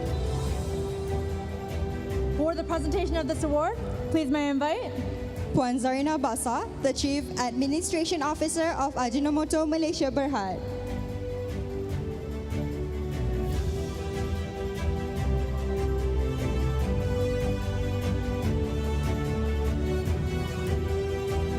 oral award will follow shortly after this.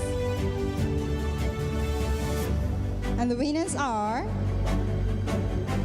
P44 from Maktab Tentera Diraja, P215 SMK Datuk Sulaiman, P221 SMK Landas, P262 SMK Sheikh Haji Muhammad Said. Huge congratulations to the team.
Congratulations again to all the winners. And may I request Puan Zarina Basa to stay on stage.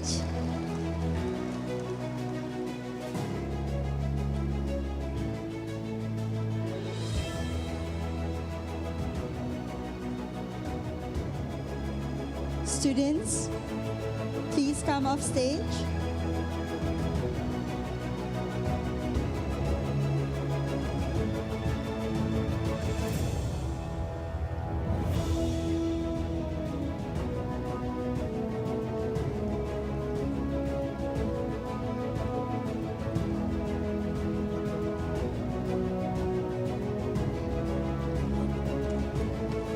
Next, for the Special Award Science Castle Grant, please may I present OA4.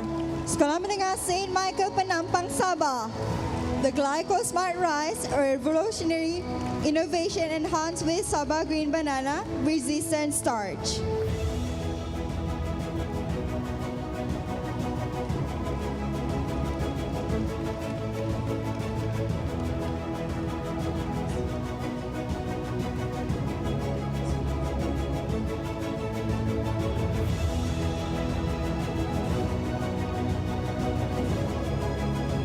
Please may I also invite you to give the remarks of the awardees.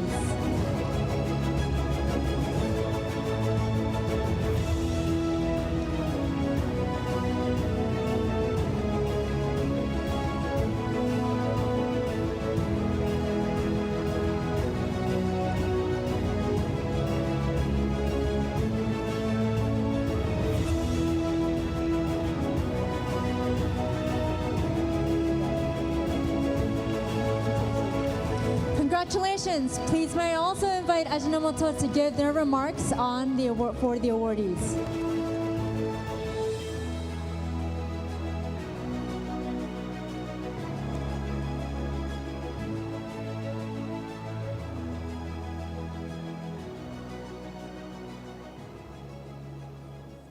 Assalamualaikum warahmatullahi wabarakatuh, and hello everyone again. First of all, a big thank you to all of you who took part in the Science Castle Asia.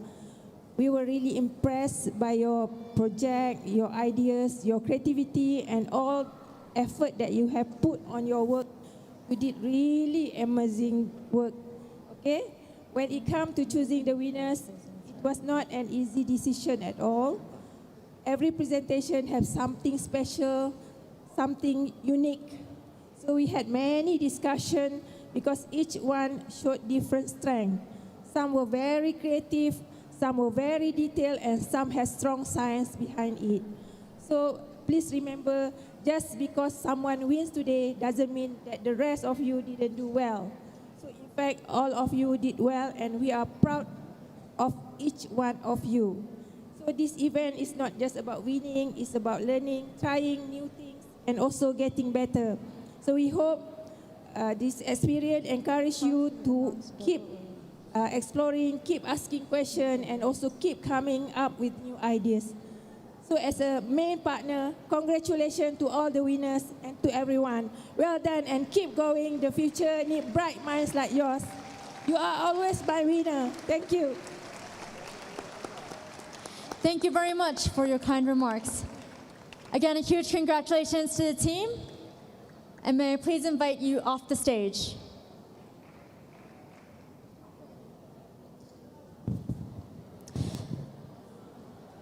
Next, I would like to move on to the Multimedia University Awards.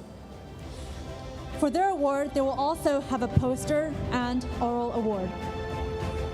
First, for the presentation of the poster awards, please may I invite Technologies Natalia Datuk Shamswa, Director, Strategic Marketing Department of MMU. Please welcome her with a big round of applause.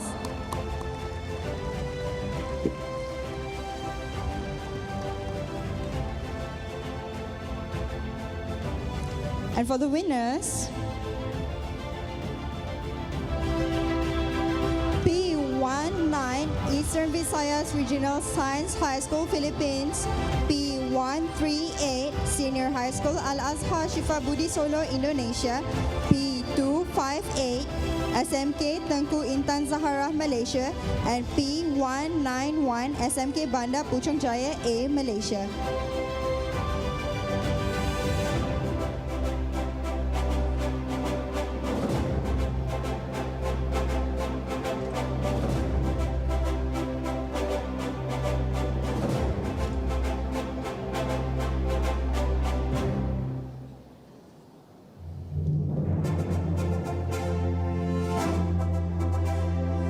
Please may I invite all the winners to come swiftly onto the stage for the exciting photo session.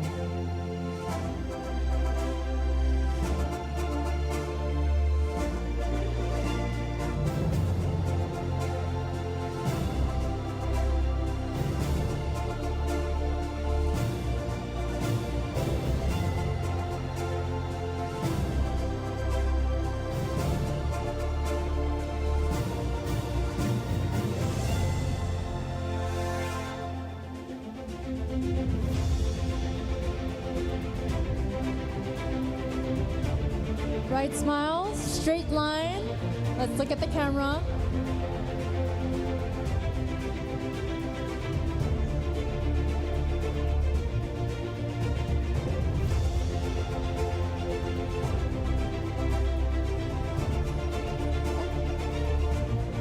Keep smile on.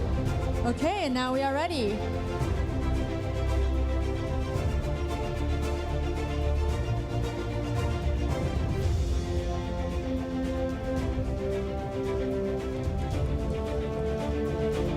Have a big round of applause to all the winners. Please may I ask Madam Natalia to remain on stage for the presentation of the oral award. Students, please make your way down to the stage.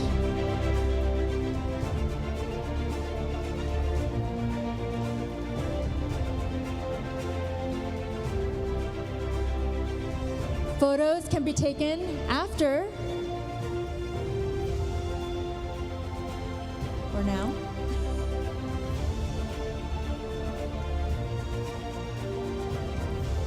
Congratulations.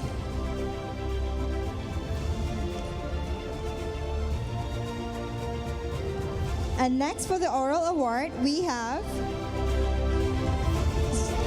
Oral 11 from Sekolah Menengah Imtiaz Yayasan Terengganu, Kemaman, Malaysia, with their research, Physio Finger Device for Physical Hand Exercise 5-in.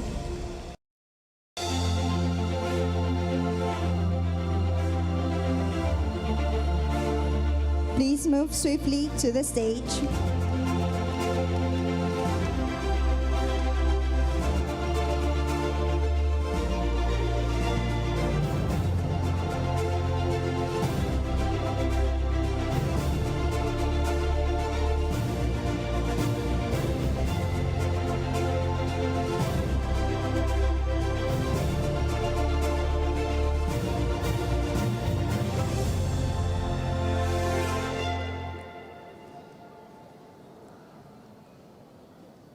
Big smiles, and we'll have one photo session.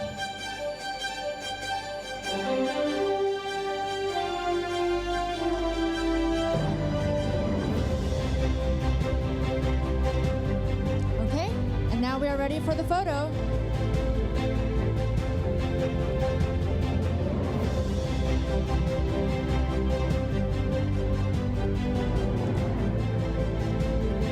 Please may I also invite Madam Natalia to give the remarks of why they chose the awardees.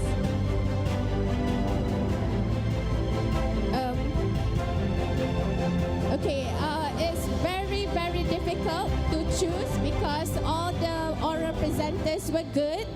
However, we have to choose one winner because Livness say I could not snowball this to next year. I was thinking of snowballing it because it's very, very difficult to choose it. However, since I have to make the decision and it goes to the presenter PO11 because the technologies revisions that was done and the validation received, including the registration of your PO, is something that differentiates you from the other presenters. So congratulations to P011 and to the others. We hope to see you next year. Thank you. Thank you very much for your remarks. May I ask the student to please come off stage swiftly? And now it is time to present the Focus System Awards. For the Focus System Awards, we will also have a poster and oral award category. For the presentation of the award, please may I invite Mr. Ryo Inori onto the stage. Please welcome him with a big round of applause.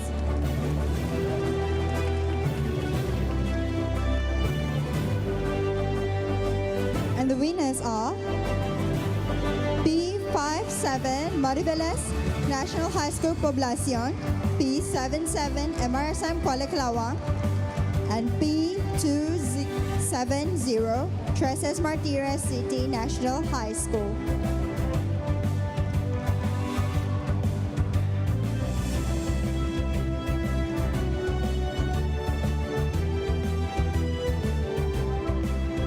All students, teachers that want to be involved in the photo, please make your way swiftly up onto the stage.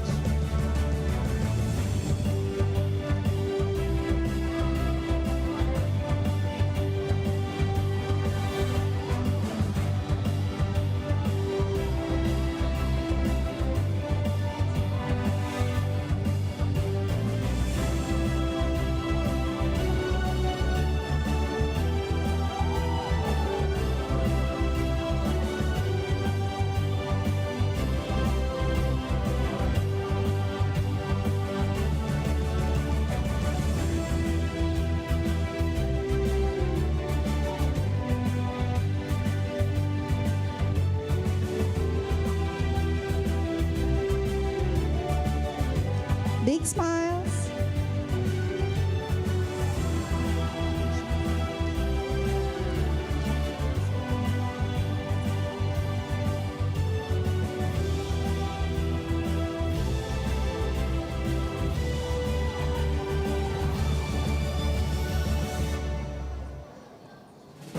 Okay, huge congratulations to the team. Big congratulations. May I please invite the students off the stage and Mr. Inori to remain on stage. And now, No. I'm sorry, we don't have time.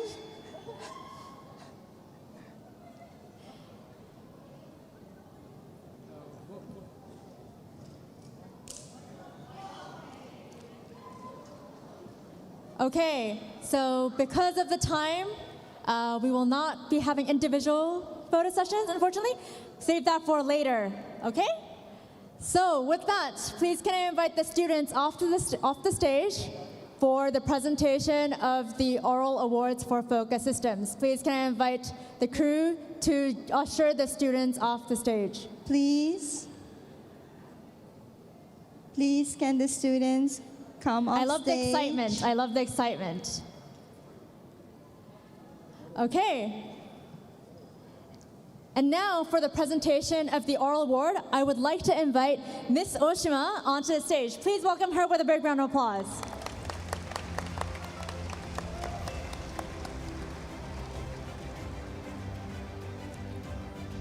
And the winner is 05 Samar National School, Philippines. With their research, Protocol Trash, Transforming Refuse into Affordable, Sustainable Energy for Homes and Future.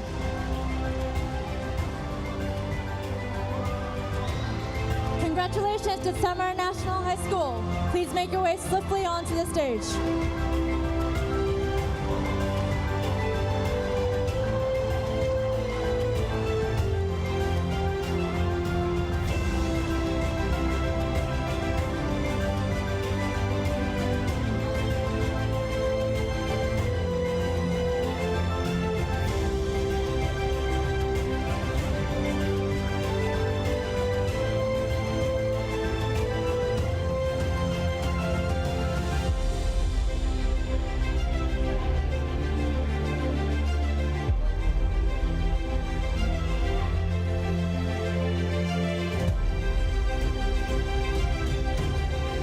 Congratulations to the team.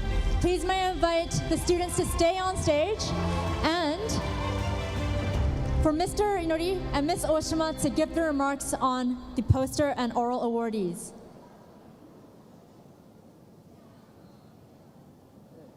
First, congratulations.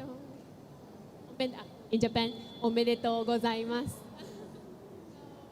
Reason, there are two reasons. First, your presentation is so very good. So I want to hear more. もっと聞きたい。Number two, in Japan also there is a lot of researchers who research about produced electronic from trash. So, but there are own passion and own approach. So, I would like together the discussion together in Japan. And actually, this oral team surprise. They have a surprise. It's I invite you to Japan. This January to Science Castle, the world. Congratulations! A sponsored trip to Science Castle World in Japan. And now, can I please invite Mr. Inori to also deliver his message to the poster awardees of Focus Systems.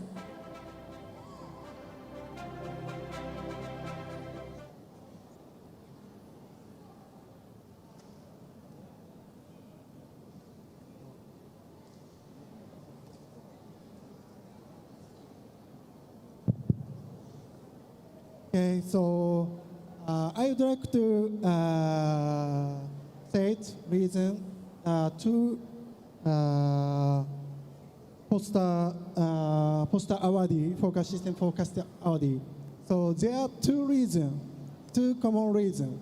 First, I felt your strong passion for research. You tried many times and showed me real data from experiment. Second, so I also felt great potential to change the world. So, for example, solving marine solving marine experiment issues and so development a new biodegradable materials. So I believe that your passion and your idea will so solve issue in your future. Congratulations, all of you. Congratulations once again to the oral and poster awardees of Focus Systems. Can I invite the students down from the stage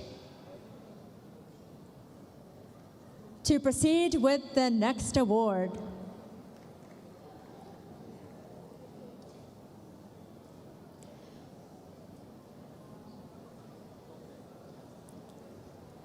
Congratulations again, once again. And now we have the Livness Special Poster Award.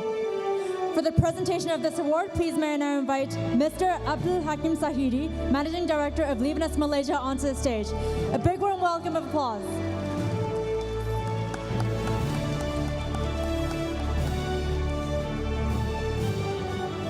And the winner is P228 SMK Pusat Bandar Puchong 1 Malaysia with their research, Cura Live, an AR-enhanced photosensor for real-time nutrient diagnostics. Congratulations.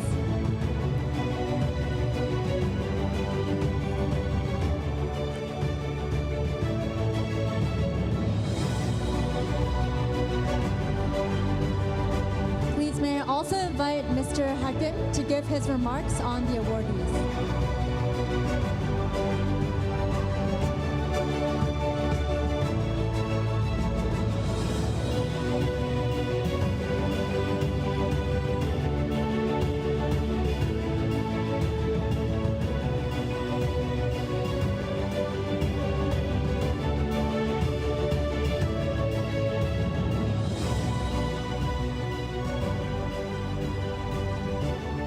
Can I also invite him to first remarks? Okay, music, please. Okay, so Livness, we always appreciate nature's science and technology. So what did you do actually? You were able to combine the power of nature's and also the power of science and technology. And you're able to solve the issues related to the healthcare. So it is something that can really make the impact for the future, all right? And for this, we would like to invite you to go to Japan as well for this special awards. Yes. So all the best in Japan. Thank you.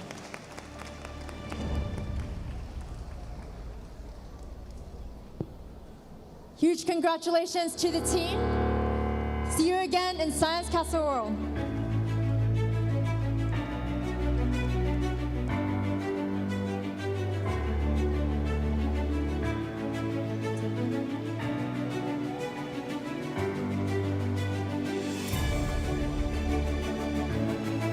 And next, the last award, the award that you guys have been waiting for, the Livness Grand Award.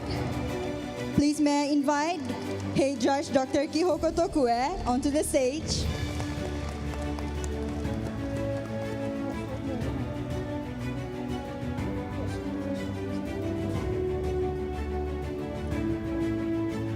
And the winner is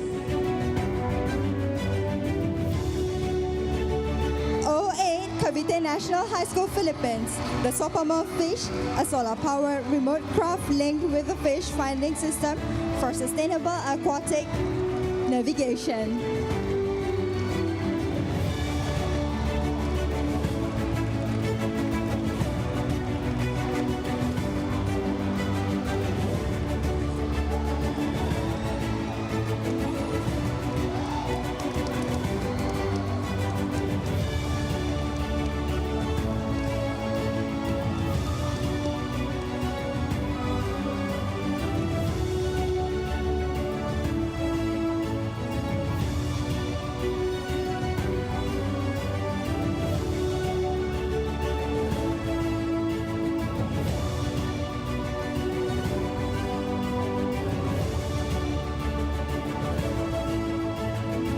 congratulations to the team. Can I please ask you to remain on stage and for Dr. Takue to give your remarks?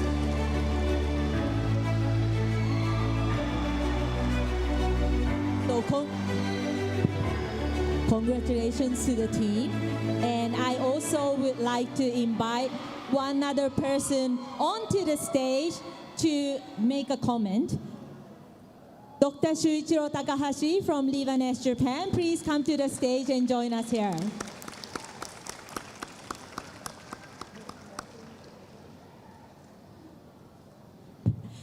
And well, it was really nice to see from the stage how happy you are.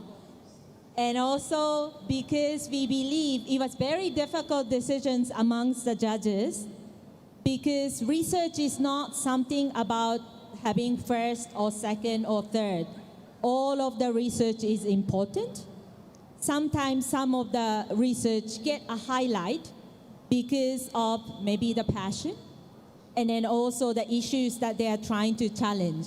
And this time around, we decided it was the team that we would like to go with. And of course, when we want to convey those questions and issues that are happening in the world, we would like to have him also comment. Good afternoon, everyone. One more time. Good afternoon, everyone. Good afternoon. Okay. Enjoy Science Castle Asia 2025. Okay. I'm Shuichiro Takahashi, one of the founding members of Livness Group and representative director of Livness Japan. I'm very happy. I'm honored to be here because originally I was a researcher in university. I'm also a scientist. I love science. And today I found the power of next generation scientists. So anyway, as you know, the Livness Group will hold Science Castle World in Tokyo in December 2025. On behalf of Livness Group, I have decided to invite you to Tokyo in December. Congratulations. An invitation to Tokyo. I'm a ticket to Tokyo. I'm looking forward to meet you in Tokyo in December 2025. A huge congratulations to the team.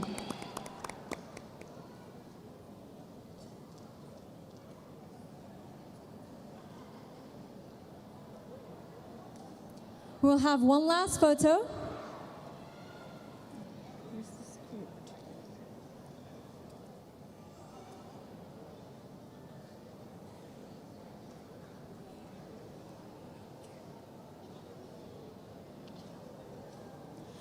Again, a big round of applause to the grand winner.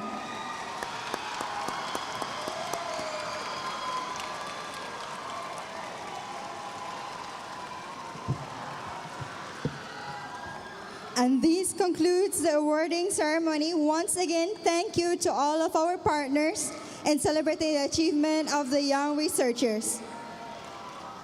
And now, it is my honor to welcome the project leader of the Science Castle Asia, Dr. Israel, to the stage for the closing remark. Please welcome him with a big round of applause.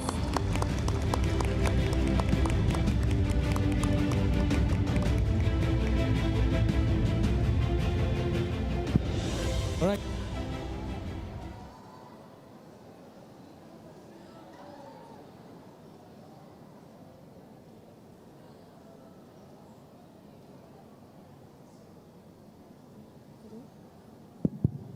Hello, Israel. Hello. Okay. All right. Okay. Thank you so much, everyone, for your wonderful work for the last 2 days at Science Castle Asia 2025. And again, congratulations to all the winners. Actually, it's not winners.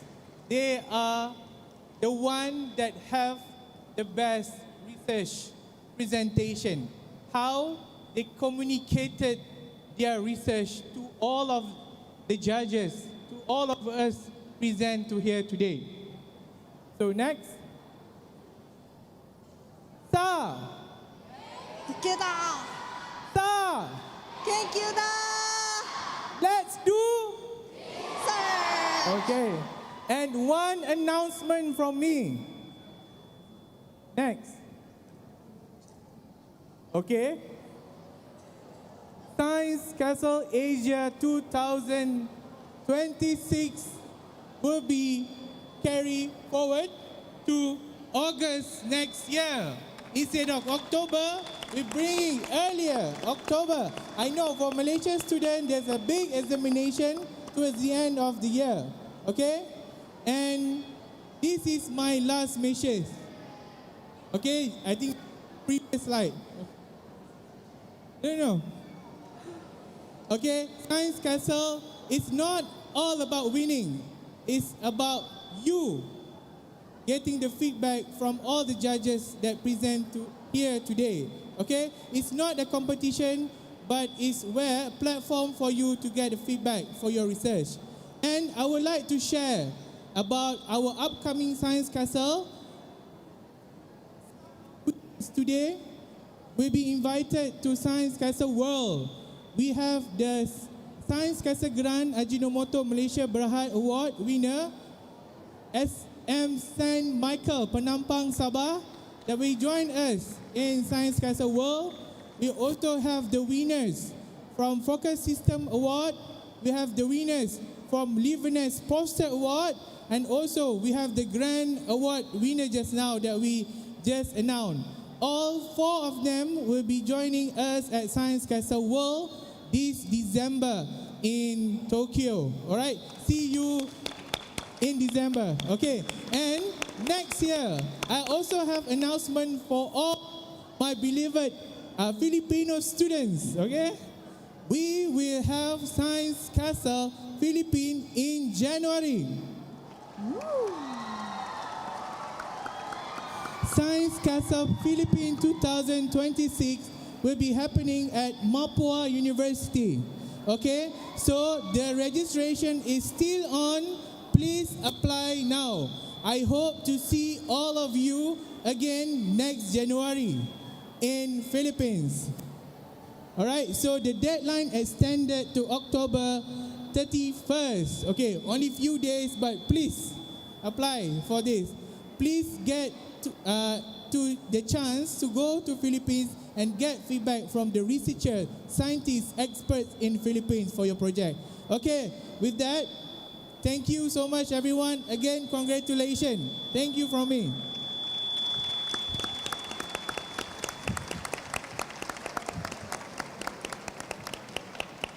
Thank you, Dr. Ezra. Ladies and gentlemen, we have now reached the end of Science Castle Asia 2025. And we would like to express our deepest gratitude again to our partners, judges, teachers, and students for making this event a success. And of course, to each participant, thank you for bringing your energy and your ideas to Science Castle Asia 2025. Curiosity has the power to change the world. Science has the power to change the world. And I believe today all of you have embarked on the first step of the journey to connect with so many of these young researchers like yourselves. So thank you so much for coming. And with that, Science Castle Asia 2025 has officially come to an end. We look forward to welcome you again next year. So stay healthy, stay curious, and see you next year.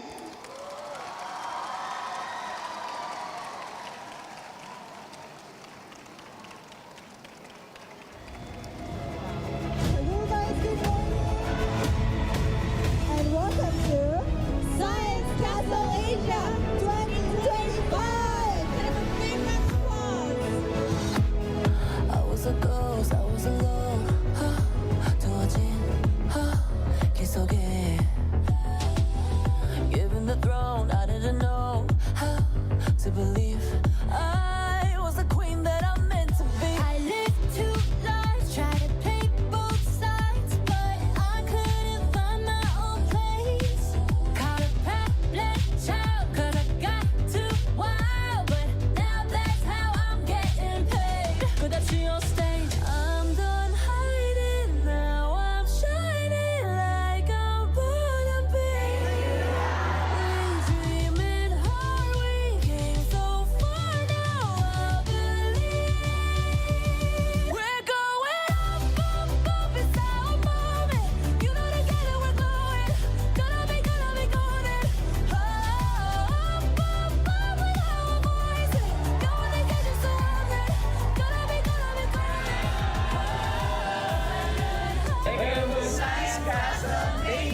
Put these patterns all in the past now and finally live like the girl they all see.